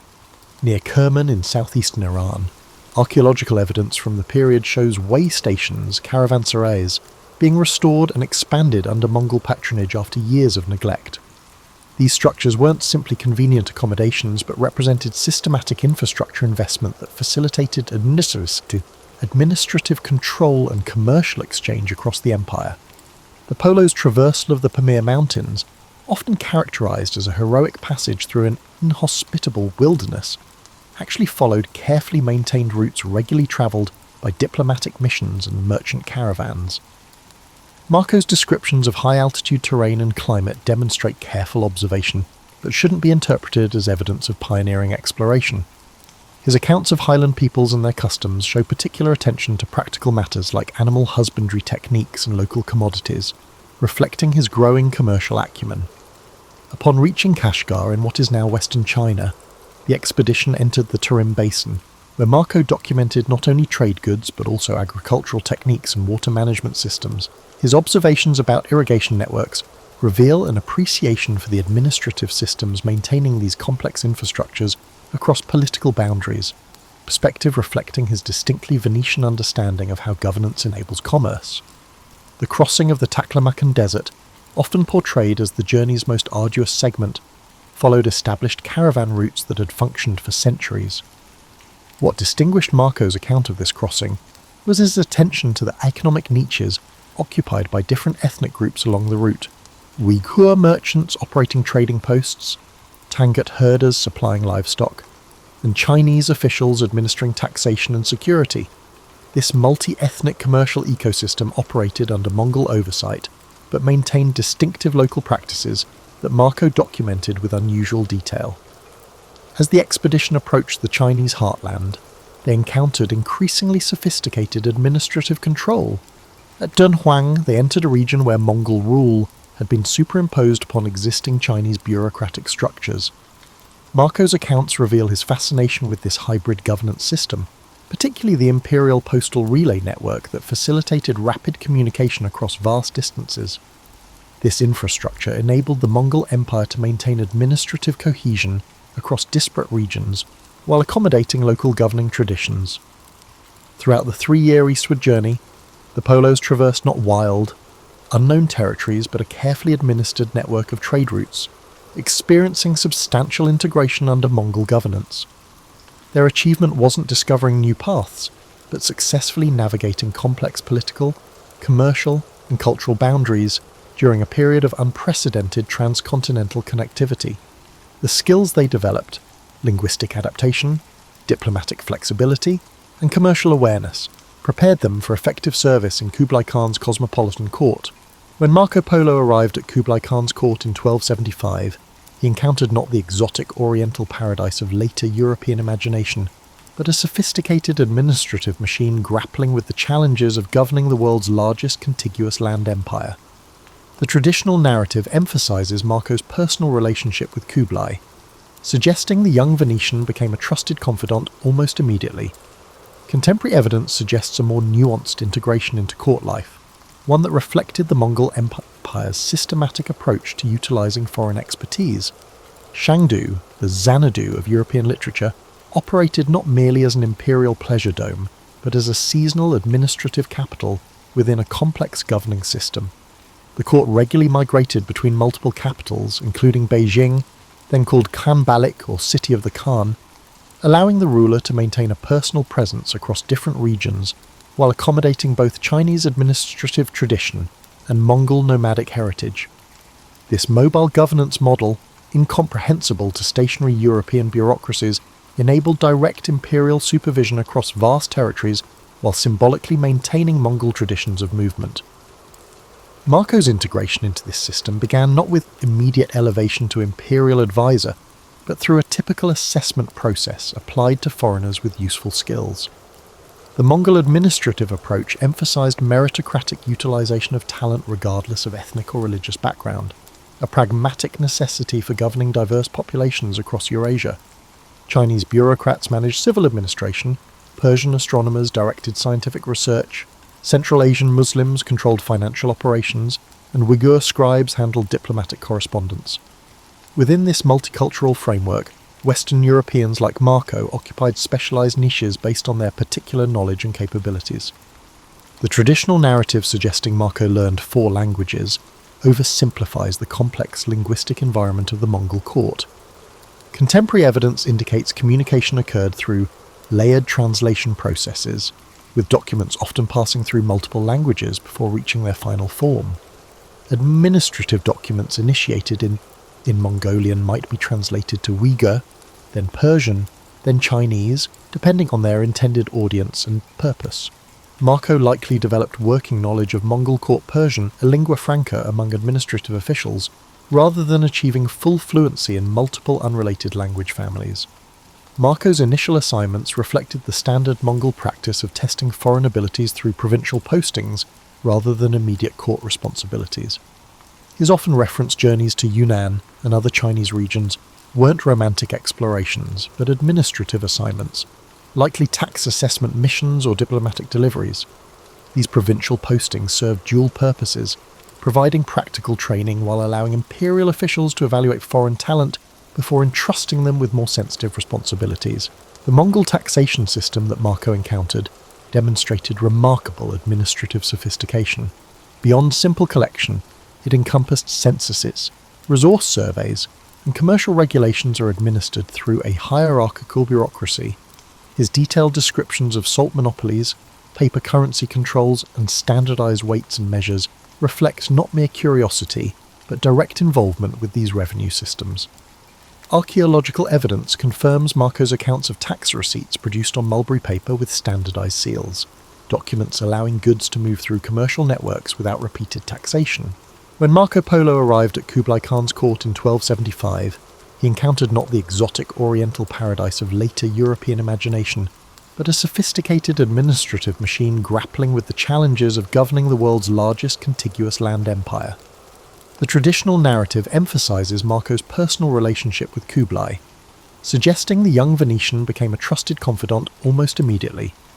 Contemporary evidence suggests a more nuanced integration into court life, one that reflected the Mongol Empire's systematic approach to utilizing foreign expertise. Shangdu, the Xanadu of European literature, operated not merely as an imperial pleasure dome, but as a seasonal administrative capital within a complex governing system. The court regularly migrated between multiple capitals, including Beijing, then called Khanbalik or City of the Khan, allowing the ruler to maintain a personal presence across different regions while accommodating both Chinese administrative tradition and Mongol nomadic heritage. This mobile governance model, incomprehensible to stationary European bureaucracies, enabled direct imperial supervision across vast territories while symbolically maintaining Mongol traditions of movement. Marco's integration into this system began not with immediate elevation to imperial advisor, but through a typical assessment process applied to foreigners with useful skills. The Mongol administrative approach emphasized meritocratic utilization of talent regardless of ethnic or religious background, a pragmatic necessity for governing diverse populations across Eurasia. Chinese bureaucrats managed civil administration, Persian astronomers directed scientific research, Central Asian Muslims controlled financial operations, and Uyghur scribes handled diplomatic correspondence. Within this multicultural framework, Western Europeans like Marco occupied specialized niches based on their particular knowledge and capabilities. The traditional narrative suggesting Marco learned 4 languages oversimplifies the complex linguistic environment of the Mongol court. Contemporary evidence indicates communication occurred through layered translation processes, with documents often passing through multiple languages before reaching their final form.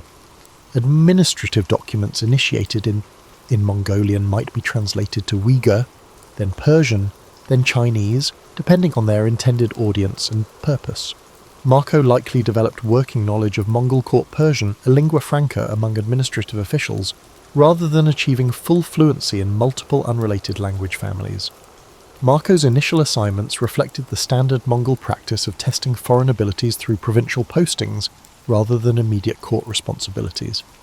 His often referenced journeys to Yunnan and other Chinese regions weren't romantic explorations, but administrative assignments, likely tax assessment missions or diplomatic deliveries. These provincial postings served dual purposes, providing practical training while allowing imperial officials to evaluate foreign talent before entrusting them with more sensitive responsibilities.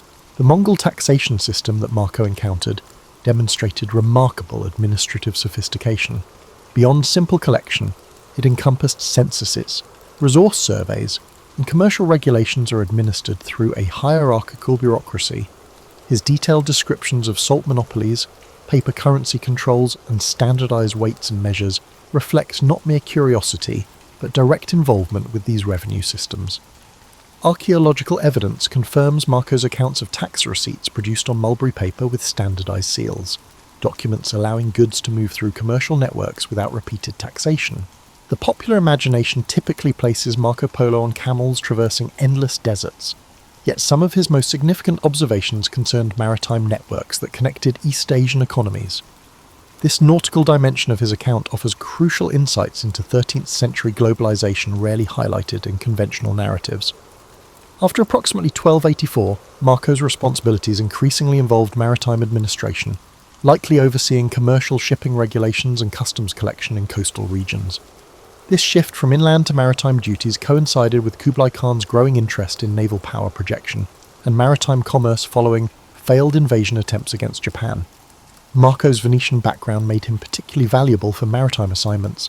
Despite their geographic distance, both Venice and Songyuan China had developed sophisticated naval architectures, navigational techniques, and maritime commercial systems. Marco's descriptions of Chinese shipbuilding technology reveal more than superficial impressions. His detailed accounts of hull construction techniques, particularly the multiple watertight bulkhead compartments that prevented sinking from localized damage, demonstrate technical understanding rather than mere wonderment. Archaeological evidence from shipwrecks confirms these construction methods, which remained unknown in European shipbuilding until centuries later. Similarly, his observations about rudder design and sail configuration indicate professional assessment rather than casual observation. Rather than being isolated ports, the maritime infrastructure Marco recorded across Southeast Asia represented interconnected commercial networks. His descriptions of Quanzhou, which he called Zaytun, emphasized not just its impressive harbour facilities but also the administrative systems coordinating vessel arrivals, cargo inspections, and customs assessment. These descriptions reveal an understanding of port operations informed by his Venetian background, where similar though less extensive systems managed Mediterranean shipping. The spice trade routes Marco documented through the Strait of Malacca and into the Indian Ocean represented the world's most valuable commercial networks, ones that European powers would later compete violently to control. His accounts of these trading patterns provided among the first detailed European documentation of these systems, identifying key transshipment points and commercial centres. However, Marco observed these networks not as an outsider, but as a participant operating within established commercial patterns, dominated by Chinese, Arab and Indian merchants. Marco's descriptions of naval warfare techniques, particularly incendiary weapons, boarding tactics and formation movements, reflected professional military assessment rather than civilian observation. His accounts of naval engagements during Kublai's campaigns against southern Chinese resistance forces and Southeast Asian kingdoms provide valuable information about operational practices otherwise poorly documented in surviving records. These observations suggest Marco may have participated in naval operations beyond purely administrative roles, possibly serving in technical advisory capacities. The navigational technologies Marco encountered in East Asian waters demonstrated a sophisticated application of astronomical knowledge to maritime movement. His descriptions of Chinese compass use extended beyond the basic magnetic principles known in Europe to include standardized compass cards with directional calibrations and techniques for compensating for magnetic deviation. Similarly, his accounts of celestial navigation using the pole star and other astronomical markers reflect practical understanding of techniques developed through generations of transoceanic voyaging. The commercial vessels Marco documented ranged from massive treasure ships to specialized regional craft adapted to particular waterways. His descriptions of multi-decked ocean-going vessels carrying hundreds of merchants and thousands of tons of cargo accurately portrayed the world's most advanced commercial shipping at that time. Archaeological discoveries of period shipwrecks confirm his accounts of vessel sizes and construction techniques that wouldn't be matched in Europe until the age of exploration centuries later. What often goes unexamined is Marco's documentation of hybrid governance systems managing maritime trade.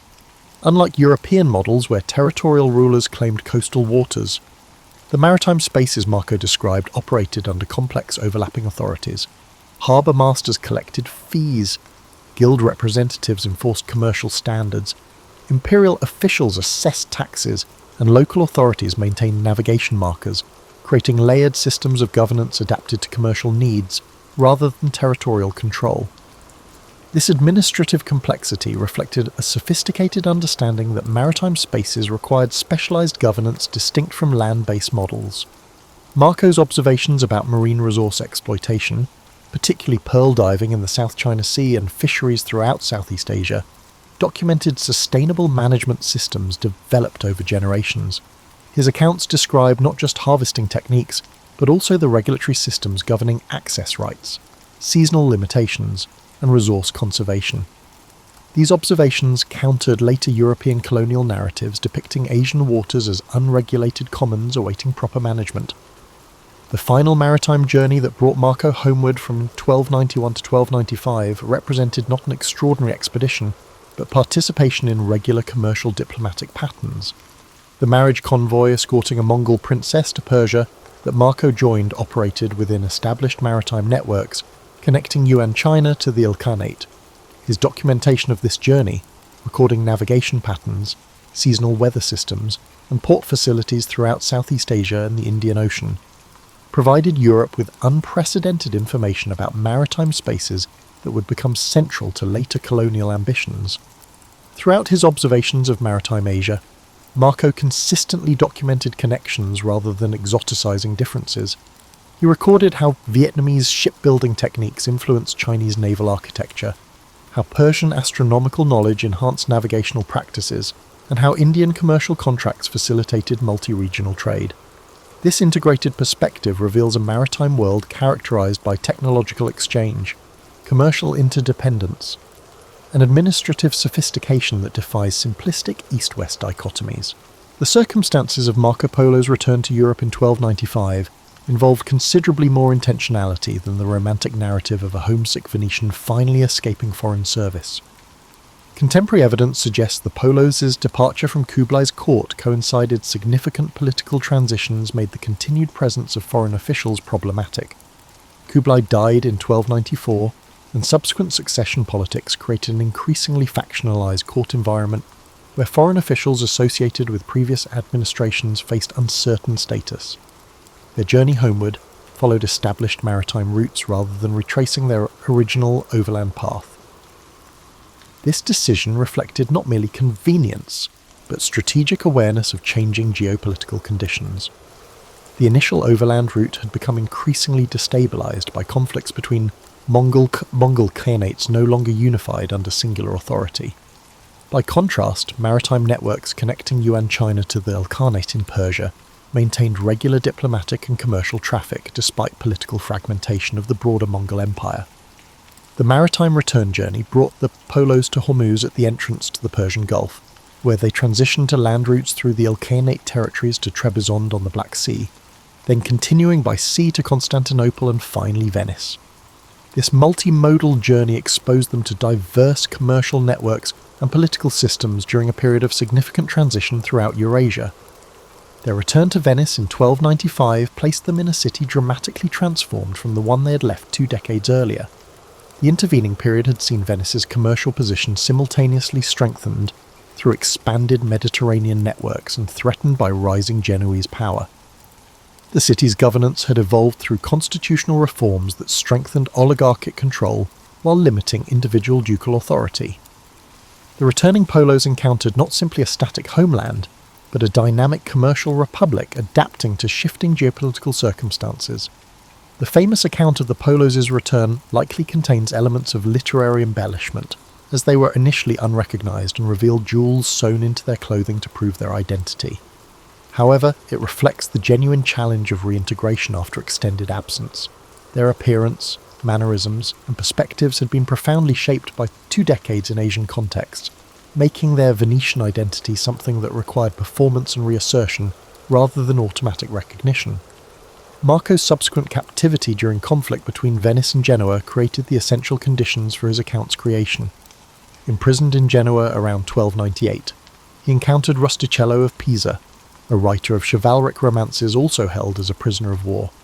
Their collaboration produced the text known variously as The Description of the World, The Travels, or Il Milione. This unusual cross-cultural literary partnership united Marco's first-hand observations with Rustichello's literary frameworks, creating a hybrid text that defies simple categorization. The conventional narrative portrays Rustichello merely as Marco's scribe, faithfully recording dictated memories. Contemporary textual analysis suggests a far more complex collaborative process. The manuscript exhibits characteristics of Rustichello's established literary style, particularly narrative frameworks drawn from Arthurian romances and rhetorical conventions from chivalric literature. Simultaneously, it contains specialised commercial, administrative, and geographic information that clearly originated from Marco's experience.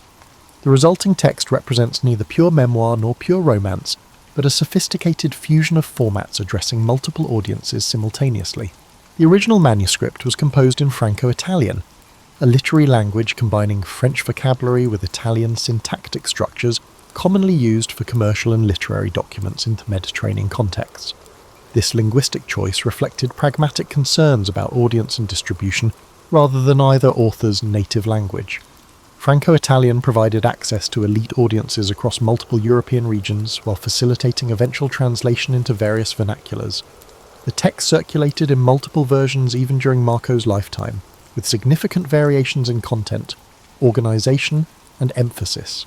Some manuscripts emphasised commercial information, while others highlighted exotic customs or political structures.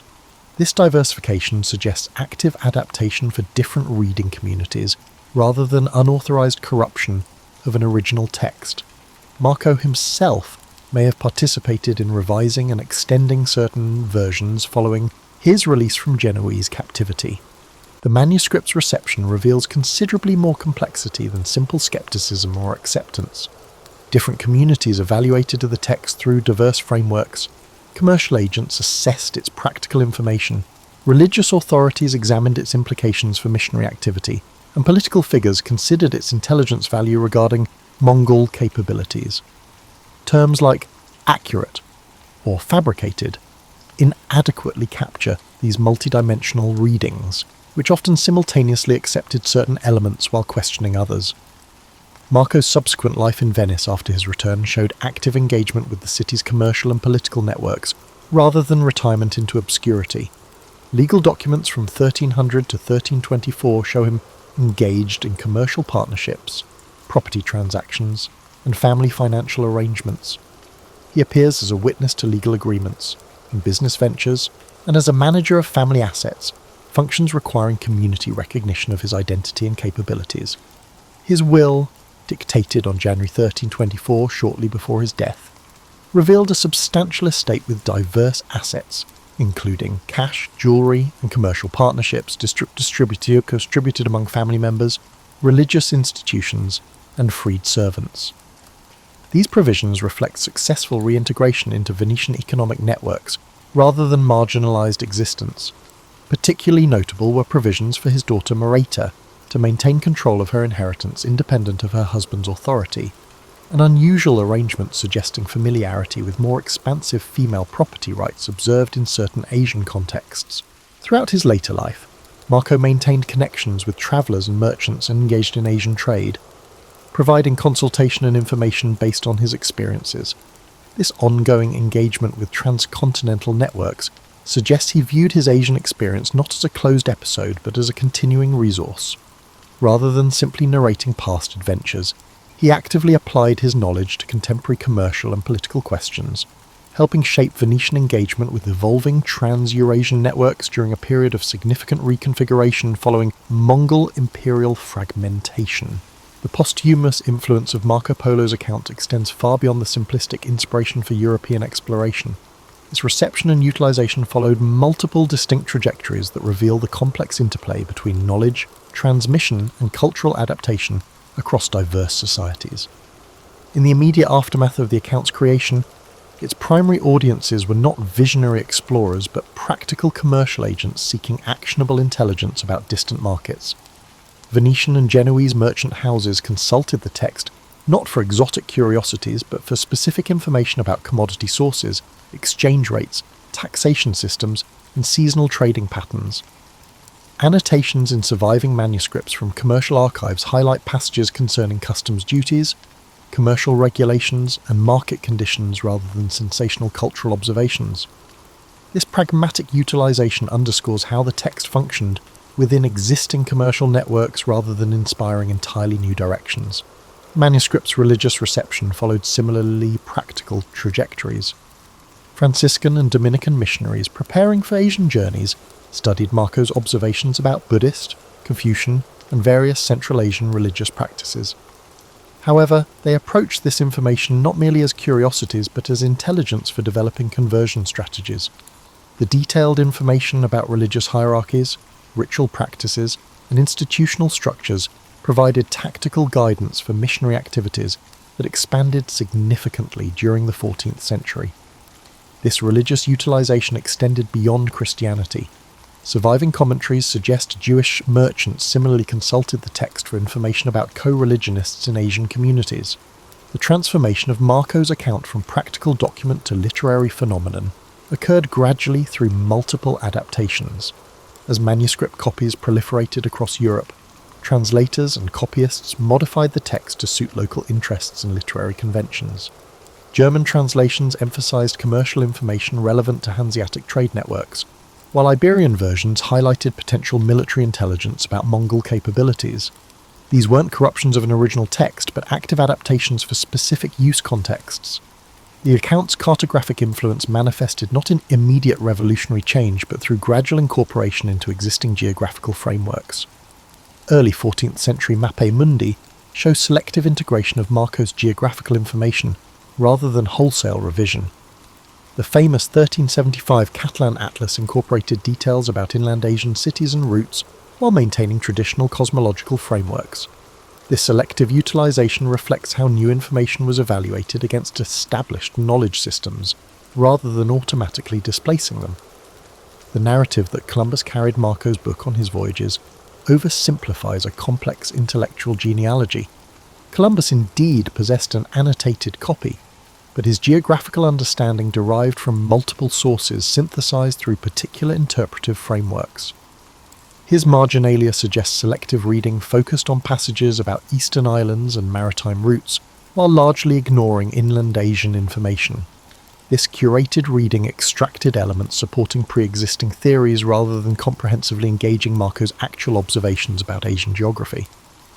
The scientific reception of Marco's account deserves greater recognition than it typically receives. His detailed observations on coal use in China, paper currency systems, astronomical practices, and medicinal applications were circulated among European technical communities. Metallurgists noted Chinese furnace designs, fiscal theorists examined monetary systems, and medical practitioners investigated described remedies.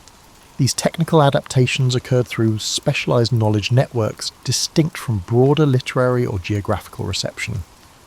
Beyond Europe, Marco's account experienced significant cross-cultural transmission through Persian and Arabic translations.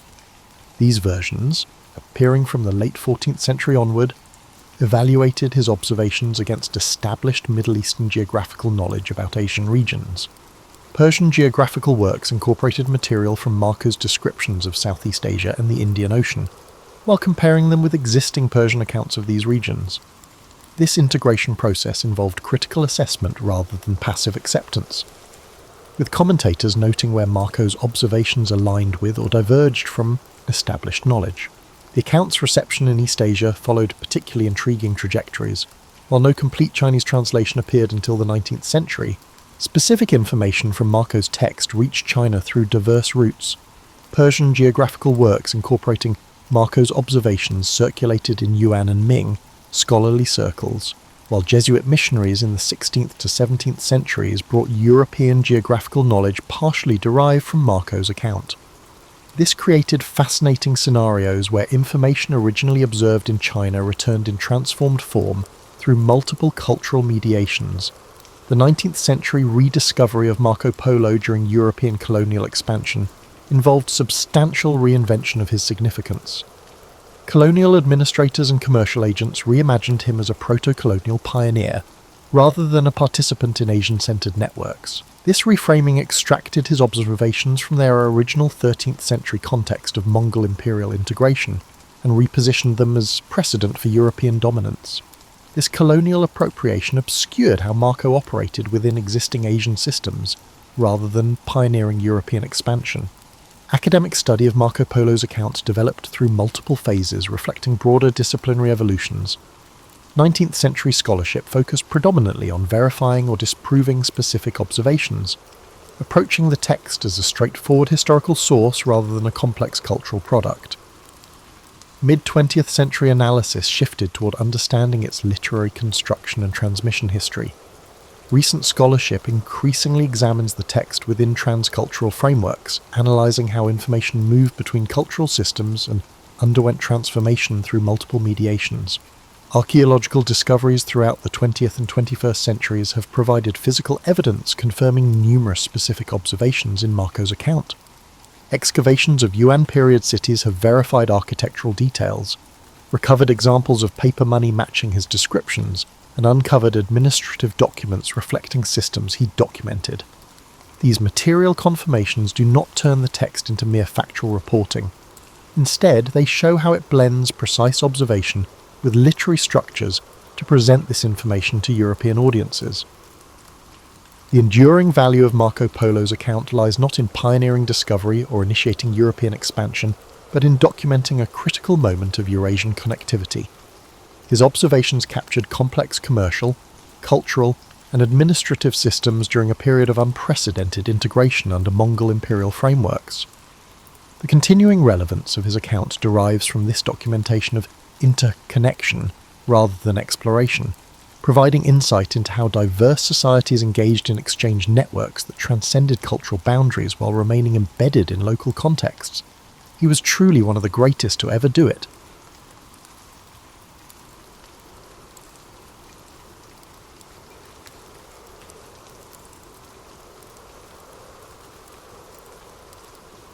We're starting off with the veteran and the sacred spring, Republic 2nd century BC.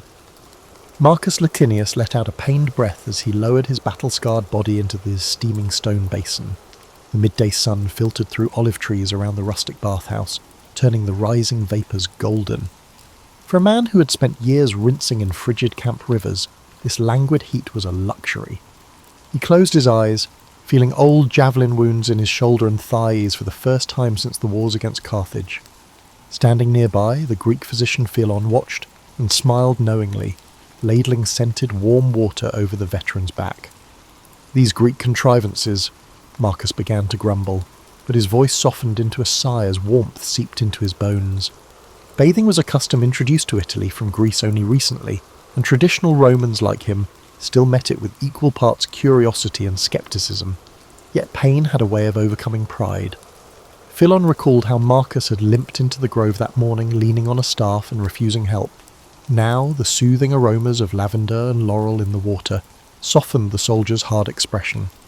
Philon had come to Rome as a captive Greek healer and earned his freedom through medical skill. Back home, healers understood the power of balneum, the bath, as a place of cure. He had learned illness came from imbalances within, and believed water and heat could help restore harmony. The physician gently helped Marcus lean against the pool's edge, and, with a bronze strigil, began scraping sweat and oil from the skin, removing grime as well as what he called bad humours. Marcus did not fully grasp the theory of the four humours, but he understood one thing. The ritual felt cleansing and oddly renewing. They were not alone in this modest bathhouse by the sacred spring. Nearby, a pair of villagers quietly soaked their aching limbs and inhaled herbal steam for stubborn coughs. The atmosphere was hushed and reverent. This place wasn't a grand public thermae, but a simple balneae beside an ancient spring long believed to be touched by the gods. Marcus recalled tales of miraculous waters curing the afflicted. The spring fed a small hot bath chamber and a cold pool downstream, and its reputation had spread after soldiers claimed wounds healed faster here than elsewhere. As Marcus's body grew acclimated to the heat, Philon guided him to the next step of the regimen. Now for the cold plunge, the physician said. Marcus grimaced but complied, hobbling to the frigidarium, a circular stone pool under the open sky. He braced himself and descended. The cold water gripped his skin like an icy fist drawing a sharp gasp. Every instinct screamed to leap out, but Marcus stayed, recalling Philon's counsel that the sudden change in temperature would stimulate his blood and invigorate the body. After a few breaths, the ache in his leg dulled to a manageable throb. The shock of cold following the deep warmth left him breathless yet strangely revitalized. Shivering but smiling, Marcus emerged and wrapped himself in a woolen towel offered by an attendant. He rolled his shoulder and found it looser, the usual stabbing pain notably diminished. Perhaps there is something to these baths after all, he admitted, meeting Philon's eyes. The Greek patted his arm. Not magic, friend, nature's gift. Heat and water can do more than any salve. Marcus had to agree. At the edge of the spring-fed pool stood a small altar covered in thank offerings, clay votives shaped like limbs and tablets etched with words of gratitude. Despite years of battle-hardened skepticism, Marcus felt compelled to step over. He murmured a few words to Aesculapius, the god of healing, giving quiet thanks in the old way. A breeze rustled the olive branches overhead as if in gentle approval. Marcus stood taller. The weight of his armour was gone, replaced by a lightness he hadn't felt in decades. In the silence, broken only by trickling water, a battle-weary Roman discovered a new kind of victory, the healing power of water and rest. With Philon's help, Marcus donned his tunic. The veteran's scars would remain, but he felt that a piece of the war's burden had been lifted from him, left behind in those sacred waters. As they departed the grove, Marcus glanced back at the spring one last time. In that tranquil refuge of warmth and faith, he had found hope that even the deepest wounds might one day mend. A day at Agrippa's Thermae, between 27 BC and 12 BC, early empire. Steam swirled through the cavernous caldarium as Lucius adjusted a bronze pipe, redirecting hot air beneath the marble floor. He was a servus balnearius, bath attendant, in the magnificent baths of Agrippa, starting work before dawn in the furnace room. Face flushed from stoking the wood-fired hippocaust, Lucius finally climbed out into the main halls carrying baskets of fresh olive oil and folded linens. The baths were already coming alive. Aristocrats in elegant togas, weathered legionaries, merchants from afar, and even freedmen and slaves scraped together the tiny fee for entry, all arriving in the morning light. Social distinctions melted away once inside. Senators, merchants, soldiers, and even slaves mingled freely here on common ground. By mid-morning they stationed Lucius in the apoditerium, a changing room filled with cubbyholes for clothes. A kindly senator pressed a quadrans, the customary fee, into Lucius's palm as a gratuity. Since Agrippa's death, the magnificent Thermae were left free to the people, so any payment now was a personal gift. Lucius smiled gratefully and tucked the coin away. Suddenly, a shout at the far side signalled that a bather's cloak had gone missing. Lucius's stomach dropped. Theft in the crowded baths was unfortunately common, and he knew the gods would receive another bitter prayer against a thief before nightfall. As the rush of bathers slowed, Lucius took a moment to breathe. He wandered through the tepidarium, the warm room, where clusters of men reclined on heated benches. Two scholars soaked and debated in Greek about Aristotle. Nearby, a poet declaimed new verses to an appreciative circle. He often saw philosophers and poets here, sharing wisdom with anyone who would listen. Though he dared not interject, Lucius felt proud to work in a place where knowledge flowed as freely as water. His reprieve was brief. A call from the palaestra, exercise yard, sent him running. One of the wrestling trainers needed more oil for athletes to anoint themselves. Lucius fetched a jug of scented oil and marvelled at the surroundings as he trotted through a colonnade. Agrippa's complex was not only baths and gyms, but also gardens and promenades. Through arched doorways he glimpsed manicured courtyards and colonnades, like the Greek gymnasia but even more sumptuous. Patrons strolled those paths to cool down, surrounded by statues and greenery, a carefully crafted landscape of leisure and health. Back in the main bath hall, Lucius carefully poured oil into the hands of a burly veteran, preparing for a massage. The man nodded in thanks, scars crisscrossing his back. He mentioned that his old war wounds pained him less after a hot soak. Lucius offered a polite smile and moved on, but inside he felt a spark of satisfaction. He saw daily how much relief the baths brought to weary bodies. People left these halls walking taller than when they entered. By late afternoon the crowds thinned. Lucius helped sweep the now empty frigidarium, the cold plunge room shivering a bit in the clammy air left behind. He gathered stray strigils and tidied shelves of oils.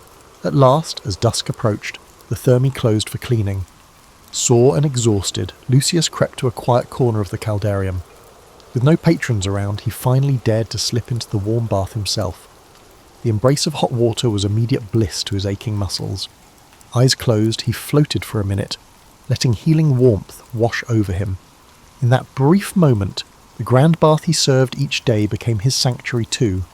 Lamplight flickered in the corridors as he finished his duties. Before leaving, he paused by the small altar where patrons offered thanks to the goddess of health, Salus, and bowed his head. He had witnessed both nobles and workers find solace, cleanliness, and companionship beneath these vaulted ceilings. Lucius locked the massive bronze doors from outside. In the amber glow of sundown, the baths of Agrippa stood silent and steamy behind him, an enduring gift to Rome. Tomorrow at dawn he would return to ignite its fires anew, knowing that within those walls the aches of rich and poor alike were soothed by the same healing waters. In the sacred waters of Sulis, Aquae Sulis, Britannia, 2nd century AD. Eberaka lifted her hands above the steaming pool as dawn's first light crept through the open roof. As a priestess of Sulis Minerva, she began each day in prayer by the sacred spring. Tendrils of mist curled around her, and the lone Roman veteran who stood shivering in the cool morning air. Marcus Julius, a retired centurion, had travelled hundreds of miles to Aquae Sulis in hopes these famous thermal waters might ease the agonizing pain in his joints. He watched with cautious reverence as the priestess invoked the goddess. "Sulis Minerva, healer of ills, bless us," she intoned. Sulis was venerated as a healing divinity whose sacred hot springs could cure physical and spiritual suffering, and Eberaka felt the goddess's presence in the rising steam. At her nod, Marcus disrobed his tall, scar-scored frame and gingerly descended the stone steps into the great bath. He inhaled sharply. The water was near scalding, rich with sulphur and minerals that tinged it a translucent green. Every day Eberaka saw newcomers react the same way, a gasp at the heat, then a sigh as the warmth penetrated aching bones. Marcus settled neck deep, his muscles gradually unclenching. Eberaka took up a shallow pewter bowl, dipped it, and slowly poured the hot mineral water over the veteran's shoulders. This act was part of the healing ritual. The water trickling off his body was thought to carry the spring's healing essence into him. The centurion closed his eyes while the priestess gently poured the shimmering water again and again, murmuring prayers in both Latin and the ancient Brittonic tongue of this land. All around them the baths of Sulis were stirring awake. Fellow pilgrims and local townsfolk began to arrive, their footsteps echoing under the portico. Families with sick children and elderly farmers with crutches came seeking relief. Eberaka greeted each quietly. Though Rome governed Britannia now, in this complex the goddess welcomed all with healing waters. Within the adjacent temple, acolytes prepared offerings of food and carved plaques to present at Sulis Minerva's altar. The air smelled of moist stone, burning incense, and the metallic tang of the spring. For a moment, Eberaka glanced toward the temple's inner sanctum, where a gilded bronze statue of the goddess caught the light. She whispered a promise under her breath that Sulis's power would never be forsaken here, even as foreign customs swirled around her. Marcus roused her from her thoughts with a quiet groan. He had been soaking for a while, eyes half closed as the thermal heat worked on him. The priestess stepped to the water's edge. "How do you feel?" she asked softly. The soldier rolled his shoulder experimentally beneath the green surface. "Better, I think," he replied, a note of wonder in his voice. He moved his knee that had been stiff with arthritis. It was still inflexible, but the stabbing pain had lessened. "The goddess smiles on you," Eberaka said with a gentle smile. She offered him a cup of the spring water. Many believed drinking it cleansed one from within as well. Marcus drank the warm, metallic-tasting water and managed a grin. It was the first time Eberaka had seen the stern man smile that morning. By midday, Marcus, now wrapped in a woolen cloak, joined Eberaka and other supplicants at the circular spring for a communal ritual. One by one, they placed tokens in the bubbling water in thanks or petition. Marcus dropped a worn legion pendant into the depths as an offering, while others tossed coins that glinted beneath the ripples. The group then chanted a hymn of healing in unison, their Latin and Brittonic prayers intermingling under the high roof. Eberaka's voice rose strong and clear, invoking Sulis as a nourishing mother, and vigilant Minerva all at once. When the rites concluded, Eberaka noticed tears in the centurion's eyes. "I feel new again," Marcus whispered, amazed. He flexed his hands, finding the usual morning stiffness gone. Despite his scars from war and age, The hot waters had restored his vitality. Ibaraka helped him to his feet and guided him to give thanks at the altar.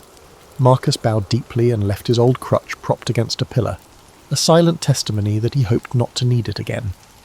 That evening, as the last devotees departed, Ibaraka lingered to thank the goddess. She sprinkled rose petals into the steaming pool and fed the altar fire until it glowed. Many would depart Aquae Sulis carrying tales of relief and healing back to their homes. Priestess Ibaraka offered one final prayer that these sacred springs would remain a sanctuary of healing for all who truly needed it. The Physicians' Council, Rome c. 180 AD, Julius Frontinus, arrived at the baths of Trajan at dawn. A trained physician, he often met patients here amid the marble halls and healing waters. This morning he had invited his friend Fabius for a private consultation in the bath's soothing environment. Fabius had been listless and sorrowful since losing his wife last winter, a classic melancholia as Julius saw it. Julius believed the baths could succeed where months of mourning had failed, to restore his friend's body and spirit by rebalancing the humours thrown off by grief. They found a quiet corner of the tepidarium, where gentle warmth emanated from the floors and walls. Julius encouraged Fabius to recline on a heated bench. "We will begin here to warm your blood," he explained. In the soft light, mosaics of Hygeia looked down as if supervising the therapy. Julius mixed a few drops of eucalyptus oil into Fabius's palm, a trick he had learned to open the lungs and lift the mood. As Fabius inhaled the sharp scent, Julius noted his friend's posture change. The philosopher's shoulders, long tense, began to relax. Gradual warmth was known to purge unwholesome vapours and prepare the body to release its burdens, and indeed, Fabius's chest seemed to lighten with each breath. Next, Julius led his friend into the caldarium, the hot steam chamber. A wave of moist heat enveloped them. Fabius frowned at the discomfort, but Julius sat him by the hot fountain and urged him to breathe deeply. Soon sweat was streaming down Fabius's body. Julius gently scraped it away with a bronze strudel, as if peeling off a layer of sorrow along with the sweat. The intense heat began to loosen his stiff muscles and even ease his tight chest. Fabius's breathing, shallow at first, grew deeper and more rhythmic. After a thorough sweat, Julius guided the trembling philosopher toward the domed frigidarium. A circular pool of cold, clear water awaited. Fabius balked on the edge, eyeing the chilly basin with dread. "Trust me," Julius said. With a supportive arm, he helped Fabius step down. The cold hit him with a brutal shock. Fabius gasped and almost bolted out, but Julius held him a moment until the panic passed. His heart pounded and his skin tingled. Such a sudden change in temperature was believed to stimulate circulation and sharpen the senses, and indeed Fabius felt more alert than he had in ages.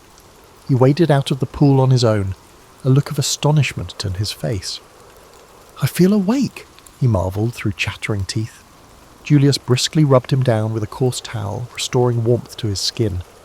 Colour returned to Fabius's cheeks and a light to his eyes. They rested in a sunlit courtyard, wrapped in fresh linen robes and sipping watered wine. Fabius's limbs were loose and his mind clear. He grasped Julius's hand gratefully. Grief had driven his humours to imbalance, but nature, aided by hot water and cold, had helped restore what was lost. Julius gently reminded him that regular bathing purifies the body of toxins and can uplift the spirit. As they prepared to depart, Julius observed a cluster of men by the colonnade engaged in a lively debate on Aristotle's ethics. The physician smiled. Bathhouses often served as informal forums for scholars and physicians alike. He himself had exchanged remedies and insights in these halls many times, knowledge flowing freely among those dedicated to wellness. Indeed, this place cared for the spirit just as much as the body. He noted that Fabius now sat upright, calmly watching the morning bustle, the haunted look gone from his face. Before departing, Julius gave Fabius a small vial of soothing herbal oil, instructing him to use it each night. Fabius thanked him, and promised to return to the bath soon, not as a patient, but as a friend. For Julius, this was the true reward of medicine, easing an ailment and seeing hope rekindled. In the vaulted halls of the baths, a soul weighed down by sorrow had truly been lightened. Healing had come through hot and cold water, medicine and friendship, all in harmony together. In Rome, 217 AD, a merchant at Caracalla's baths named Lysander of Tyre stepped through the towering entrance of the baths of Caracalla and felt his breath catch in his throat. He had travelled across half the empire but never seen a monument to leisure as magnificent as this. A vast hall stretched before him, its vaulted ceiling held aloft by dozens of columns. Everywhere stood marble statues of gods and heroes. Colossal Hercules leaning on his club dominated the scene. The complex was renowned for its unparalleled lavish decoration. The merchant passed bronze fountains tinkling gently, their water music echoing off the high walls. Clad only in a simple loincloth provided at the entrance, Lysander moved from the grand atrium into the bustling apoditerium. Here, garments of rich and poor hung side by side in the wall niches. 2 young bath attendants helped Lysander stow his belongings. He cast a cautious eye toward his satchel of precious spices, until an attendant assured him it would be safe. With a nod of thanks, Lysander stepped gingerly onward, the smooth marble floor warm under his bare feet thanks to the hypercaust fires below. He first entered the tepidarium, a warm chamber where an inviting heat caressed his travel-weary muscles. Golden light filtered through high windows, illuminating mosaics of sea creatures across the floor. Groups of men reclined on heated benches along the walls, chatting in a dozen tongues: Latin, Greek, Egyptian, Aramaic, and even his native Syriac. Despite differences in speech and status, here all were simply bathers at ease. A portly Roman negotiator struck up a friendly conversation about caravan routes and even offered Lysander a dab of citrus-scented oil from his flask. The merchant graciously accepted, rubbing it into his skin as the tension of months on the road began to melt from his shoulders. Next he followed the flow of bathers into the caldarium, the enormous hot room. At one end of this cavernous hall roared a circular pool of steaming water flanked by enormous marble tubs. The air was thick and steamy, muffling every sound to a murmur. Lysander eased himself into the central hot pool. The water embraced him, almost too hot at first, but he slowly sank up to his chest. Waves of heat unfurled through his limbs, dissolving the stiffness in his spine from weeks of jostling in a camel-drawn wagon. Nearby, a pair of off-duty legionaries sighed with relief as they submerged themselves. Lysander closed his eyes and let sweat bead on his brow. A bath attendant appeared with a bronze strigil, and Lysander allowed the young man to briskly scrape the perspiration and oil from his skin. He marvelled at the sight of even this humble task in the Palace of Well-Being. Properly steamed and scrubbed, Lysander was ready for the final trial, the frigidarium. He braced himself as he stepped into the next chamber, an airy hall with a vast cold swimming pool, natatio, open to the sky. The sun had climbed higher now, its rays dancing on the turquoise water. With a hearty exhale, Lysander plunged forward. The cold shocked him to his core. He gasped as the chill enveloped his overheated skin. When he surfaced invigorated, he was glad for it. He laughed out loud in surprise. Some nearby bathers chuckled at his shocked face, and he grinned back. The sudden contrast from hot to cold sent new energy coursing through his veins, leaving him alert and renewed. After swimming, Lysander wandered into a landscaped garden adjoining the natatorium. Clipped hedges and fruit trees offered dappled shade. He strolled along a portico where others lounged, cooling off, some enjoying a light snack. In one corner stood a small shrine to Aesculapius, the god of healing. Though not a devout man, Lysander paused to bow his head and offer a silent thanks to the powers watching over weary travellers. Only that morning he had arrived in Rome bone-tired and sore in every joint. Now he felt practically reborn. As he prepared to leave, Lysander felt the day's burdens completely lifted. Stepping back out through the grand doors into the bustling streets, the Syrian merchant carried with him a newfound vigour. The baths of Caracalla had cleansed the dust from his skin and washed away the weariness of his long journey. Refreshed and optimistic, Lysander hefted his satchel of spices, surprisingly lighter on his shoulders now, and set off to conclude his business in the capital, rejuvenated by the restorative powers of Rome's grandest baths. The Saint of the Baths, Rome c. 420 AD. The late afternoon sun cast long shadows through the half-empty baths of Titus, illuminating motes of dust swirling above the tepidarium pool. Flavia, a middle-aged deaconess of the Christian church, wrung out a linen cloth in warm water and gently laid it over an old woman's arthritic knees. Around them, a handful of the sick and poor soaked quietly in the small bath hall. This once grand facility had seen better days. Mosaics missing tiles, a dry fountain niche where a statue of Apollo had stood. Yet to Flavia, it was a sacred place of healing. In the corner, where a fresco of nymphs was fading, a simple wooden cross hung on the wall.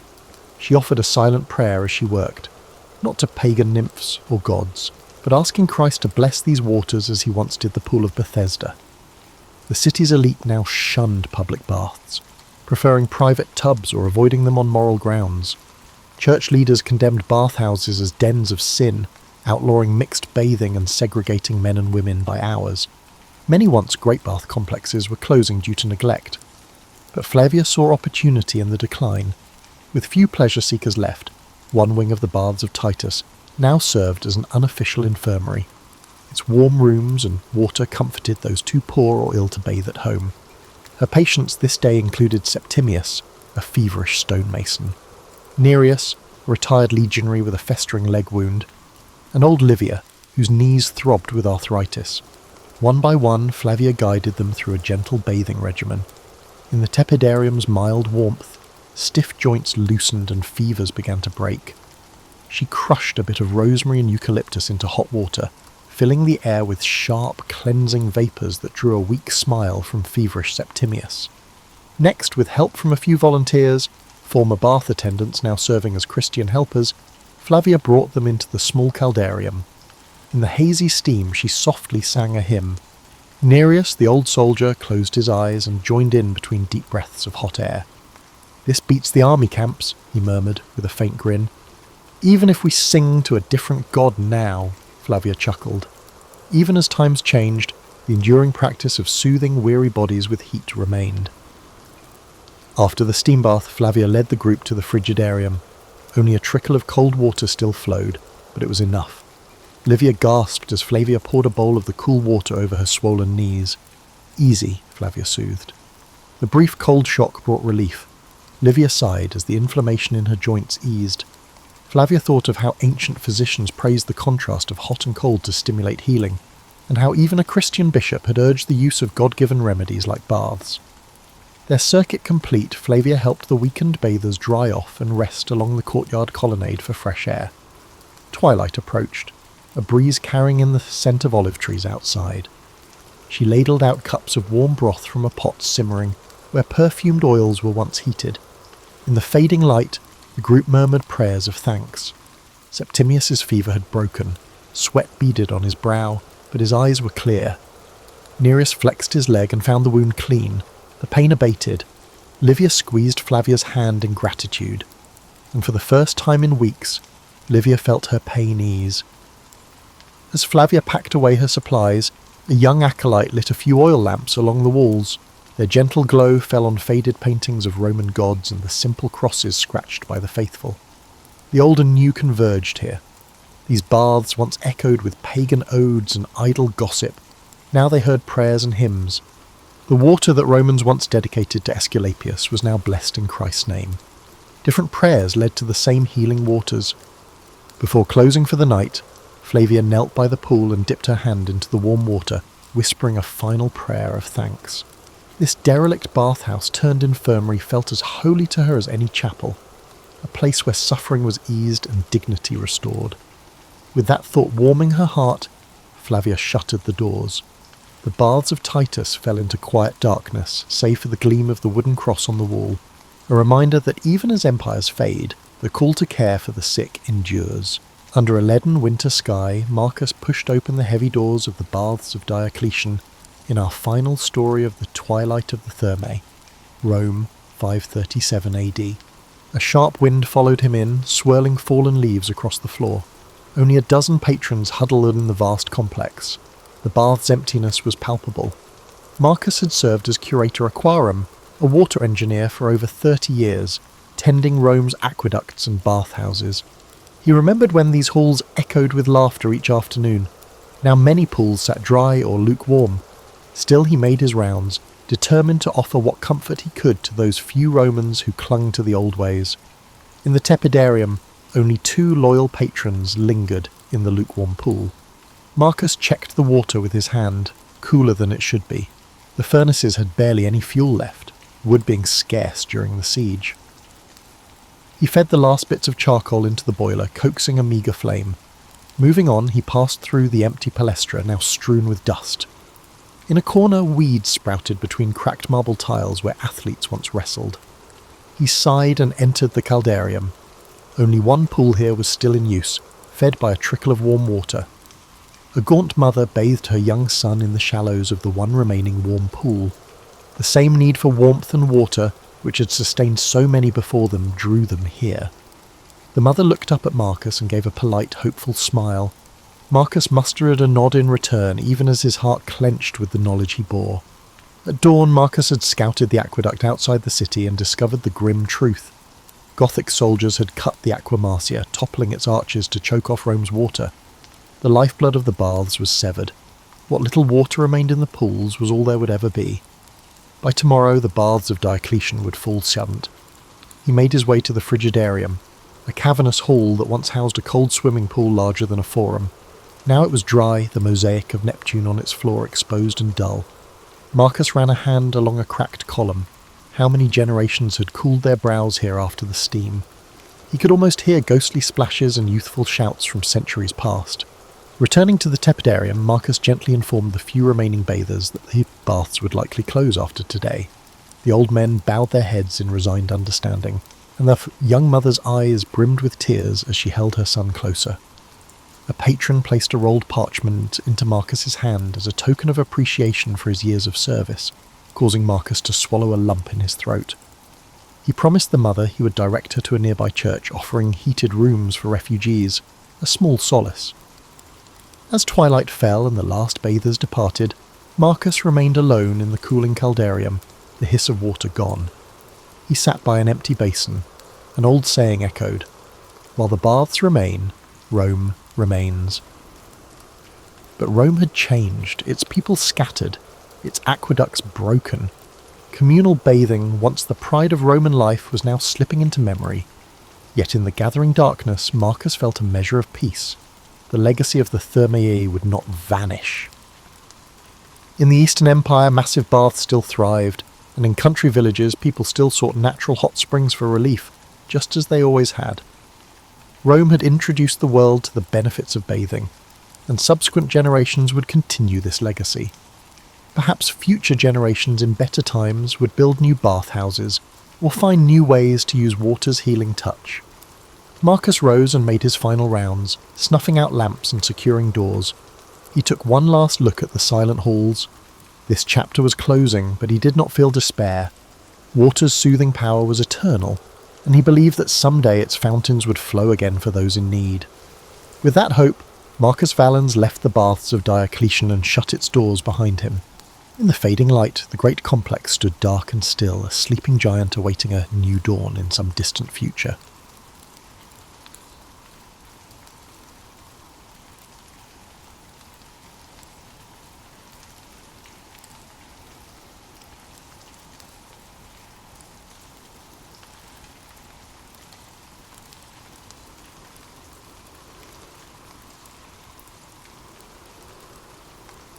Thomas Jefferson was born on April 13th, 1743, at Shadwell, a plantation in the Virginia Piedmont. His father, Peter Jefferson, was a surveyor and landowner renowned for physical strength and an adventurous spirit. His mother, Jane Randolph, came from a prominent family. Growing up amid rolling hills and dense forests, young Thomas embraced the frontier ethos even as he absorbed the genteel expectations of the colonial gentry. He delighted in horseback rides, the hush of mountain trails, and the hum of intellectual debate courtesy of visiting tutors. By the 1750s, Virginia's plantation economy thrived on tobacco cultivation, with an enslaved workforce forming its backbone. Peter Jefferson owned enslaved labourers, and Thomas grew up witnessing the institution's daily operations, an uneasy inheritance that would later spark internal conflict in his adult years. But as a child, he balanced field observations with classical studies. His father died when Thomas was 14, leaving him a sizable estate, but also the burden of paternal absence. This responsibility shaped him, instilling a drive for self-reliance and scholarly achievement. Around age 17, Jefferson enrolled at the College of William and Mary in Williamsburg. He immersed himself in philosophy, mathematics, and the law, studying under influential mentors like George Wythe. Late-night reading sessions at the Royal Governor's Palace Library fostered his fascination with Enlightenment thinkers. John Locke, Montesquieu, and others. Their calls for reason over tradition resonated with Jefferson, who scoured texts on government, science, and ethics. He also cultivated his violin skills, joining small music gatherings that balanced his rigorous academic schedule. After concluding his college years, Jefferson read law with Wythe, forging a bond that melded legal rigour with ethical inquiry. This training hammered into him the notion that laws must be grounded in rational principles, not arbitrary decrees. Meanwhile, he kept track of tensions brewing between the colonies and Britain, attending assemblies where taxation and representation roiled the gentry. Even then, Jefferson's reflective nature showed he was not the most boisterous voice, but his private letters revealed a keen sense of injustice at Parliament's intrusions. By 1767, he began practicing law. After being admitted to the bar, he frequently represented small landholders in property disputes or merchants caught up in customs enforcement. Observers noted his calm demeanour, meticulous arguments, and persuasive writing. He built a reputation as a reliable advocate who valued clarity over theatrics. That skill set would soon extend to political life, as colonial unrest over the Stamp Act and Townshend duties escalated. Parallel to his legal career, Jefferson oversaw the expansion of Monticello, his future architectural masterpiece perched on a hill near Shadwell. He had begun designing the house in his early 20s, referencing Palladian styles gleaned from books. The property's vantage offered sweeping views, symbolising for Jefferson both intellectual curiosity and the potential of the new world. He adored the notion of designing living spaces with geometric harmony, installing hidden staircases, symmetrical wings, and carefully proportioned rooms. Monticello was not just a home, but a living laboratory for architecture, horticulture, and personal reflection. In 1769, he won a seat in the Virginia House of Burgesses, marking his formal entry into public affairs. He arrived in a tense climate. Radical voices called for boycotts of British goods. Jefferson, though quietly spoken, sided with the emerging patriots. He penned resolutions decrying British overreach. Though initially mild in tone, over time his pen would sharpen as London doubled down on the colonial authority. Around this era he courted Martha Wells Skelton, a young widow famed for musical talent and a gentle spirit. They married on New Year's Day at 1772, forging a partnership that would shape Jefferson's personal life. She joined him at Monticello. Though her health was fragile, they spent tranquil moments reading or playing duets, Jefferson on violin, Martha on harpsichord. Their bond was tender, yet overshadowed by the mortality rates of the period. Over their decade together, Martha bore children, but only 2 daughters survived to adulthood. Her eventual passing left Jefferson in deep mourning and likely influenced his future emotional reserve. Early in the 17th century, Jefferson found himself on the brink of a more significant colonial crisis. The Boston Tea Party erupted, the British closed the port of Boston, and the call for intercolonial unity grew louder. Jefferson's pen, influenced by his legal background and Enlightenment convictions, would soon craft arguments that soared beyond local assemblies. Fate was guiding him toward the epicenter of revolutionary debate, where he'd become a pivotal voice championing independence and articulating a new model of governance. For now, though, he was a rising Virginian notable, poised, methodical, and quietly determined, with Monticello as both sanctuary and symbol of evolving ideals. Jefferson's political instincts emerged as colonial tensions escalated into outright conflict. In 1774 he drafted A Summary View of the Rights of British America, a pamphlet addressing colonial grievances. Though less famous than later texts, it signalled a decisive shift, arguing that Parliament had no authority to govern the colonies without their consent. This stance, radical for its time, circulated widely. Some older patriots found it brash, but for Jefferson, it was a matter of logical extension.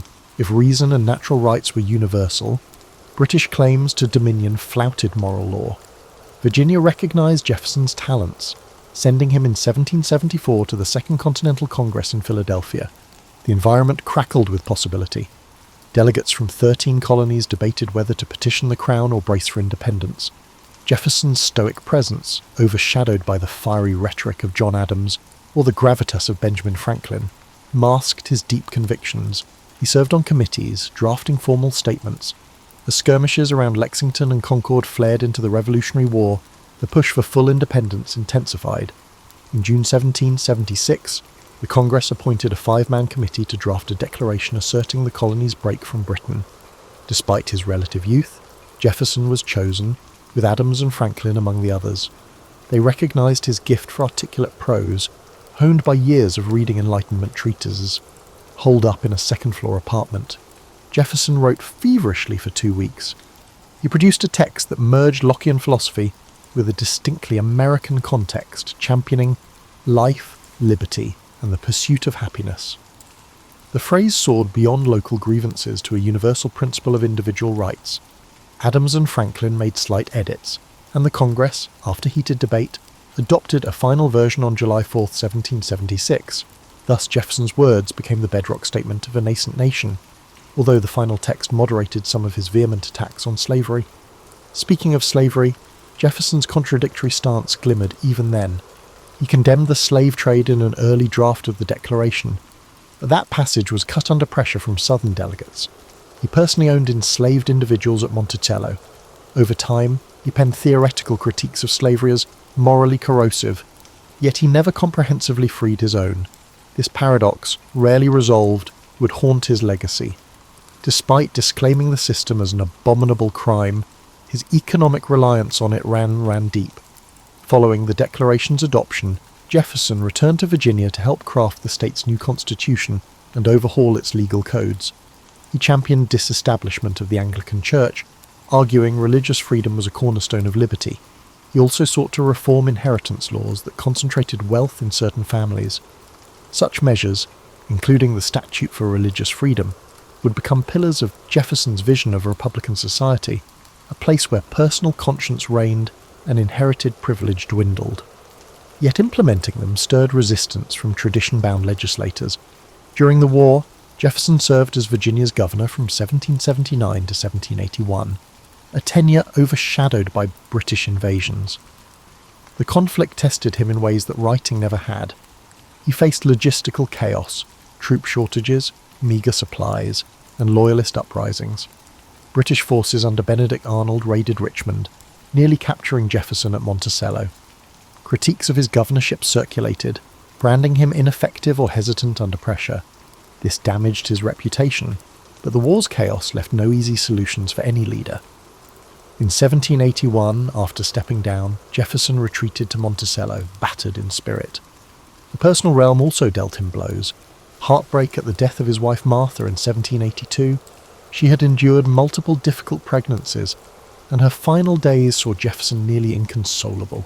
Her deathbed request that he not remarry bound him in sorrow for weeks. He burned their correspondence, an act reflecting deep grief and a desire for privacy. The father of 2 surviving daughters, he turned inward, focusing on writing notes on the state of Virginia, a comprehensive look at his region's geography, economy, and mores sprinkled with philosophical musings. That text, published years later, revealed both his intellectual scope and the racial theories that many modern readers find troubling.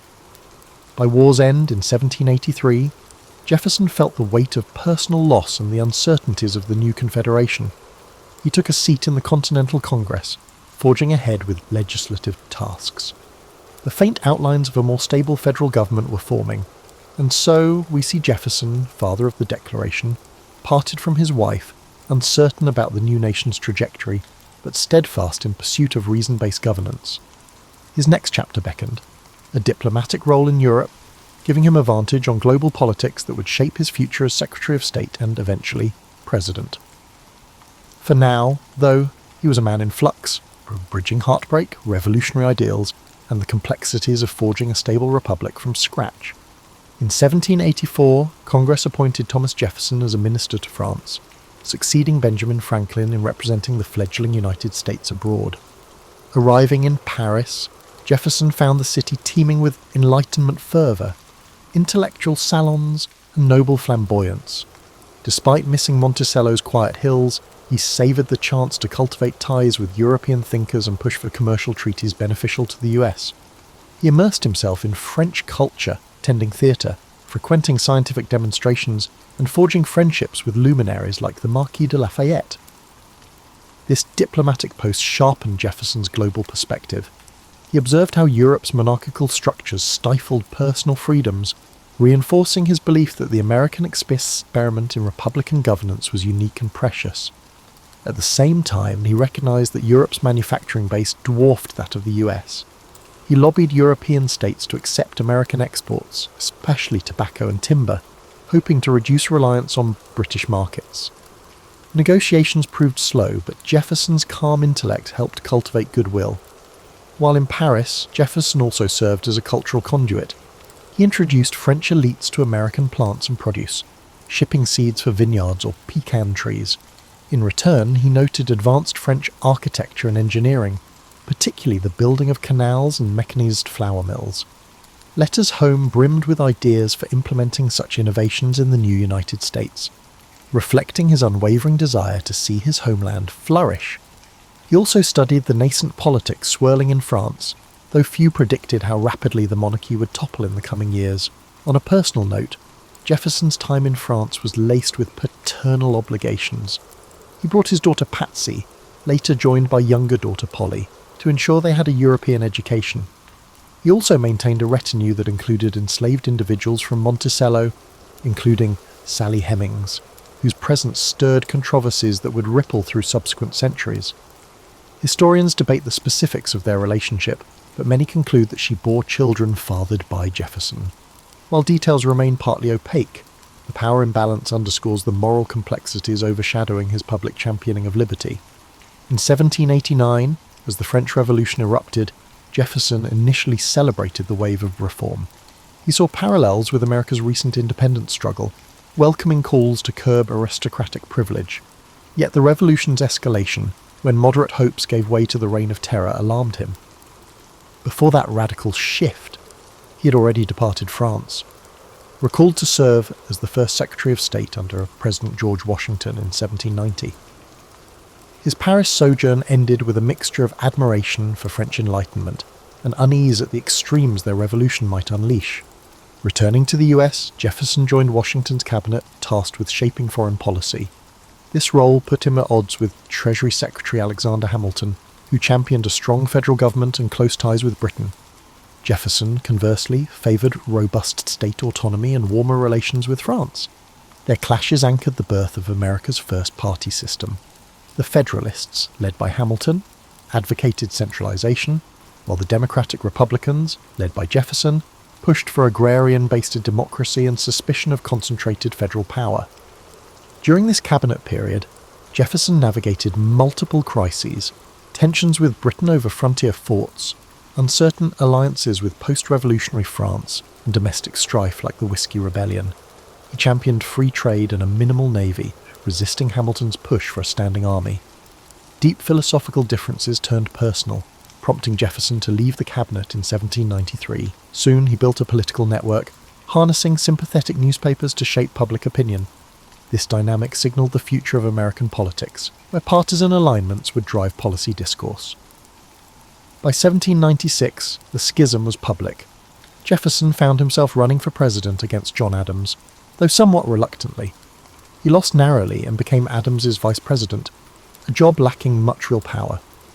From the Senate's vantage, Jefferson observed Adams's presidency enacting laws like the Alien and Sedition Acts, which Jefferson deemed tyrannical. Furious, he covertly authored the Kentucky Resolutions, suggesting states could nullify unconstitutional federal statutes. The move introduced a heated debate over federal-state relations.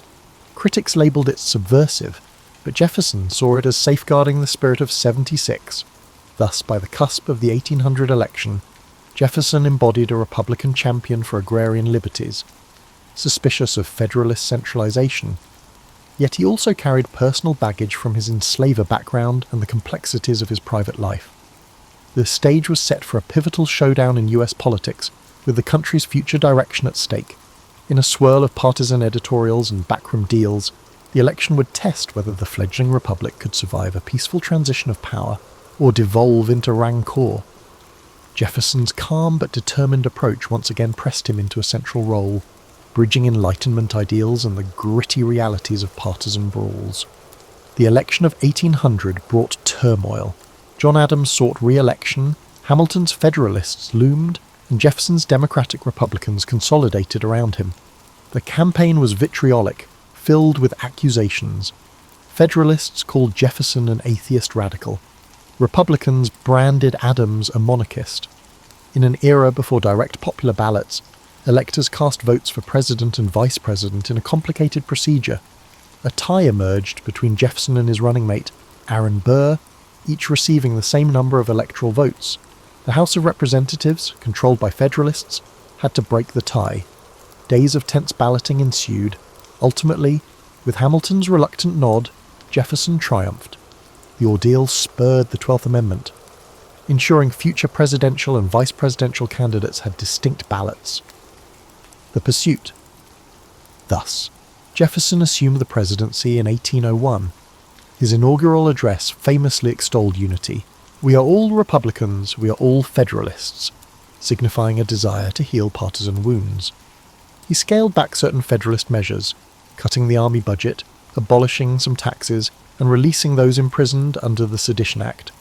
He aimed for a wise and frugal government, believing the US should remain primarily agrarian, suspicious of large cities and banks. This pastoral vision resonated with many frontier settlers who saw the new president as their champion. One early success was the Louisiana Purchase in 1803.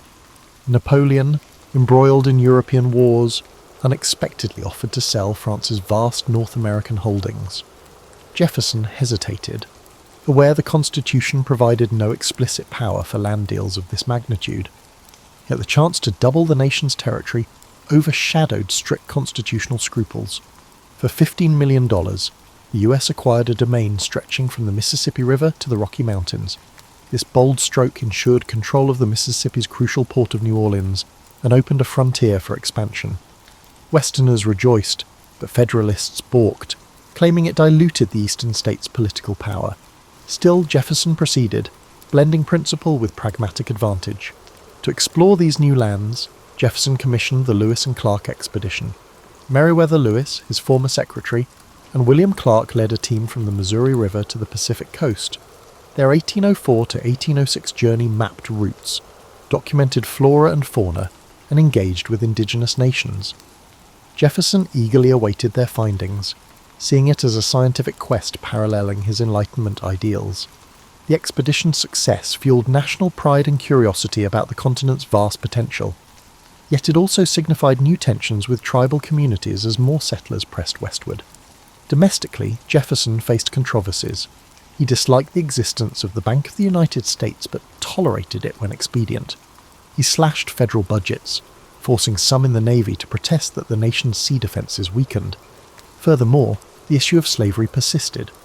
Jefferson's personal writings described it as a moral and political hazard, yet he neither freed most of his own enslaved individuals nor championed federal abolition. Indeed, the 1807 law banning the importation of enslaved Africans was a partial measure. Some historians argue Jefferson missed a critical chance to push for more sweeping reforms. Foreign affairs proved trickier. Britain and France waged relentless war in Europe, ignoring US neutrality, seizing American merchant ships, and impressing US sailors into their navies. Incensed, Jefferson tried economic warfare, championing the Embargo Act of 1807, halting nearly all US exports. He reasoned Britain and France needed American goods. Instead, the measure devastated US ports, invited smuggling, and turned public opinion against him. The fiasco illustrated the limits of peaceable coercion. Eventually, the unpopular embargo was repealed, tarnishing Jefferson's last year in office. In 1809, he handed the presidency to his close ally, James Madison, quietly retiring to Monticello.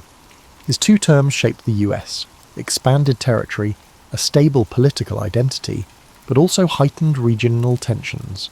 His approach, a mix of lofty Republican ideals and occasional pragmatic contradictions, left a complex imprint.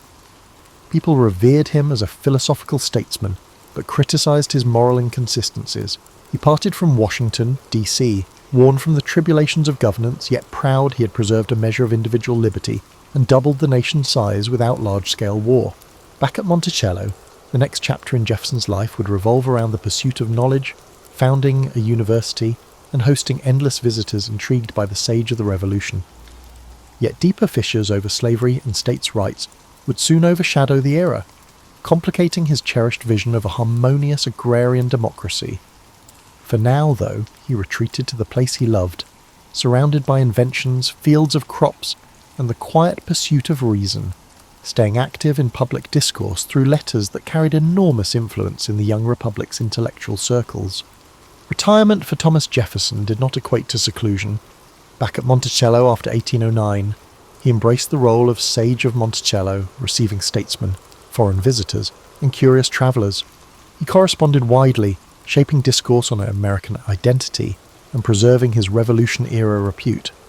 The estate itself reflected his restless creativity, expansions to the house, pavilions, and a labyrinth of gardens for experimental horticulture.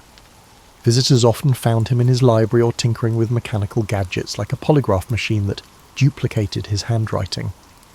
His thirst for innovation remained undimmed. However, Monticello's finances were precarious. Jefferson indulged in architectural whims, financed extended family, and endured the fluctuating price of tobacco. Debts mounted, especially as he refused to scale back a gracious lifestyle. Slavery underpinned Monticello's operations, with over 100 enslaved individuals performing the labour. Jefferson supervised them, recording births, tasks, and schedules with methodical detail. Yet behind these ledgers lay human lives subjected to forced servitude.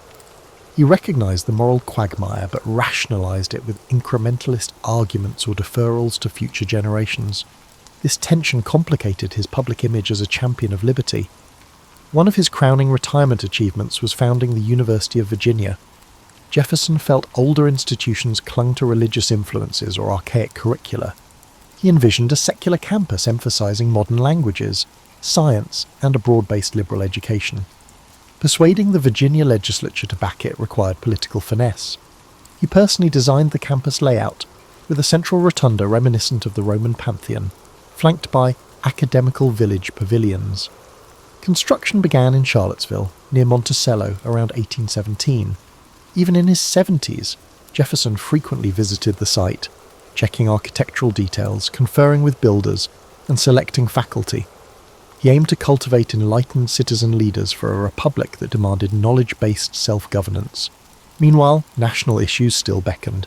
As an elder statesman of the Democratic-Republican Party, Jefferson provided advice to Madison and later to Monroe. He supported the Louisiana Purchase's expansion further, welcoming new states into the Union. However, the War of 1812 with Britain tested his convictions about limited government and a small military. He lamented that some Federalist enclaves seemed willing to undermine national unity, especially in the Northeast. Letters show him torn between localism and the emergent sense of a broader national identity. As the US overcame that conflict, Jefferson expressed relief that Europe's meddling was lessening. A parallel development was his rekindled friendship with John Adams. The two had been friends turned adversaries turned icy correspondents for years. But in retirement, both recognised a mutual bond shaped by the Revolution's intensity. Through letters, they revisited old debates, monarchy versus republic, the role of religion, the fragility of democracy. Their exchange soared with philosophical reflection, spiced with humour about advanced age. The revival of their friendship stands as a testament to the capacity for bridging old political rifts. In these letters, Jefferson revealed his abiding optimism that the American experiment, though imperfect, would endure if guided by reason and virtuous leadership. Yet personal sorrow recurred. Jefferson outlived several of his children, enduring repeated heartbreak. The Monticello household was no quiet domain. Grandchildren ran about. Extended relatives sought financial aid, and guests arrived unannounced to glean a moment with the iconic founder. He wore the mask of a benevolent patriarch, but diaries hint at bouts of melancholy. The precarious economy pressed him to mortgage properties, and he relied on lines of credit that threatened to upend the estate. The image of Monticello as a microcosm of Republican enlightenment concealed a precarious ledger balancing. As Jefferson neared 80, he took pride in the University of Virginia's nearing completion. He personally selected some library materials, established faculty guidelines, and wrote about its potential to transform American education. In 1825, the university opened to its first class of students. Jefferson's dream had become real, a secular institution dedicated to free inquiry, unencumbered by rigid religious dogma or stale tradition. He believed it would foster the next generation of leaders to safeguard the Republic's ideals. By 1826, Jefferson felt time slipping. Freed from daily policy fights, he dedicated his final energy to ensuring the university's stability. People noticed his health fading, but he refused to slow. He yearned to see July 4, 1826, the 50th anniversary of the Declaration of Independence. That day arrived. In a poetic twist, John Adams and Jefferson both passed away on that date, with Jefferson dying in the early afternoon. The synergy of these two revolutionaries departing on the nation's half-century mark cemented a legend. Thus, Thomas Jefferson's retirement was no quiet twilight but a culminating chapter of architectural innovation, educational reform, and reflection on a revolution's legacy. He left behind a complicated estate weighed by debt, a family overshadowed by the institution of slavery, yet also a shining new university and a trove of letters that would shape America's self-perception for generations. In him, old illusions of an agrarian utopia mingled with the unstoppable push of a modernizing republic, capturing the contradictions that still define the American ethos. In the immediate wake of Jefferson's death, admirers and critics clashed over his legacy. Many hailed him as the pen behind the Declaration of Independence, the mind that doubled the nation's size via the Louisiana Purchase, and the visionary who championed religious freedom. Others lambasted his inconsistencies, a self-proclaimed egalitarian who held enslaved labourers, an Enlightenment thinker who let personal finances descend into chaos, a champion of states' rights who, ironically, used federal power for expansion. Monticello, the physical embodiment of Jefferson's intellect, soon faced financial turmoil. His heirs struggled to pay his debts. They sold land and eventually auctioned off furniture and enslaved individuals, fracturing the community that had sustained the plantation. Monticello changed hands multiple times, deteriorating until the early 20th century, when the Thomas Jefferson Foundation acquired and restored it, symbolically reassembling his architectural dream as an American heritage site. This restoration also reignited debates about the everyday realities of enslaved families who once toiled there, culminating in renewed emphasis on their stories, a dimension historically muted in the veneration of Jefferson. Meanwhile, the broader American public constructed a mythic image of Jefferson. In the 19th century, as political parties shifted, references to Jeffersonian democracy emerged, praising his emphasis on small government, minimal taxes, and the righteousness of rural life. Andrew Jackson's supporters invoked Jefferson as a figure who'd champion the common man. But historians recognized that Jefferson's own approach to governance was more nuanced than populist idealists claimed. He recognized the necessity of compromise and occasionally invoked strong federal measures, especially in foreign affairs. The early 20th century saw the progressive era adopt a different aspect of Jefferson, the intellectual founder who believed in educated citizenry. Debates around the founder's intentions soared, with Jefferson's letters cited by all sides. Archival releases of his personal correspondence lent more profound insight into his moral grappling with slavery and his dynamic shift from localist to expansionist. The public began to appreciate that the founders were not monolithically consistent paragons, but flawed statesmen shaped by urgent demands. In scholarship, the 1970s and beyond propelled a fresh wave of inquiry, focusing on Jefferson's relationship with Sally Hemings. DNA evidence in the late 1990s pointed strongly to him fathering Hemings's children. This revelation forced a national re-evaluation of the so-called Sage of Monticello. Some were scandalized, others found it wholly unsurprising. In retrospect, it underscored the complexities swirling under his polished philosophical veneer. For a man who wrote, "All men are created equal," reconciling these two realms, intellectual champion of liberty and personal practitioner of slavery, was never straightforward. Academic attention also delved deeper into his political philosophy. Jefferson's notion of an empire of liberty entailed agrarian expansion across the continent. Yet it set the stage for native displacement and further entrenchment of slave labour in new territories. While he personally doubted the morality of forcibly taking indigenous lands, he accepted the unstoppable momentum of frontier settlers. This acceptance shaped federal policy that stoked tensions for generations, culminating in forced relocations. Today, some re-evaluate Jefferson's role in establishing moral frameworks that facilitated expansion at others' events. In popular memory, Jefferson's Memorial in Washington, D.C., opened in 1943, still stands as a testament to his rhetorical brilliance. Visitors read excerpts from the Declaration of Independence and letters on the rotunda's walls, underscoring his luminous call for equality and freedom of conscience. The monument, ironically, does not portray the full tangle of contradictions.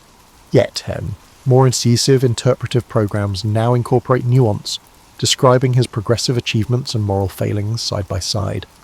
Amid these controversies, Jefferson's intellectual achievements remain uncontested. His articulation of natural rights and the notion that legitimate government stems from the consent of the governed carved a philosophical bedrock for modern democracies worldwide. Educators and politicians continue citing him to justify policy, from religious tolerance to public education. Meanwhile, the University of Virginia stands as a living reminder of his conviction that knowledge fosters responsible governance. Its rotunda, overshadowing the lawn, keeps the spirit of Enlightenment learning alive. Hence, 2 centuries on, Thomas Jefferson remains as complicated as the era he shaped. A luminous author, democracy's founding creed, overshadowed by glaring contradictions on race and personal conduct. His life prompts reflection on how lofty ideals can clash with ingrained social structures and personal entanglements. For many Americans and observers abroad, grappling with Jefferson is akin to grappling with the nation's own layered identity, built on noble declarations, yet intimately entangled in unresolved injustices. The conversation he started continues, bridging history and contemporary debates on liberty, equality, and the messy realities in between. Thomas Jefferson's life invites reflections on how visionary ideals intersect with the flawed scope of practical living. He exemplifies the possibility that one can be intellectually gifted, deeply principled, yet remain entangled in personal contradictions. Observing his journey reveals lessons on leadership, creativity, compromise, and moral blind spots, each a facet that resonates in modern times, where we juggle personal convictions with structural constraints. At Monticello, his architectural flourishes highlight how creativity can transform personal space into a canvas of experimentation. Secret passages, rotating bookstands, and advanced ventilation remind us that even domestic life can become a playground of innovation. We can learn that invention can change any environment, including home and office. But Monticello also underscores how comfort can rely on unseen labour. The estate's grandeur hinged on enslaved men and women, forced to cater to Jefferson's designs. This reality cautions that technological or aesthetic progress can coexist with ethical failings. Jefferson's public service, from drafting the Declaration to guiding foreign policy, underscores the power of well-crafted language. He harnessed rhetorical precision to unify disparate colonies under ideals that, centuries later, remain a moral yardstick. Even if we lament his hypocrisy, we cannot dismiss how effectively words shape collective identity. In an age of digital media, Jefferson's example affirms that carefully chosen language can galvanize or fractiously divide. His success in bridging disputes among the founders suggests the value of measured compromise. At the same time, the ordeal of the 1800 election warns us that partisanship can nearly fracture a young democracy. One cannot ignore the deeper moral debate, how a man proclaiming universal rights upheld the structure of slavery. Modern readers might view that as an irredeemable contradiction. Alternatively, one might interpret it as a historical caution that even well-intentioned reformers can remain captive to entrenched economic and social norms. Jefferson's story prominently highlights the difference between personal moral clarity and institutional inertia. It compels us to question our complicities in modern systems that might conflict with our professed values. Additionally, Jefferson's championing of religious freedom stands out. He insisted that each person's beliefs lay beyond governmental reach, a stance that shaped not just American but global norms on religious liberty. The Statute for Religious Freedom in Virginia, though overshadowed by the Declaration's fame, seeded the principle that government cannot coerce spiritual conviction. Today, as debates on religious expression swirl worldwide, his early push for disestablishment remains relevant. Another subtle dimension is Jefferson's approach to educational frameworks. Founding the University of Virginia mirrored his conviction that an informed populace anchors a stable republic. He favoured broad curricula, from ancient languages to modern sciences, rejecting church oversight. That model resonates in ongoing dialogues about academic freedom, the role of public universities, and how to equip citizens for complex global realities. His notion that education fosters self-rule might be more pertinent than ever.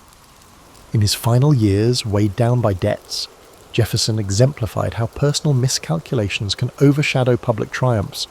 The man who shaped a nation wrestled with monetary woes, culminating in Monticello's partial liquidation after his death. The story underscores that bright minds can still falter in everyday management. For modern professionals approaching midlife, the caution is clear. Brilliance in some arenas does not inoculate against practical pitfalls. Jefferson's demise, coinciding with John Adams's on July 4th, 1826, lent a mythic close to their entwined sagas. Observers then marvelled at Providence's timing, interpreting it as a sign of national destiny. The solemn passing of two revolutionary architects on the Republic's half-century mark remains a striking historical coincidence. Yet behind that dramatic symbolism lies the more tangible truth. They were aging patriots who parted with an America still in flux, fragile, expanding, and grappling with unsolved tensions. The rhetorical arcs they set forth would guide and haunt subsequent generations in deciding how, or whether, to embody the pure ideals of 1776. Thus, Thomas Jefferson endures as a mosaic, liberation's poet, contradictory slave owner, visionary statesman, flawed caretaker of finances, and father of an institution championing reason. His life story holds up a mirror to the interplay of aspiration and compromise, the swirl of high-minded principle amid pragmatic gambles. For many, that reflection remains instructive, inviting us to measure our convictions against the structures we inhabit. In confronting Jefferson's complexities, we do not just revisit a founding father, we confront the universal tensions of forging a just society in an imperfect world, and that conversation, spurred by the man from Monticello, remains as vital as ever.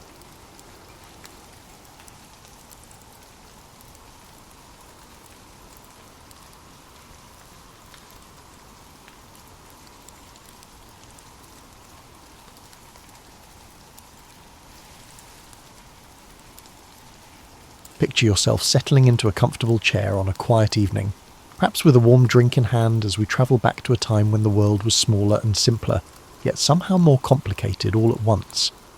You're about to witness one of history's most remarkable transformations, not through the eyes of kings or generals, but as someone watching ordinary people discover they had extraordinary courage buried deep inside them.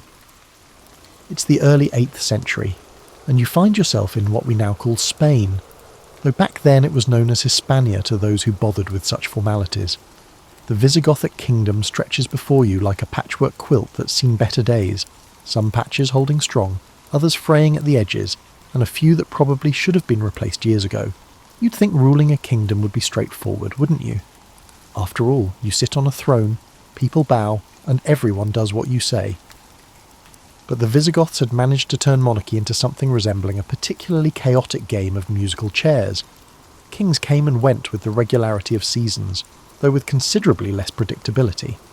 One day you'd have King Witiza on the throne, the next day his rival Roderick would be measuring the royal cushions for size. This constant game of thrones, and yes, that's exactly what it was, had left the kingdom about as stable as a three-legged stool on a ship during a storm. Nobles spent more time plotting against each other than actually governing, which meant that when real trouble came knocking, everyone was too busy looking over their shoulders to notice the front door being kicked in. The irony, of course, is that while the Visigothic nobility were perfecting the art of political backstabbing, they were completely missing the bigger picture unfolding to the south.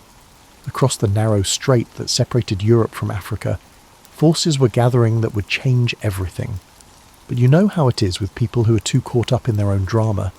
They rarely notice the storm clouds until the rain starts falling.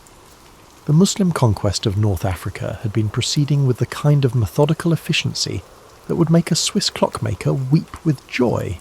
City after city, region after region, until the Islamic forces stood at the very edge of the African continent, looking across those few miles of water toward Europe like a person eyeing the last piece of chocolate cake at a dinner party.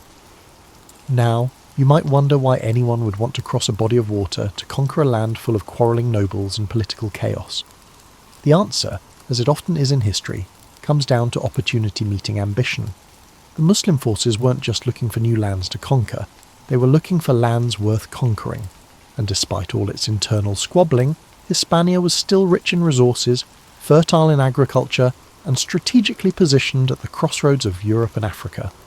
The stage was set for one of those moments in history when everything changes so quickly that people living through it probably felt like they were watching the world's most dramatic magic trick. One moment, you have the familiar chaos of Visigothic politics, with its predictable unpredictability. The next moment, everything you thought you knew about power, religion, and daily life is turned completely upside down. But here's what makes this story particularly fascinating from our cosy vantage point centuries later. The people living through these changes didn't know they were witnessing the end of one era and the beginning of another. They were just trying to get through each day, make sense of rapidly changing circumstances, and figure out how to protect themselves and their families in a world that suddenly seemed a lot less predictable than it had been the week before. The Reconquista, that centuries-long process of Christian kingdoms gradually reclaiming the Iberian Peninsula, wasn't born in a single moment of inspiration or divine revelation. It emerged slowly, organically, from the accumulated frustration and determination of people who found themselves living under foreign rule and decided, sometimes one person at a time, that they weren't going to accept this as their permanent reality. As you settle deeper into your chair, imagine yourself as one of those people, watching the old world crumble and wondering what kind of new world might rise from its ashes. Because that's exactly where our story begins, not with the end, but with the ending that became a beginning. In 711, if you live near southern Spain, you may have seen something odd on the horizon. Ships. There were actually quite a few ships, and none of them were flying any flags that you recognised. This fleet wasn't the usual merchant traffic, or the occasional Viking raid that everyone had learned to treat as just another Tuesday inconvenience. The scene was something entirely different. The fleet approaching your shores belonged to Tariq ibn Ziyad, whose name would become so associated with this moment that the rocky outcrop where he landed, Gibraltar, literally means Jabal Tariq, or Tariq's mountain. It's one of those perfect historical coincidences that makes you wonder if someone somewhere has a sense of humour about these things. Now, if you were a military strategist sitting in your favourite armchair, you might assume that conquering an entire kingdom would require vast armies, years of planning, and logistics that would make a modern supply chain manager break out in hives.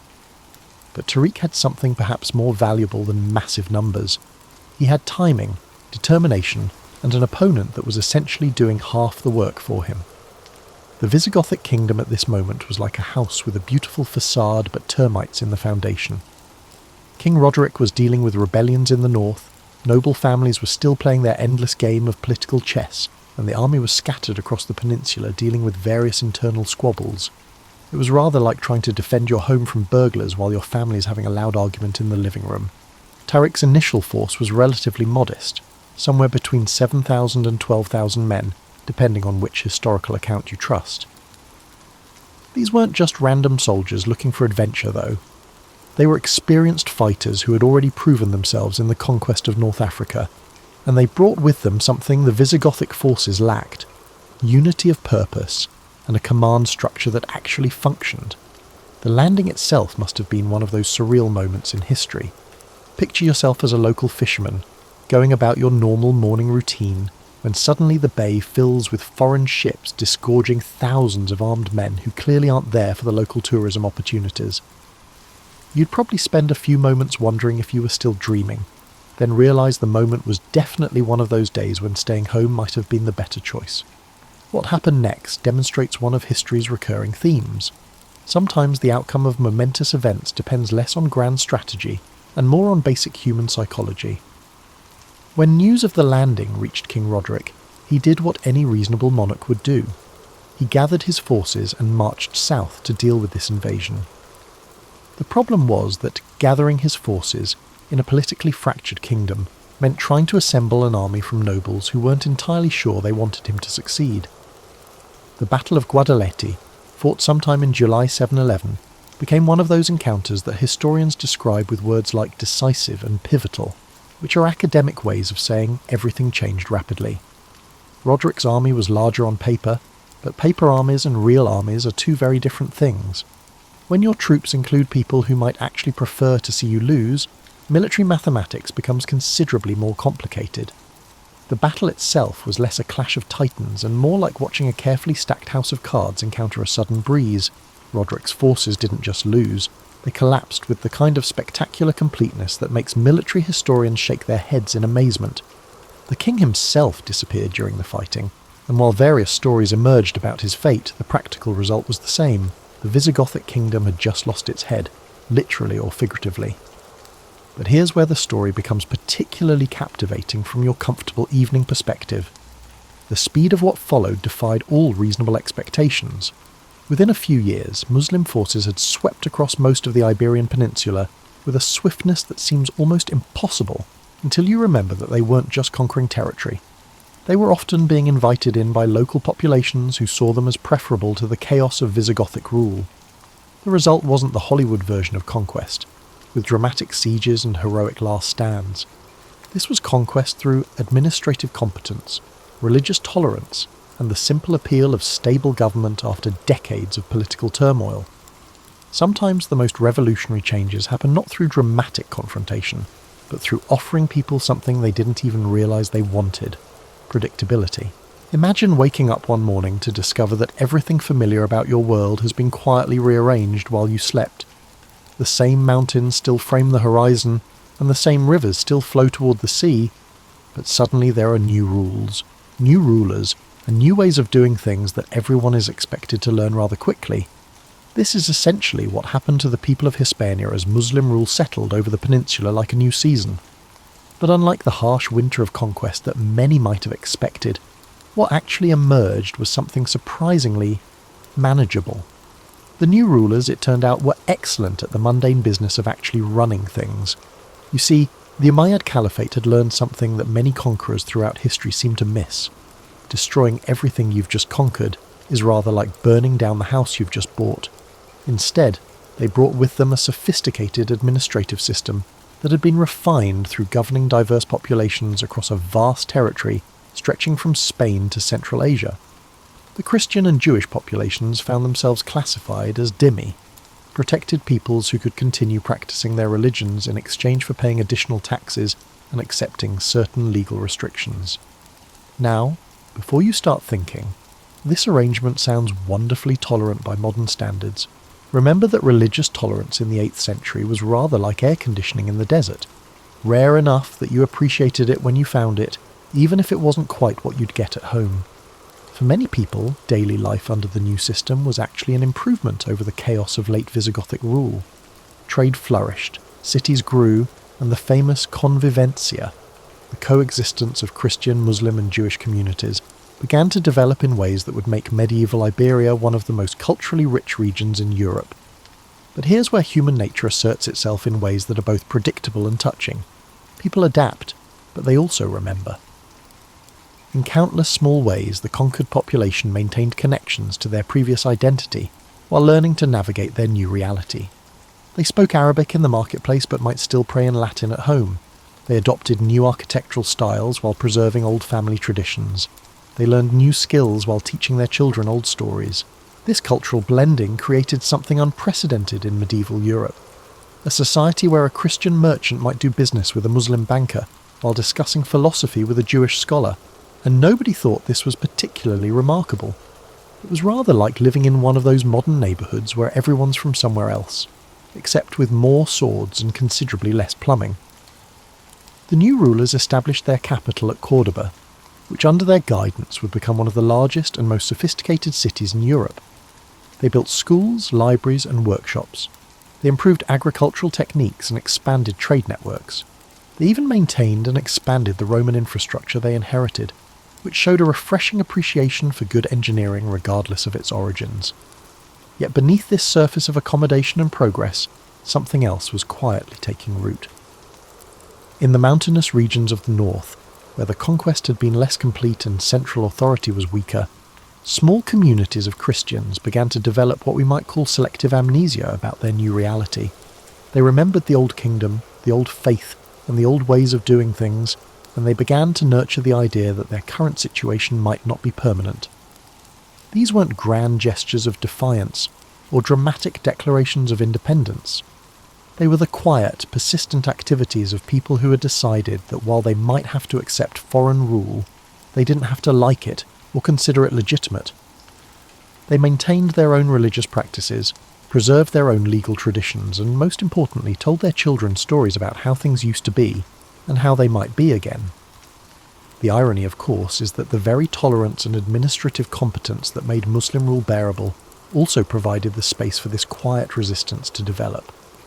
A harsher system might have stamped out Christian identity entirely, while a more chaotic one might have left people too focused on simple survival to think about political alternatives. Instead, the conquered population found themselves in the historically unusual position of being governed by people who were genuinely better at governing than their previous rulers, while still maintaining the psychological and cultural resources to imagine eventual liberation. It was rather like being in a very comfortable prison run by thoughtful wardens. You might appreciate the amenities while still planning your eventual escape. This quiet persistence in the northern mountains would be one of history's most patient investments, planted by people who might never live to see its harvest, but who maintained faith that someone someday would. Let's take a moment to appreciate one of history's most delightful ironies. The reconquest of Iberia began not with a grand army or divine revelation, but with what was essentially a tax dispute that got wildly out of hand. You have to admire the very human scale of it all. It's rather like discovering that the American Revolution started because someone got really annoyed about the price of tea. In the Asturian mountains of northern Spain, around the year 718, a Visigothic nobleman named Pelayo was dealing with the kind of problem that would be familiar to anyone who's ever had a disagreement with the local authorities. The Muslim governors wanted him to pay tribute and acknowledge their authority. Pelayo, for reasons that probably made perfect sense to him at the time, decided he'd rather not. Now, under normal circumstances, this kind of local disagreement would be resolved quickly and decisively in favour of whoever had the bigger army. But the Asturian mountains weren't normal circumstances. They were the medieval equivalent of trying to govern a region made entirely of natural fortresses. The terrain was so rugged that sending large military forces into it was rather like trying to organise a parade in a maze. Pelayo's initial act of defiance was probably witnessed by fewer people than typically attend a modern city council meeting. He gathered a small group of supporters. Accounts vary, but we're talking dozens, not thousands, and retreated to a cave called Covadonga. From a military perspective, the event looked like the kind of last stand that usually ends with historians writing sympathetic footnotes about brave but doomed resistance. The Muslim force sent to deal with this minor irritation was probably expecting what their commanders back in Cordoba were expecting: a brief expedition to arrest some troublemakers and restore order. Instead, they found themselves attempting to dislodge determined defenders from positions seemingly destined for such stubborn resistance. The Battle of Covadonga, fought sometime around 722, was the kind of encounter that looks insignificant in the moment, but grows in importance with each passing year.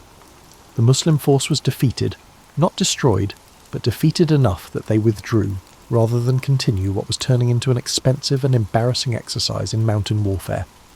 From Pelayo's perspective, he had successfully defended his home and maintained his independence. From the Muslim governor's perspective, they had bigger concerns than chasing a few rebels through mountains that seemed designed to make military operations as difficult as possible. From history's perspective, something had just begun that would continue for the next 7 centuries. What makes this moment particularly fascinating is how ordinary it must have seemed to almost everyone involved. Pelayo wasn't proclaiming himself the champion of Christendom, or announcing a divinely inspired mission to reconquer Iberia.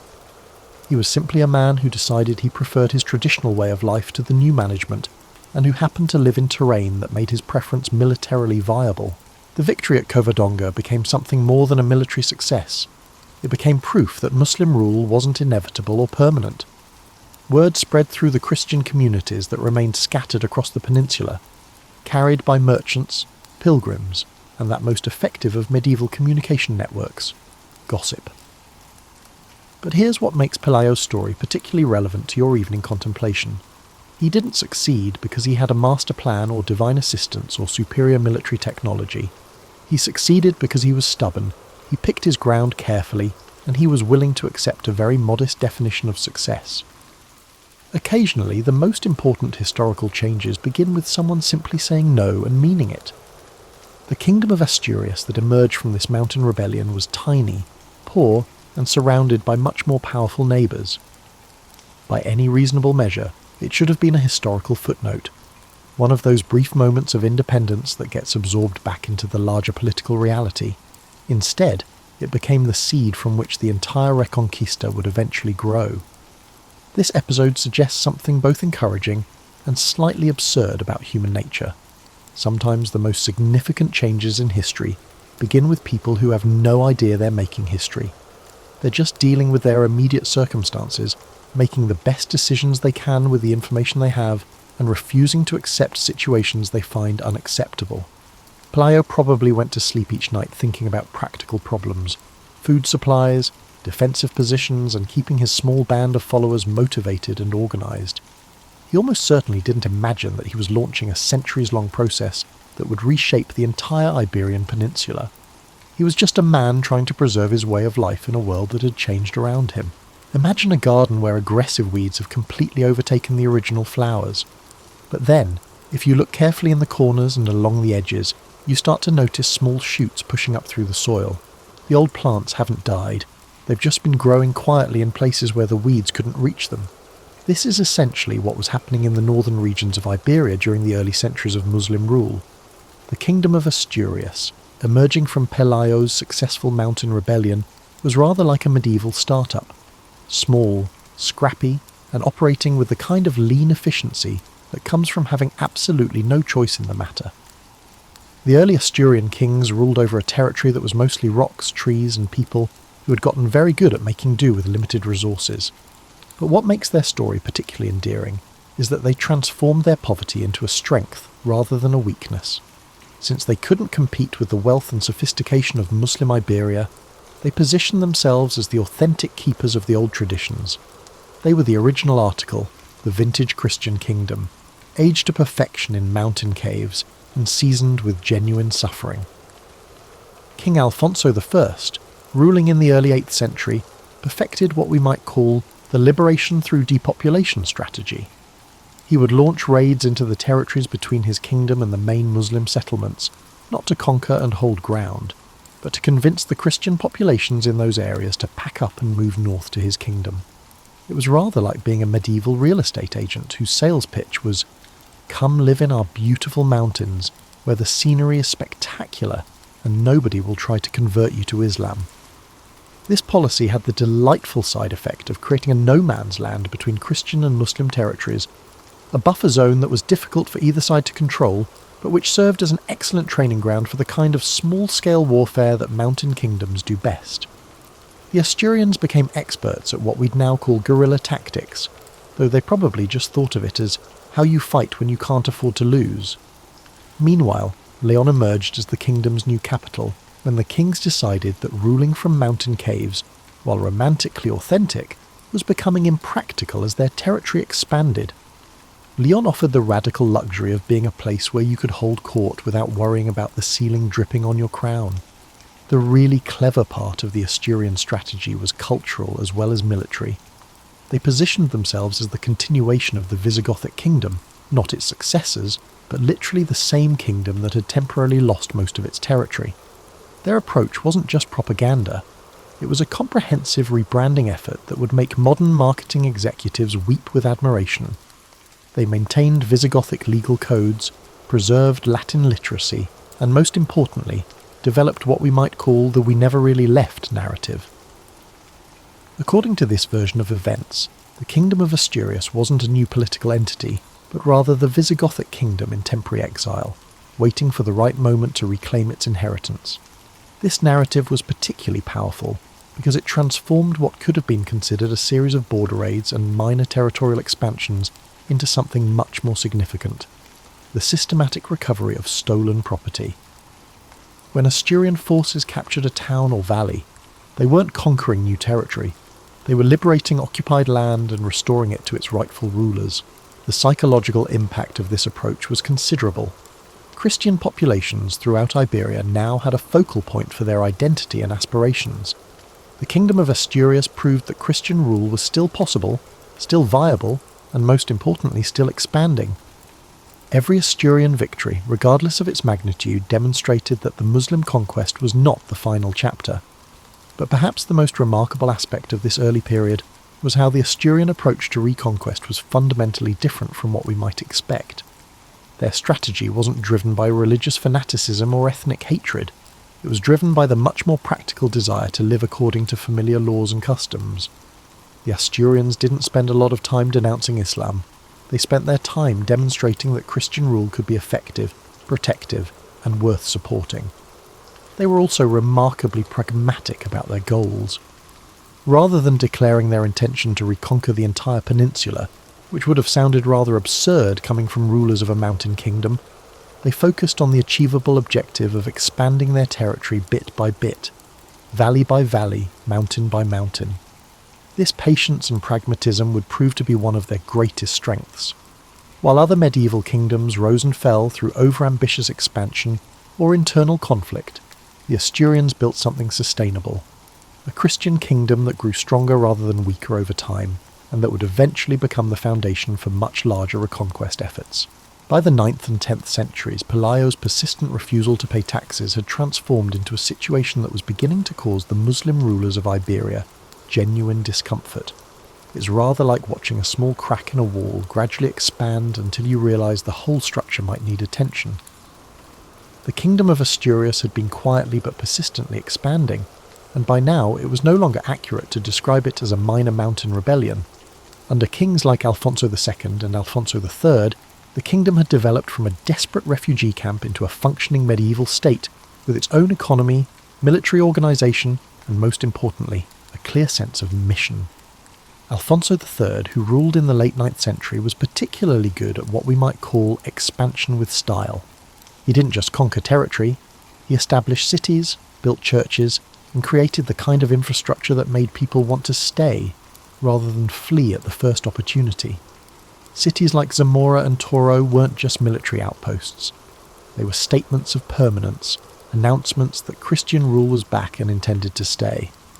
But what's particularly fascinating about this period is that the Christian kingdoms were acquiring the same patience and strategic thinking that had made Muslim rule so successful.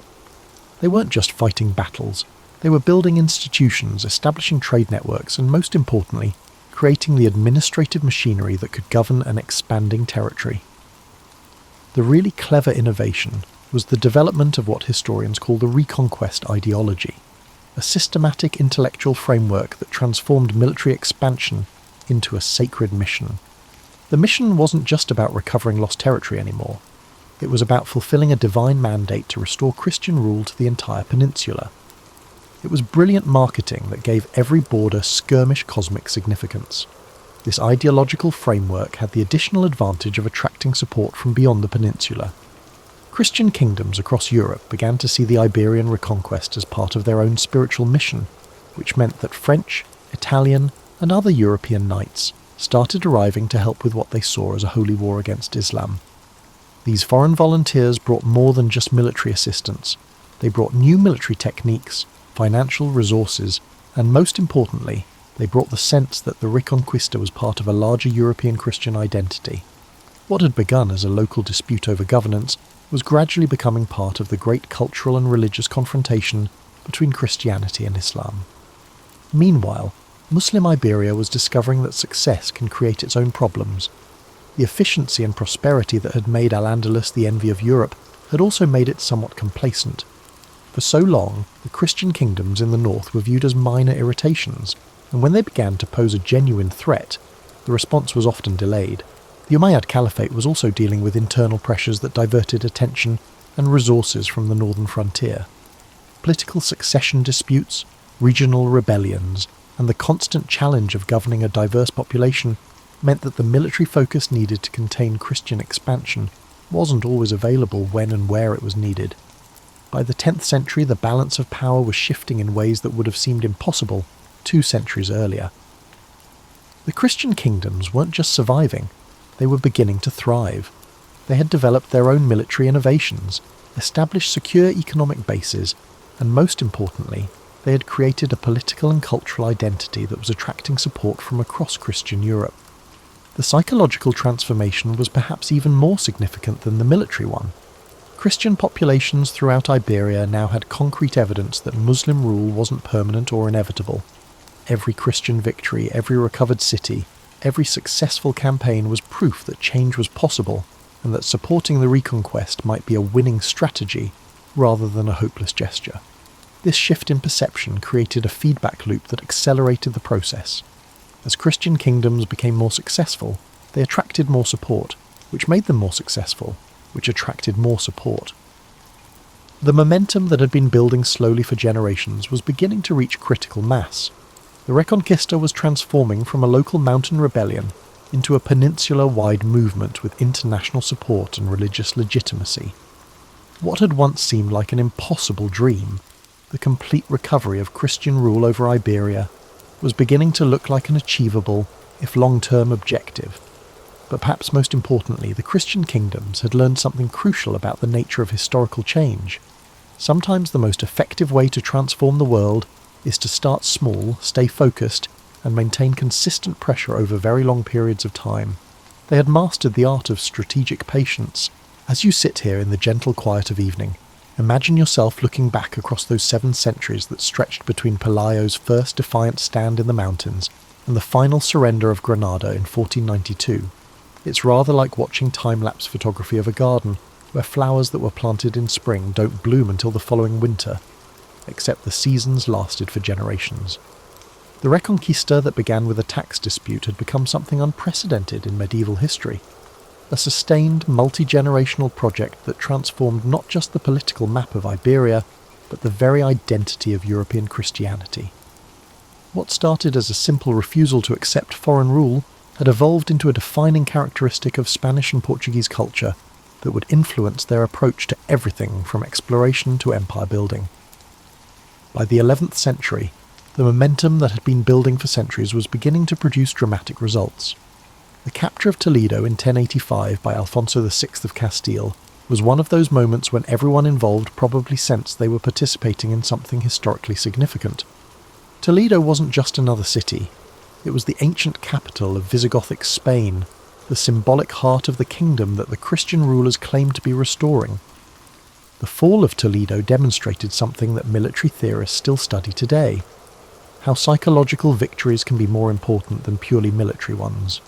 The conquest of this city didn't just add territory to the Christian kingdoms, it proved that even the most seemingly secure Muslim strongholds could be taken by patient, determined forces who were willing to play the long game. But perhaps the most remarkable aspect of the Reconquista's ultimate success was how it maintained its essential character across those 7 centuries.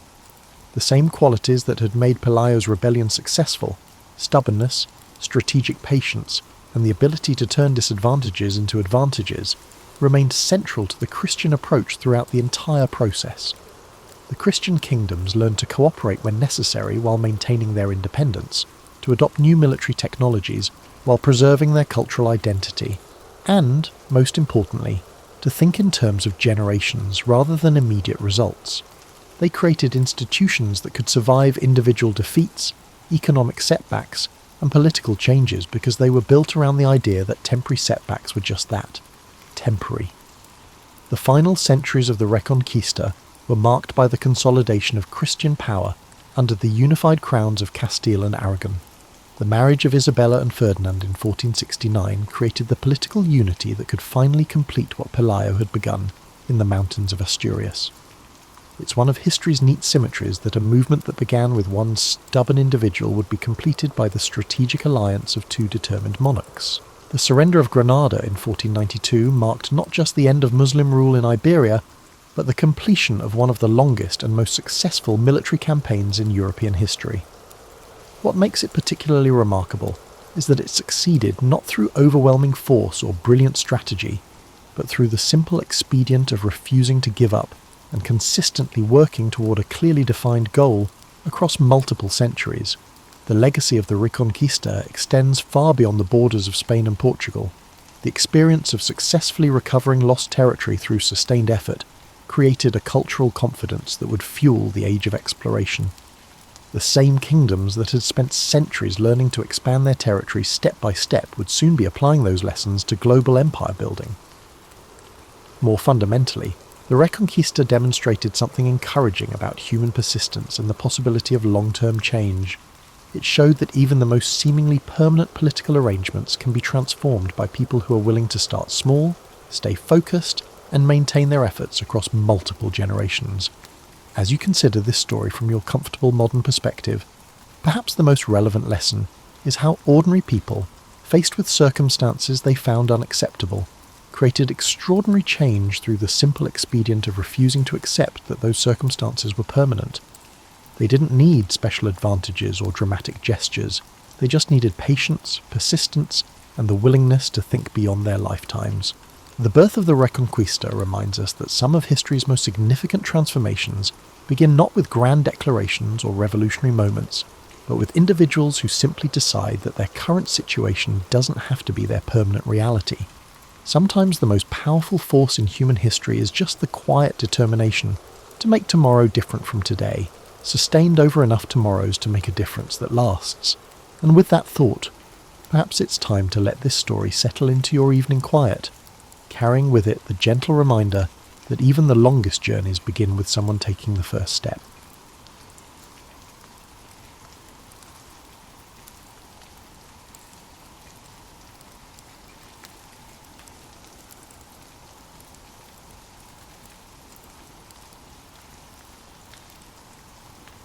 The day my old name died began with crows on the battlements and ended with a circlet of hammered gold pressing a red welt into my brow. I had lived 17 winters as a foster son. Arthur was fit only to muck stalls at Sir Ector's holdings in the Welsh marches. Yet here I stood in a chill sunrise at Caerleon, wind off the Usk tasting of iron filings, while lords who had never met me raised spears in acclaim. The heralds trumpeted, "Pendrag!" and my ribs fluttered like a quail's. I will not pretend the cheering felt noble. It felt terrifying, as though a roaring sea had broken through the courtyard gate. Sir Kay whispered, "Hold the sword higher, brother, they need to see you." My arm shook under the hilt's surprising heft. Excalibur, Merlin called it Caldfolk, the hard bright cleaver, had looked weightless in the stone, but wielded, it was equal to a ploughshare in wet clay.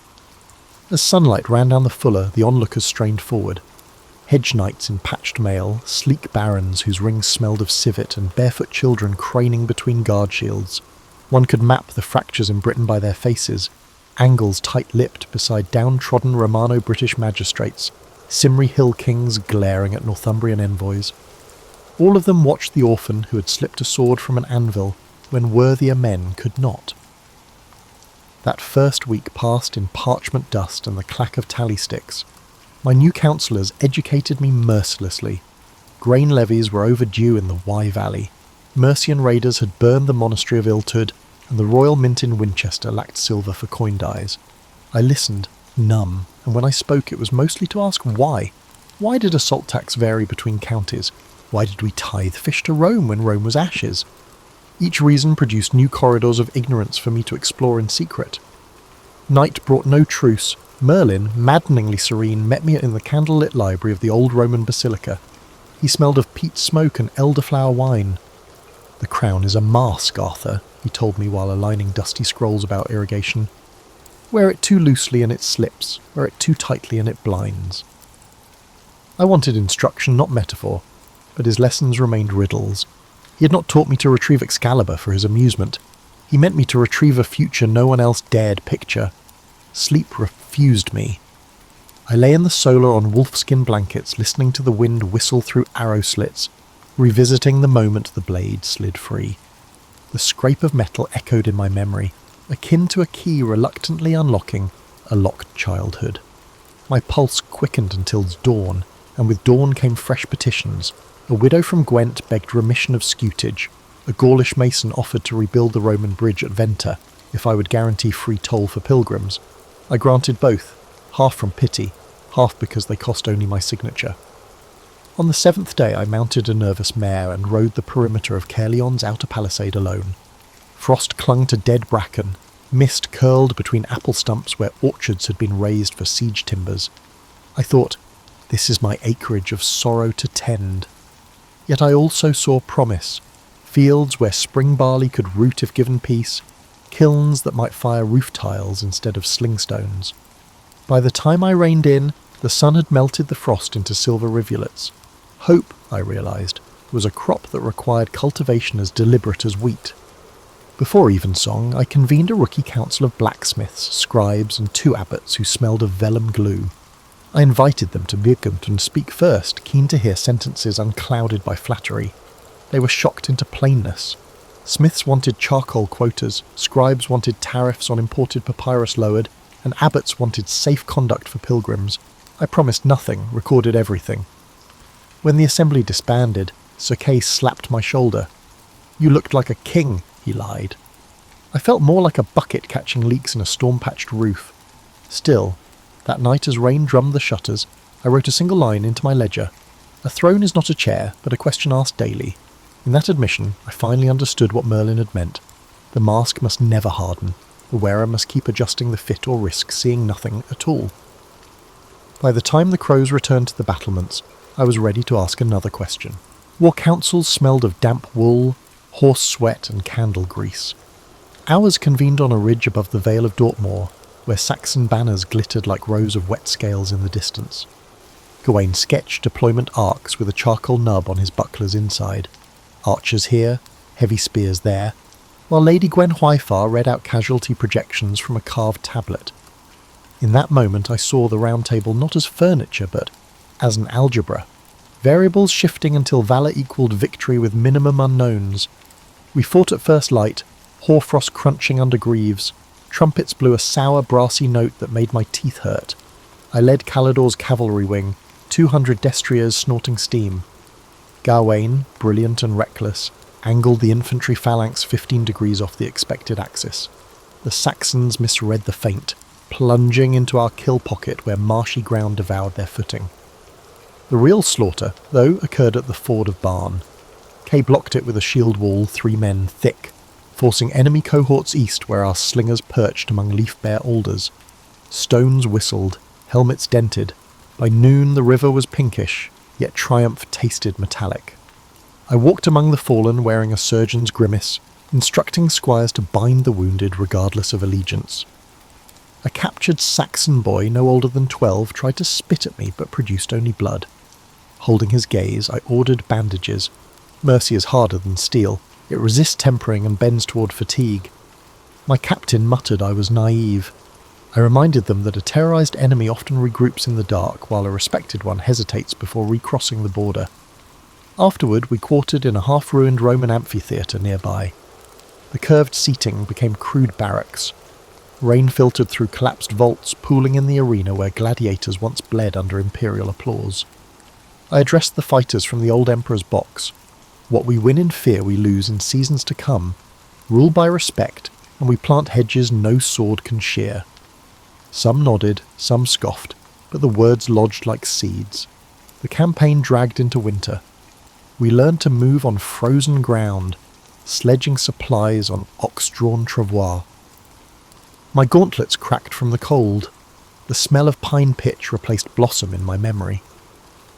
On solstice eve, snow swirling like ghost feathers, I found Merlin alone by a ruined milestone reciting a fragment of Virgil about husbandry. Even empires, he murmured, begin as fences to keep goats from eating winter wheat. I laughed despite fatigue. He never preached, he implied. By spring peace chatter reached us from Saxon envoys. I drafted terms on scraped sheepskin, a boundary set at the limestone ridge, hostages exchanged but treated as honoured guests, and intermarriage encouraged to weld bloodlines. Gawain bristled, wanting a punitive march. Gwen Hwyfar, ever pragmatic, pointed out we lacked surplus grain to feed conquered households. The council split until I invoked the fording scene, how our mercy had softened Saxon resolve. Reluctantly they consented.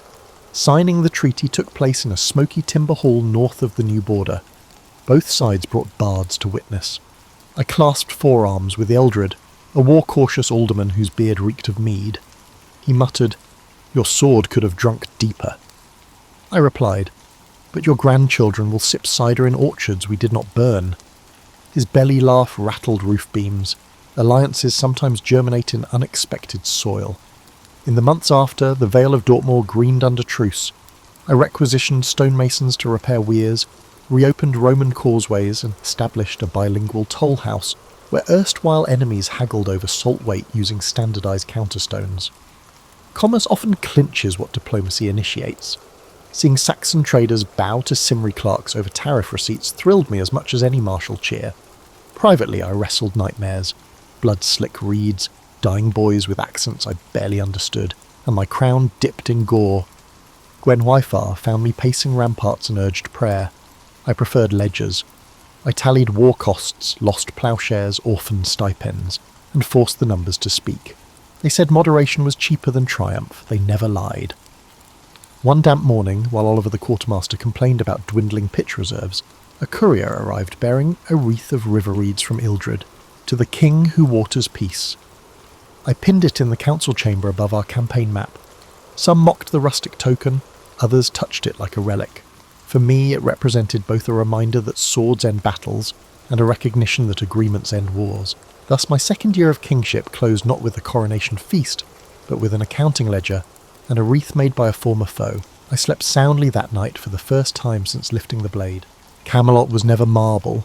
It was coarse sandstone sweating lichen, scaffolds creaking like old knees. Yet visitors entering its magnificent hall felt something rare, a geometry of fellowship. Round tables, contrary to gossip, are terrible for hierarchy and perfect for candour. My smiths forged a 30-seat monster from oak and riveted iron bands. It smelled of resin and rain on the day we slid it into place. The crack it made across the flagstones felt like a knell tolling for privilege. Within a month, debates at that board ranged from maritime tariffs to whether owls could predict frost. Sir Bedivere cited alder ring thickness charts. Dame Rhiannon cross-checked shipping dockets from Cornish ports. Laughter flared, daggers flashed into tabletops for emphasis, but each voice found equal purchase. I learned to moderate like a choirmaster, coaxing melody from opinion. Court politics, I discovered, is less duel than duet. Themes offered, harmonies tested, discord resolved or embraced as counterpoint. Social experiments, however, breed social consequences. My barons grumbled that Franklin farmers now supped alongside them during harvest councils. One sneered that peasants stank of manure. I replied sweetly, "So does the earth we all depend upon." The retort earned silent respect and silent enemies. Soon, anonymous leaflets with still tacky ink accused me of hobnobbing with swineherds while I neglected noble bloodlines. I left the pamphlets tacked to gateposts. Nothing defangs slander like daylight. Domestic alliances formed in subtler currents. Gwen Wyfar established a guild of herbalists, recruiting peasant women whose willow-bark tinctures outperformed monastic leechcraft. Knights wounded in jousts found themselves dosed with poultices prepared by hands they once dismissed. Healing, unlike war, proved indifferent to pedigree. Watching the Queen kneel beside a tanner's daughter, grinding sage into salve, reminded me governance can bloom at ground level. Evenings rippled with softer intrigues. Minstrels sang Breton lays, jugglers tossed iron apples, Lancelot, bright as dawn on new steel, led sparring exhibitions that drew appreciative gasps. My admiration for him was a delicate balance. I felt pride in having a fierce comrade, but also unease at the way Gwen Wyfar's eyes shone like moonlight when Lancelot bowed. I told myself trust is stronger than jealousy. My heart argued otherwise in sleepless whispers. I commissioned a scriptorium, hiring Greek copyists formerly marooned in Exeter by piracy. They illuminated legal codices with celadon inks rendering statutes almost luminous. Literacy rates crept upward, as stewards demanded to read decrees rather than memorise them. When a reeve from Devon petitioned for the right to cite code in a land dispute and won, the cheers in the hall outshone any tournament roar. Words became both weapons and shields, and every child who learned to etch letters into wax inherited a small amount of power. Religion, that restless fox, prowled our henhouse. Rome's emissaries urged higher tithes. Druids insisted the spring equinox remain a feast day. My compromise, dual calendars, The offerings did not fully satisfy either sect, but they helped to prevent riots. Unity, I learned, is not homogeneity. It is the artful overlap of dissimilar circles. Merlin called it interlaced sovereignty, like Celtic knotwork where strands meet, part, and meet again without severing. Still, friction sparked. When a knight struck a serf for stepping on his cloak, I hauled the offender before the round table and fined him triple the annual grain tribute he collected. Outrage roared among old families. Peasants toasted in cider lofts. Justice, though blind, is rarely silent. Between crises I sought quiet with Gwenhwyfar in the orchard courtyard, where our first apple crop dangled. She confessed fear, of plague, invasion, and her childlessness. I confessed fear of a kingdom buoyed by my charisma rather than structural strength. Charisma dies, she said. So do kings. We resolved to embed redundancies. Delegate treasury to 3 co-stewards, rotate militia captains quarterly, and copy archive scrolls in triplicate. We decided to govern by scaffolding, not by personality. One amber dusk, troubadours rehearsed a ballad calling me Rex Quondam, Rex Futurus, the once and future king. The phrase sent a cold shiver along my spine. Legends petrify living men into symbols. Symbols risk shattering under inquiry. I walked out before they could finish, and spent the night in the smithy helping sharpen scythes for harvest volunteers. Sparks bit my sleeves, iron rang in my bones. Real kingship, I reminded myself, smelled not of incense but of hot metal and tough questions. As autumn fog muffled Camelot, I watched ravens pinwheel over parapets. Their calls sounded like quarrels from a distance, like counsel at close range. I listened for patterns, hoping that, amidst the cause and counsel squabbles, I could still discern the rhythm of the realm, chaotic, diverse and vibrant. Love, when braided with rulership, frays at stress points. I learned the truth the night Gwenhwyfar failed to return from Vespers. Lantern in hand, I combed the cloisters until dawn, finding only footprints and stone-cold beeswax. She reappeared at sunrise, cloak damp, claiming prayer had carried her beyond time. I believed her until a squire whispered of Lancelot's horse seen tethered near the aqueduct ruins. Jealousy can outpace any charger. That morning I presided over petitions with iron politeness, but parchment edges shredded under my grip.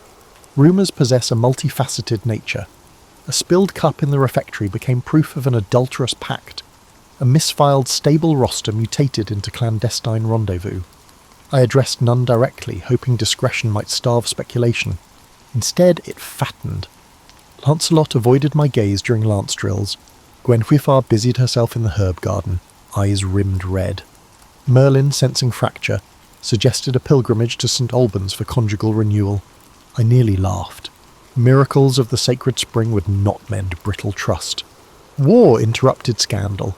Pictish raids harried our northern garrisons, forcing a muster at Hadrian's broken wall.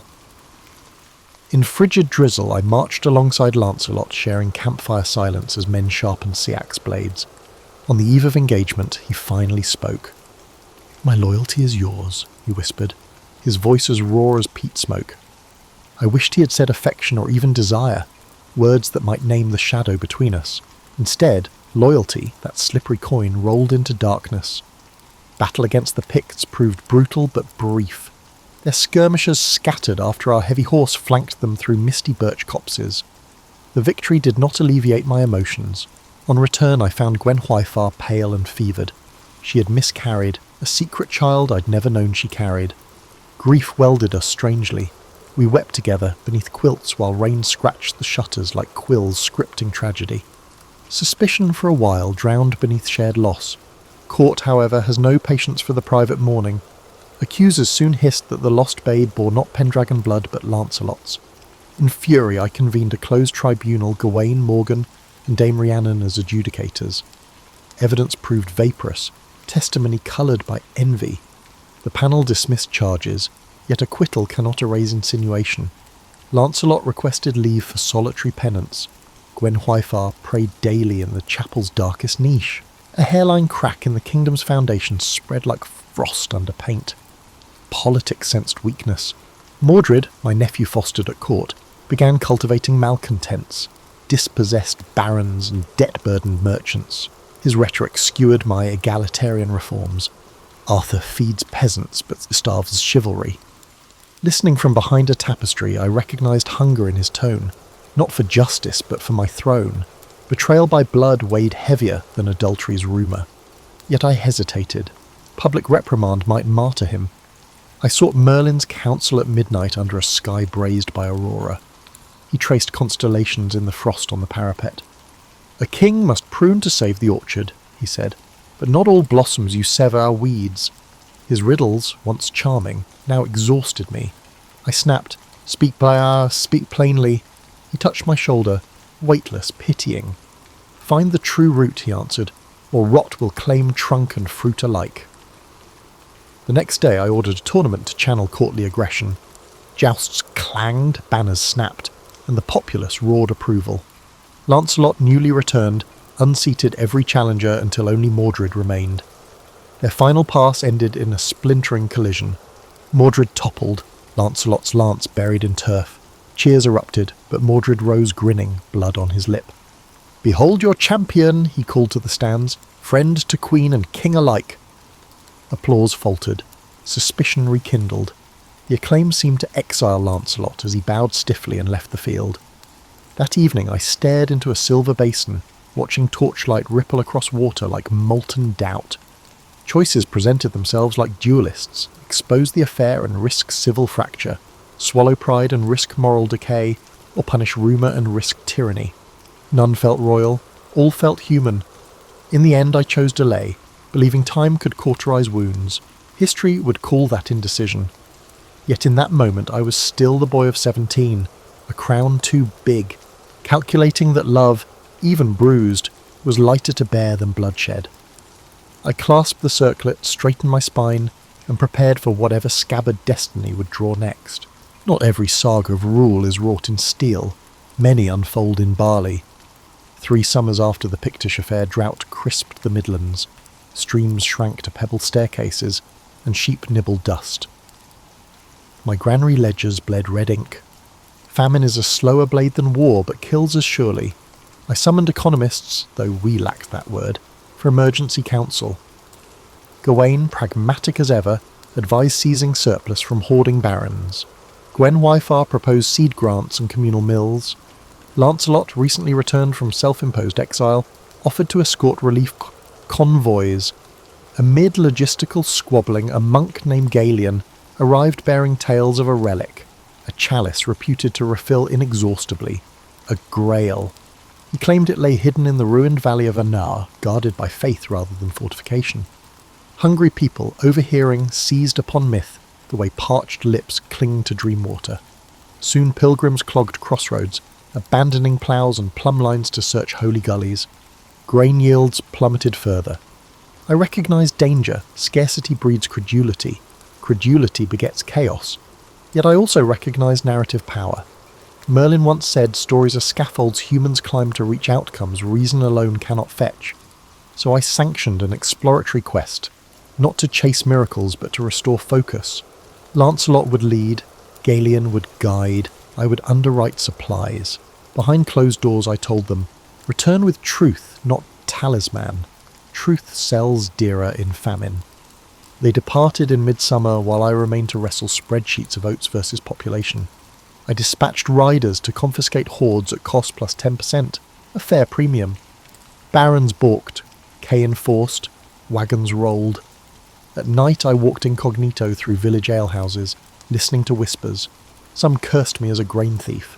Others blessed me for flatbread still warm in ash ovens. Approval, I learned, is never unanimous. Effective policy courts equal praise and scorn. Meanwhile, Gwenwyfar organised spinning circles where idle hands produced linen to trade for imported rye. The queen who once orchestrated lute recitals now bartered thread counts against caloric yield. Her eyes lost some brightness but gained steadiness. Partnership, we discovered anew, could transcend romance. In autumn, the questing party returned, gaunt, mud-streaked and empty-handed. They found no grail. Instead, they discovered a collapsed monastery library where architectural fragments indicated that Roman aqueduct channels had rerouted spring water underground. Galen wept. His faith cracked. Lancelot knelt. A slab of marble etched with Latin, reading Aqueducta vivificat, drawn water brings life, was proffered before me. We found an engineering marvel, he murmured, not a miracle. I hugged him publicly, declaring the inscription a holy message directing us to practical salvation. We mobilized masons to rehabilitate those subterranean channels. When water surfaced again in frost-stiff fields, Galen proclaimed it sign enough. Pilgrims returned to ploughs. Barley germinated in resurrected soil. Famine abated not by chalice but by limestone, leverage, and labour. Still, bards sang of a grail uncovered. Hope prefers cup imagery to culverts. I let the myth stand. If people sleep easier, believing Providence favoured them, let them dream. The grain crisis taught me economics is theology wrapped in numbers. To feed bodies, we must first feed belief that tomorrow's loaf exists. Without that trust, coin hoards vault upward like drawbridges, cutting off circulation. The Round Table issued the first bread depository notes, parchment chits guaranteeing a fixed ration redeemable in any county granary. Some scholars called it proto-currency. Peasants called it Arthur's word. In either tongue, famine loosened its grip. During the harvest festival, I addressed the gathered throng beneath bundled sheaves stacked like copper obelisks. The grail we sought, I said, proved to be the will to work together. Sceptical grunts mixed with cheers, but I sensed a new tone in the crowd, a spark of civic confidence. Legends may spark action, yet outcomes are rooted in the tangible. My realm learned that year how infrastructure can masquerade as a miracle if narrated properly. When the revels subsided, Gwen Hwyfar and I walked the orchard path under lanterns. We spoke no word of Lancelot or miscarriage, only of next year's seed strains and the colour of dawn on ripening grain. We discovered that peace was as quotidian and delicate as spider silk woven across plough furrows, easily broken, readily rewoven. In my journal, I recorded the observation that a king is half granary clerk and half storyteller. Forget either half, and the kingdom starves. Merlin later read the line, chuckled, and pronounced it the truest magic I would ever wield. Prosperity irritates complacent adversaries. 5 winters after the drought, Norse longships knifed into 7 estuaries, disgorging warriors armoured in bear pelts. Their raids threatened our trade arteries. I mobilised a coalition. Cymri slingers, Anglian bowmen, and Saxon auxiliaries bound by the old Dortmore Treaty. Even Mordred, aging into statesman-like gravity, pledged spearmen. Our muster at Dyffryn Clwyd was the largest Britain had seen in generations. On the eve of battle, a red storm birthed thunderhead anvils that blotted out stars. Superstitious murmurs surged. I convened the army around beacon fires and spoke not of divine mandate but of shared markets, shared marriages, and shared bread. Who here eats grain milled beyond his parish? Hands rose. Who drinks cider pressed by folk with foreign grandmothers? More hands. Then you already fight together every harvest. Tomorrow only formalises what you practice. Silence. A thoughtful one answered. Combat exploded at dawn. Norse berserkers bellowed under horn blasts, rushing our vanguard like river ice. My centre buckled. I rode the perimeter, rallying foot archers into wedge formation. Bedivere redirected reserves through willow scrub to flank their shield wall. The rain slicked the helms and the clay sucked the boots. I witnessed death up close, a flute-voiced page skewered through lungs, a Pictish mercenary slipping on entrails, and a priest clutching a splintered crucifix like a cudgel. War's indiscriminate appetite never altered. Mid-melee, I locked eyes with the Norse Jarl, a giant crowned by a raven helm.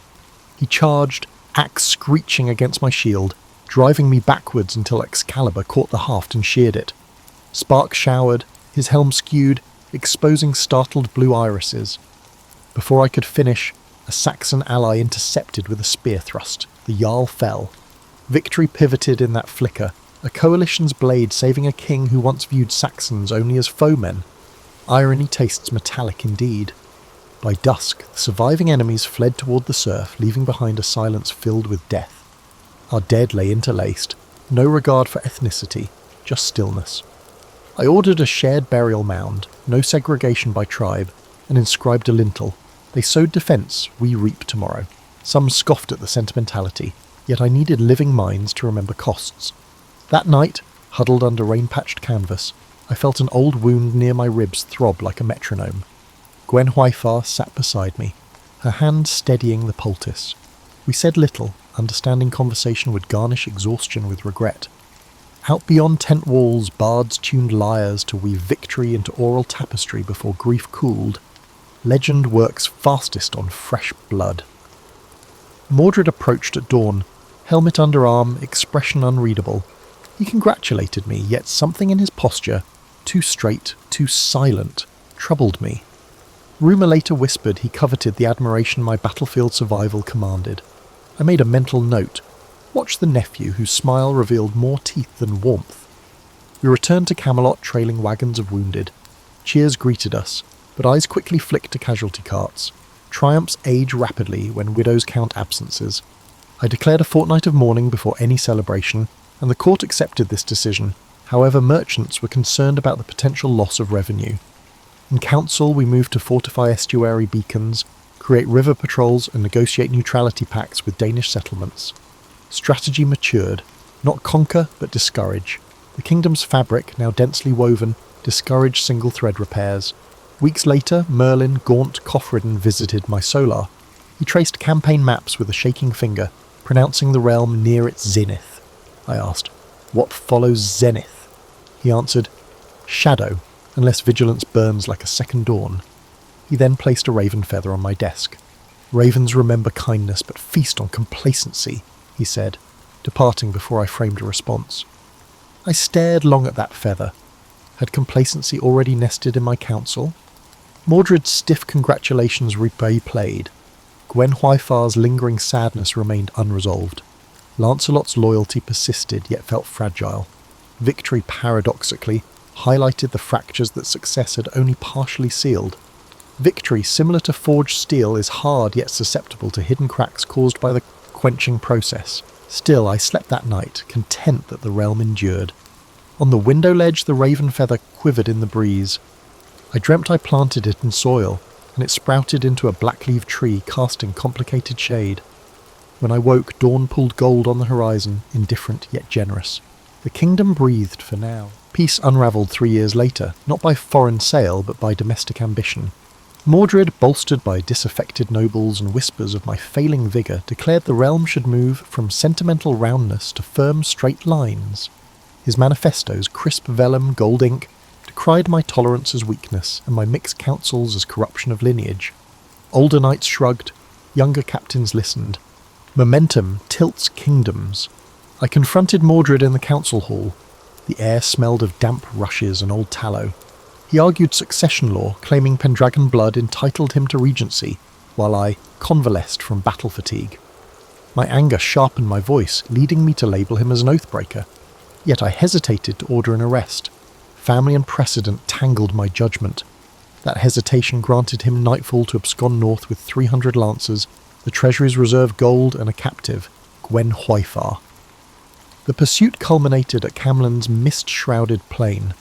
The rain fell heavily.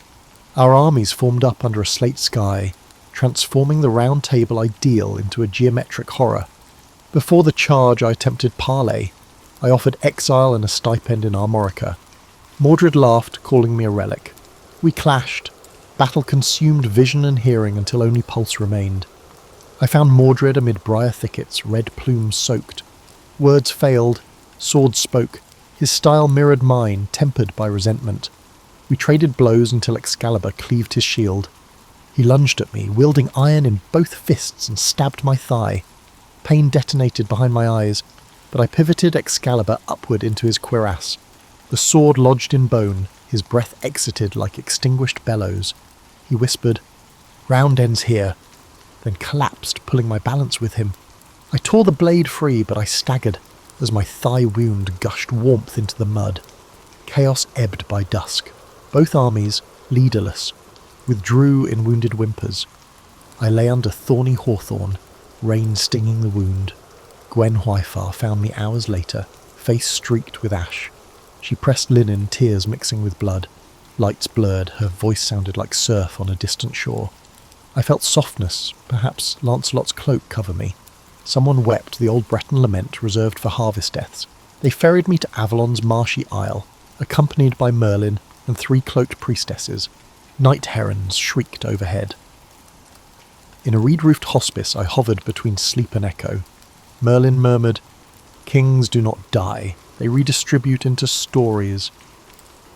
I wanted to ask about grain reserves and treaty renewal, mundane legacies, but speech faltered. Gwen Hwyfar squeezed my hand, the first uncomplicated gesture in years. At dawn's haze I instructed Bedivere to return Excalibur to the lake. Twice he balked, unwilling to discard legend. The third time he hurled the blade into the mist, a silver arm, they say, rose to claim it. I never witnessed it, yet I believe some objects deserve mythic custody once human hands exhaust them. Breath thinned, I recalled frost on my first crown morning, the wreath of reeds from Eldred, the grain vouchers, children scribbling letters, Saxon traders bowing at toll houses, Gwen Hwyfar's herb guild, and Lancelot's spear snapping on Mordred's shield. None of it is perfect, but all of it is real. I hoped history would keep at least fragments intact. As the skylight brightened, I released Gwen Hwyfar's fingers. She kissed my temple, murmuring forgiveness neither of us fully understood. Merlin whispered the final riddle.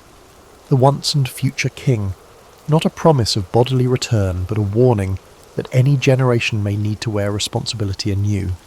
I exhaled, tasting apple blossom carried on a salt breeze. When consciousness lifted, I saw not gates of paradise, but a vast round table of faceless figures debating drought relief and treaty clauses. I smiled. Work continues. The vision receded. Silence arrived. Coda, chronicle of the Ledger King monks who recorded the Camelin ruin, would later puzzle over the scarcity of gold loot.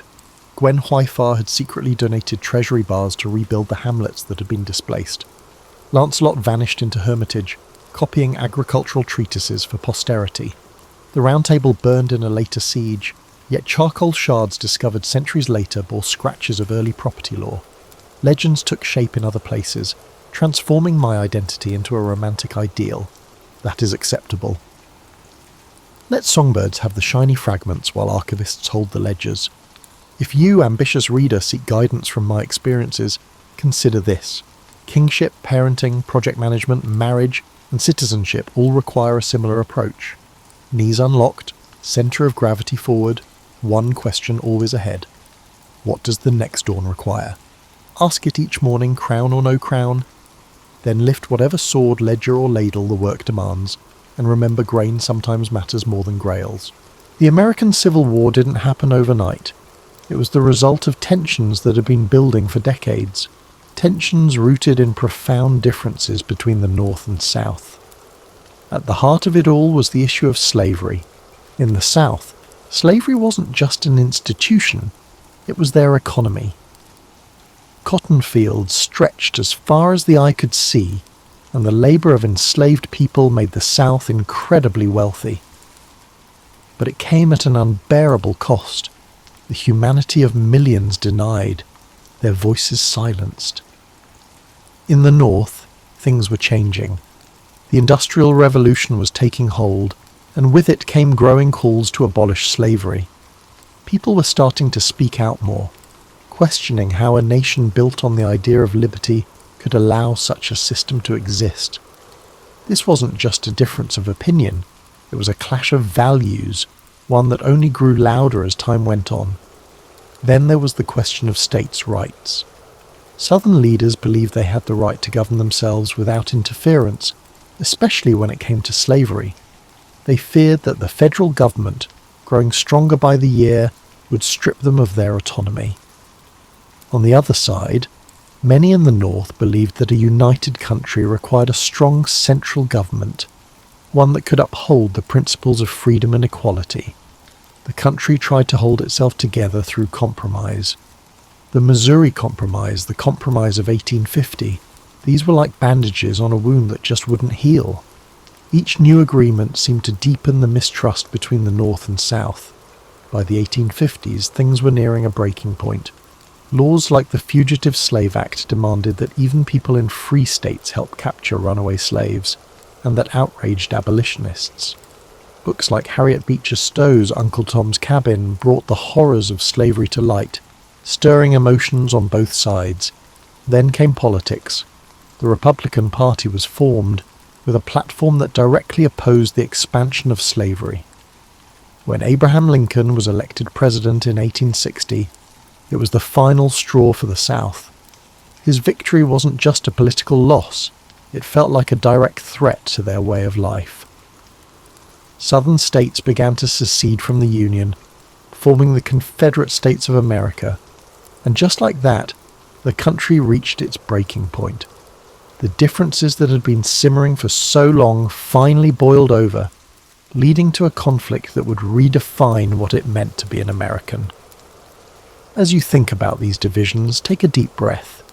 Picture the people living through this time, the fear, the hope, the uncertainty.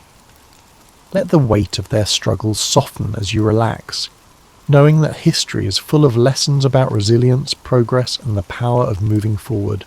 By the spring of 1861, the tensions that had been tearing the nation apart finally reached a boiling point. In Charleston, South Carolina, a small Union garrison stationed at Fort Sumter found itself surrounded by Confederate forces. The fort had become a symbol of defiance for the Union and a test of legitimacy for the Confederacy. Both sides knew that what happened there could set the tone for what was to come. After weeks of tense standoff, Confederate forces under the command of General P.G.T. Beauregard demanded that the Union troops surrender the fort. When Major Robert Anderson, the Union commander, refused, the Confederate forces opened fire on April 12, 1861. For 34 hours the cannons roared, lighting up the harbour with fiery streaks and deafening booms. The soldiers inside Fort Sumter endured the bombardment as best they could, but with no reinforcements and supplies dwindling, Major Anderson had no choice but to surrender. The fall of Fort Sumter was more than just the opening act of the Civil War. It was a spark that ignited the passions of both the North and South. News of the attack spread like wildfire, stirring anger and determination on both sides. In the North, President Abraham Lincoln issued a call for 75,000 volunteers to suppress the rebellion. The response was overwhelming, with men from towns and cities across the Union stepping forward, ready to fight for the preservation of the nation. In the South, the bombardment of Fort Sumter was seen as a declaration of independence. More states, including Virginia, North Carolina, Tennessee, and Arkansas, joined the Confederacy. The divide was now complete, the lines drawn between two very different visions of America. The early days of the war were marked by a sense of optimism on both sides. Many believed the conflict would be brief, with one decisive battle bringing it to an end. Young men marched off to war with confidence, their families cheering them on with flags and songs. But beneath the surface, the reality of what was to come was far graver than anyone could imagine. As you think about the beginnings of this war, allow your mind to soften its grip on the tension. Picture the soldiers standing on the shores of Charleston Harbour, their breaths visible in the cool dawn air, their thoughts uncertain but resolute. Imagine the cannon fire fading into silence, replaced by the gentle rhythm of waves lapping against the shore. Let this moment remind you that even in the face of division, hope and resolve can endure. As the war moved from the hopeful marches of its early days to the grim reality of prolonged conflict, the battles became larger, bloodier, and more devastating than anyone could have imagined. Names like Antietam, Gettysburg, and Vicksburg became etched into the collective memory of a nation forever changed by the horrors of war. In September 1862, the Battle of Antietam unfolded in Maryland. It was a single day of unimaginable carnage. Soldiers clashed in cornfields and along winding roads, with cannon fire and musket shots tearing through the air. By the end of the day, more than 22,000 men were dead, wounded, or missing. The ground was soaked with blood, and the scale of the losses left an indelible mark on those who survived. But out of this tragedy came a turning point. President Lincoln used the Union's strategic victory at Antietam to announce the Emancipation Proclamation, redefining the war as a fight not just to preserve the Union but to end slavery. Then came Gettysburg, the battle often seen as the turning point of the war. For 3 days in July 1863, Union and Confederate forces clashed in the rolling hills and fields of Pennsylvania. The stakes were enormous and the fighting relentless. On the third day, Confederate General Robert E. Lee ordered a bold assault known as Pickett's Charge. Thousands of Confederate soldiers marched across an open field under withering Union fire. The charge failed, leaving the Confederate army battered and retreating. Gettysburg marked the beginning of the end for the Confederacy, but the cost was staggering. More than 50,000 casualties in just 3 days. Further south, the Union Army achieved another critical victory at Vicksburg, Mississippi, securing control of the Mississippi River. The campaign was grueling, with soldiers enduring sweltering heat, constant skirmishes, and the hardships of siege warfare. When Vicksburg fell on July 4th, 1863, the Confederacy was effectively split in two, a devastating blow to their cause. These battles revealed the full weight of the Civil War, not just in numbers but in the profound human cost. Families mourned the loss of fathers, brothers and sons. Soldiers bore the scars of battle, both physical and emotional. The countryside was littered with the remnants of war, broken cannons, torn flags, and fields that once grew crops now filled with unmarked graves. As you reflect on these moments, let your thoughts rest lightly on the courage of those who lived through these battles. Picture the quiet after the storm, the fields growing still, the sun setting over the hills, and the long shadows stretching across the land. Let this image of stillness and resilience bring a sense of calm to your own thoughts, reminding you that even in the darkest times, there is always a path to healing. While the Civil War raged on the battlefields, the lives of those who remained at home were transformed in ways that were just as profound. Families were torn apart, communities reshaped, and everyday life became a constant balancing act between hope and hardship. In the North, industry boomed as factories shifted their focus to produce weapons, uniforms, and supplies for the Union Army. Women took on roles they had never imagined, working in factories, managing farms, and volunteering as nurses. Clara Barton, who would later found the American Red Cross, became a symbol of this era, tirelessly caring for wounded soldiers and earning the nickname the Angel of the Battlefield. But even as the war effort created new opportunities, it brought heartache, with families anxiously awaiting news from the front lines. In the South, the war brought devastation.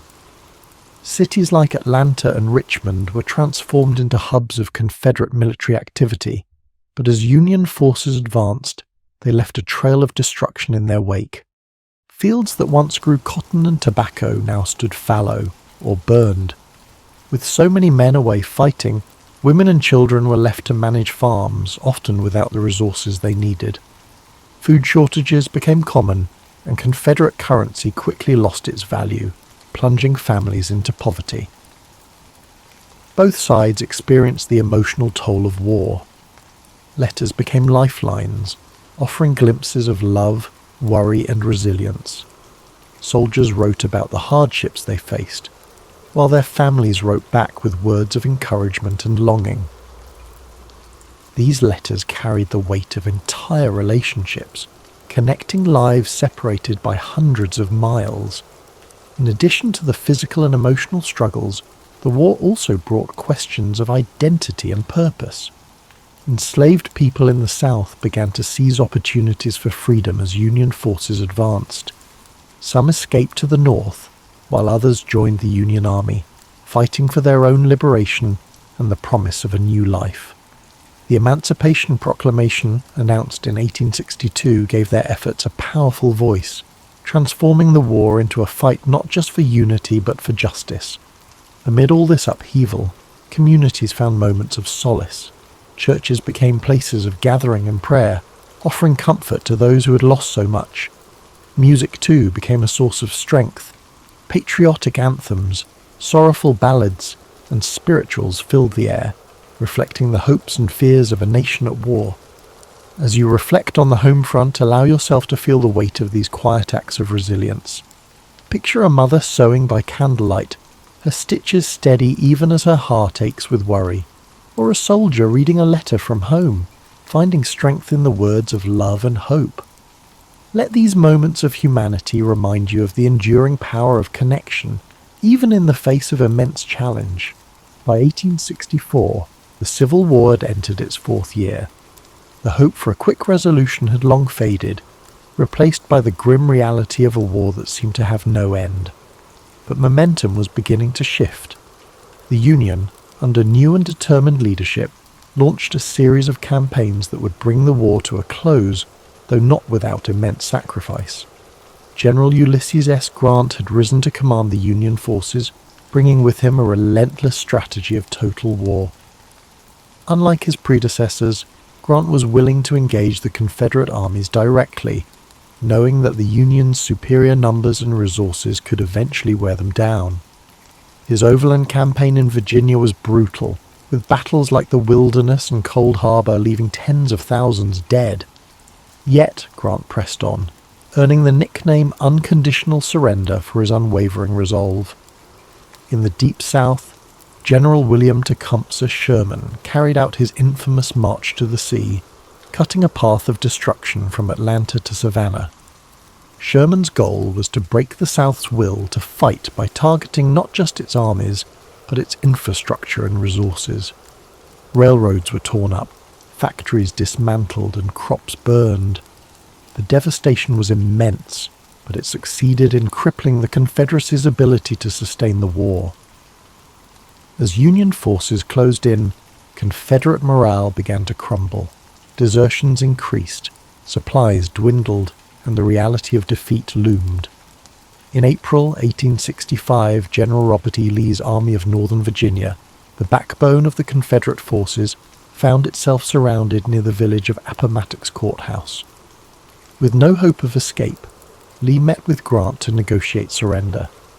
Their meeting on April 9, 1865, marked the end of the war's major fighting. The terms Grant offered were generous, allowing Confederate soldiers to return home with their horses and personal belongings. His intention was to heal the nation rather than humiliate its defeated half. It was a moment of quiet dignity, the beginning of a long and difficult process of reconciliation. Yet, even as the war ended, its cost was staggering. More than 600,000 lives had been lost, and much of the South lay in ruins. President Abraham Lincoln, who had guided the Union through its darkest hours, would not live to see the fruits of his efforts. Just days after Lee's surrender, Lincoln was assassinated by John Wilkes Booth, a Confederate sympathizer, plunging the nation into mourning. The war had answered two critical questions. The Union would endure and slavery would not, but it left behind deep scars, both physical and emotional, that would take generations to heal. The Reconstruction era that followed was fraught with challenges, as the nation struggled to rebuild and redefine itself. As you reflect on the end of this monumental conflict, let the weight of its lessons rest gently in your thoughts. Imagine the quiet after the surrender, the weary soldiers returning home, the fields gradually returning to life, and the first rays of hope shining through the darkness. Let these images remind you of the strength it takes to rebuild and the enduring resilience of the human spirit.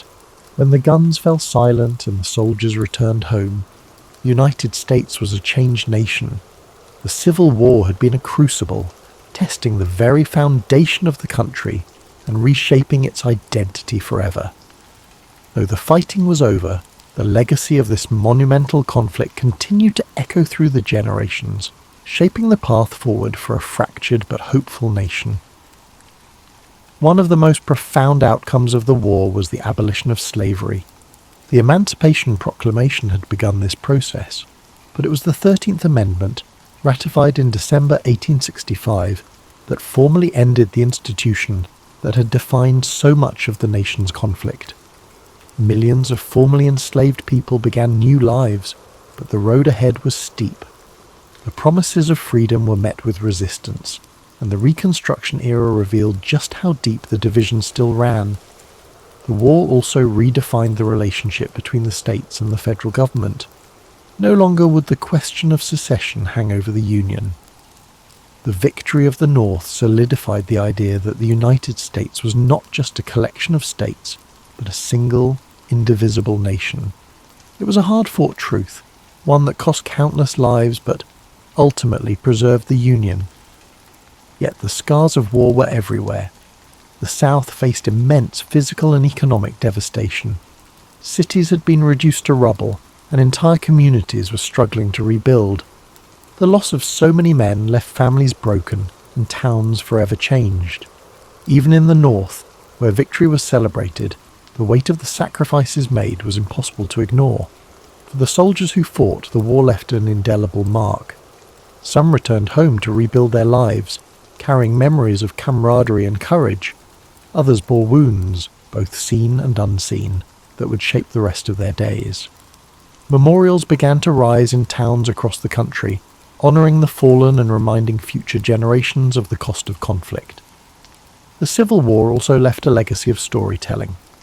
Veterans shared their experiences, songs from the era became part of the cultural fabric, and writers like Walt Whitman and Ambrose Bierce captured the emotional depth of the war in poetry and prose. These stories served not only to remember, but to help a nation heal, to bridge the gaps between North and South, and to offer lessons for the future. As you reflect on the legacy of the Civil War, let the enormity of its lessons settle softly in your thoughts. Imagine the strength of a people rebuilding from such a devastating chapter, the resilience to start anew, the courage to face an uncertain future, and the hope that guided them toward a brighter horizon. Let these reflections fill you with a quiet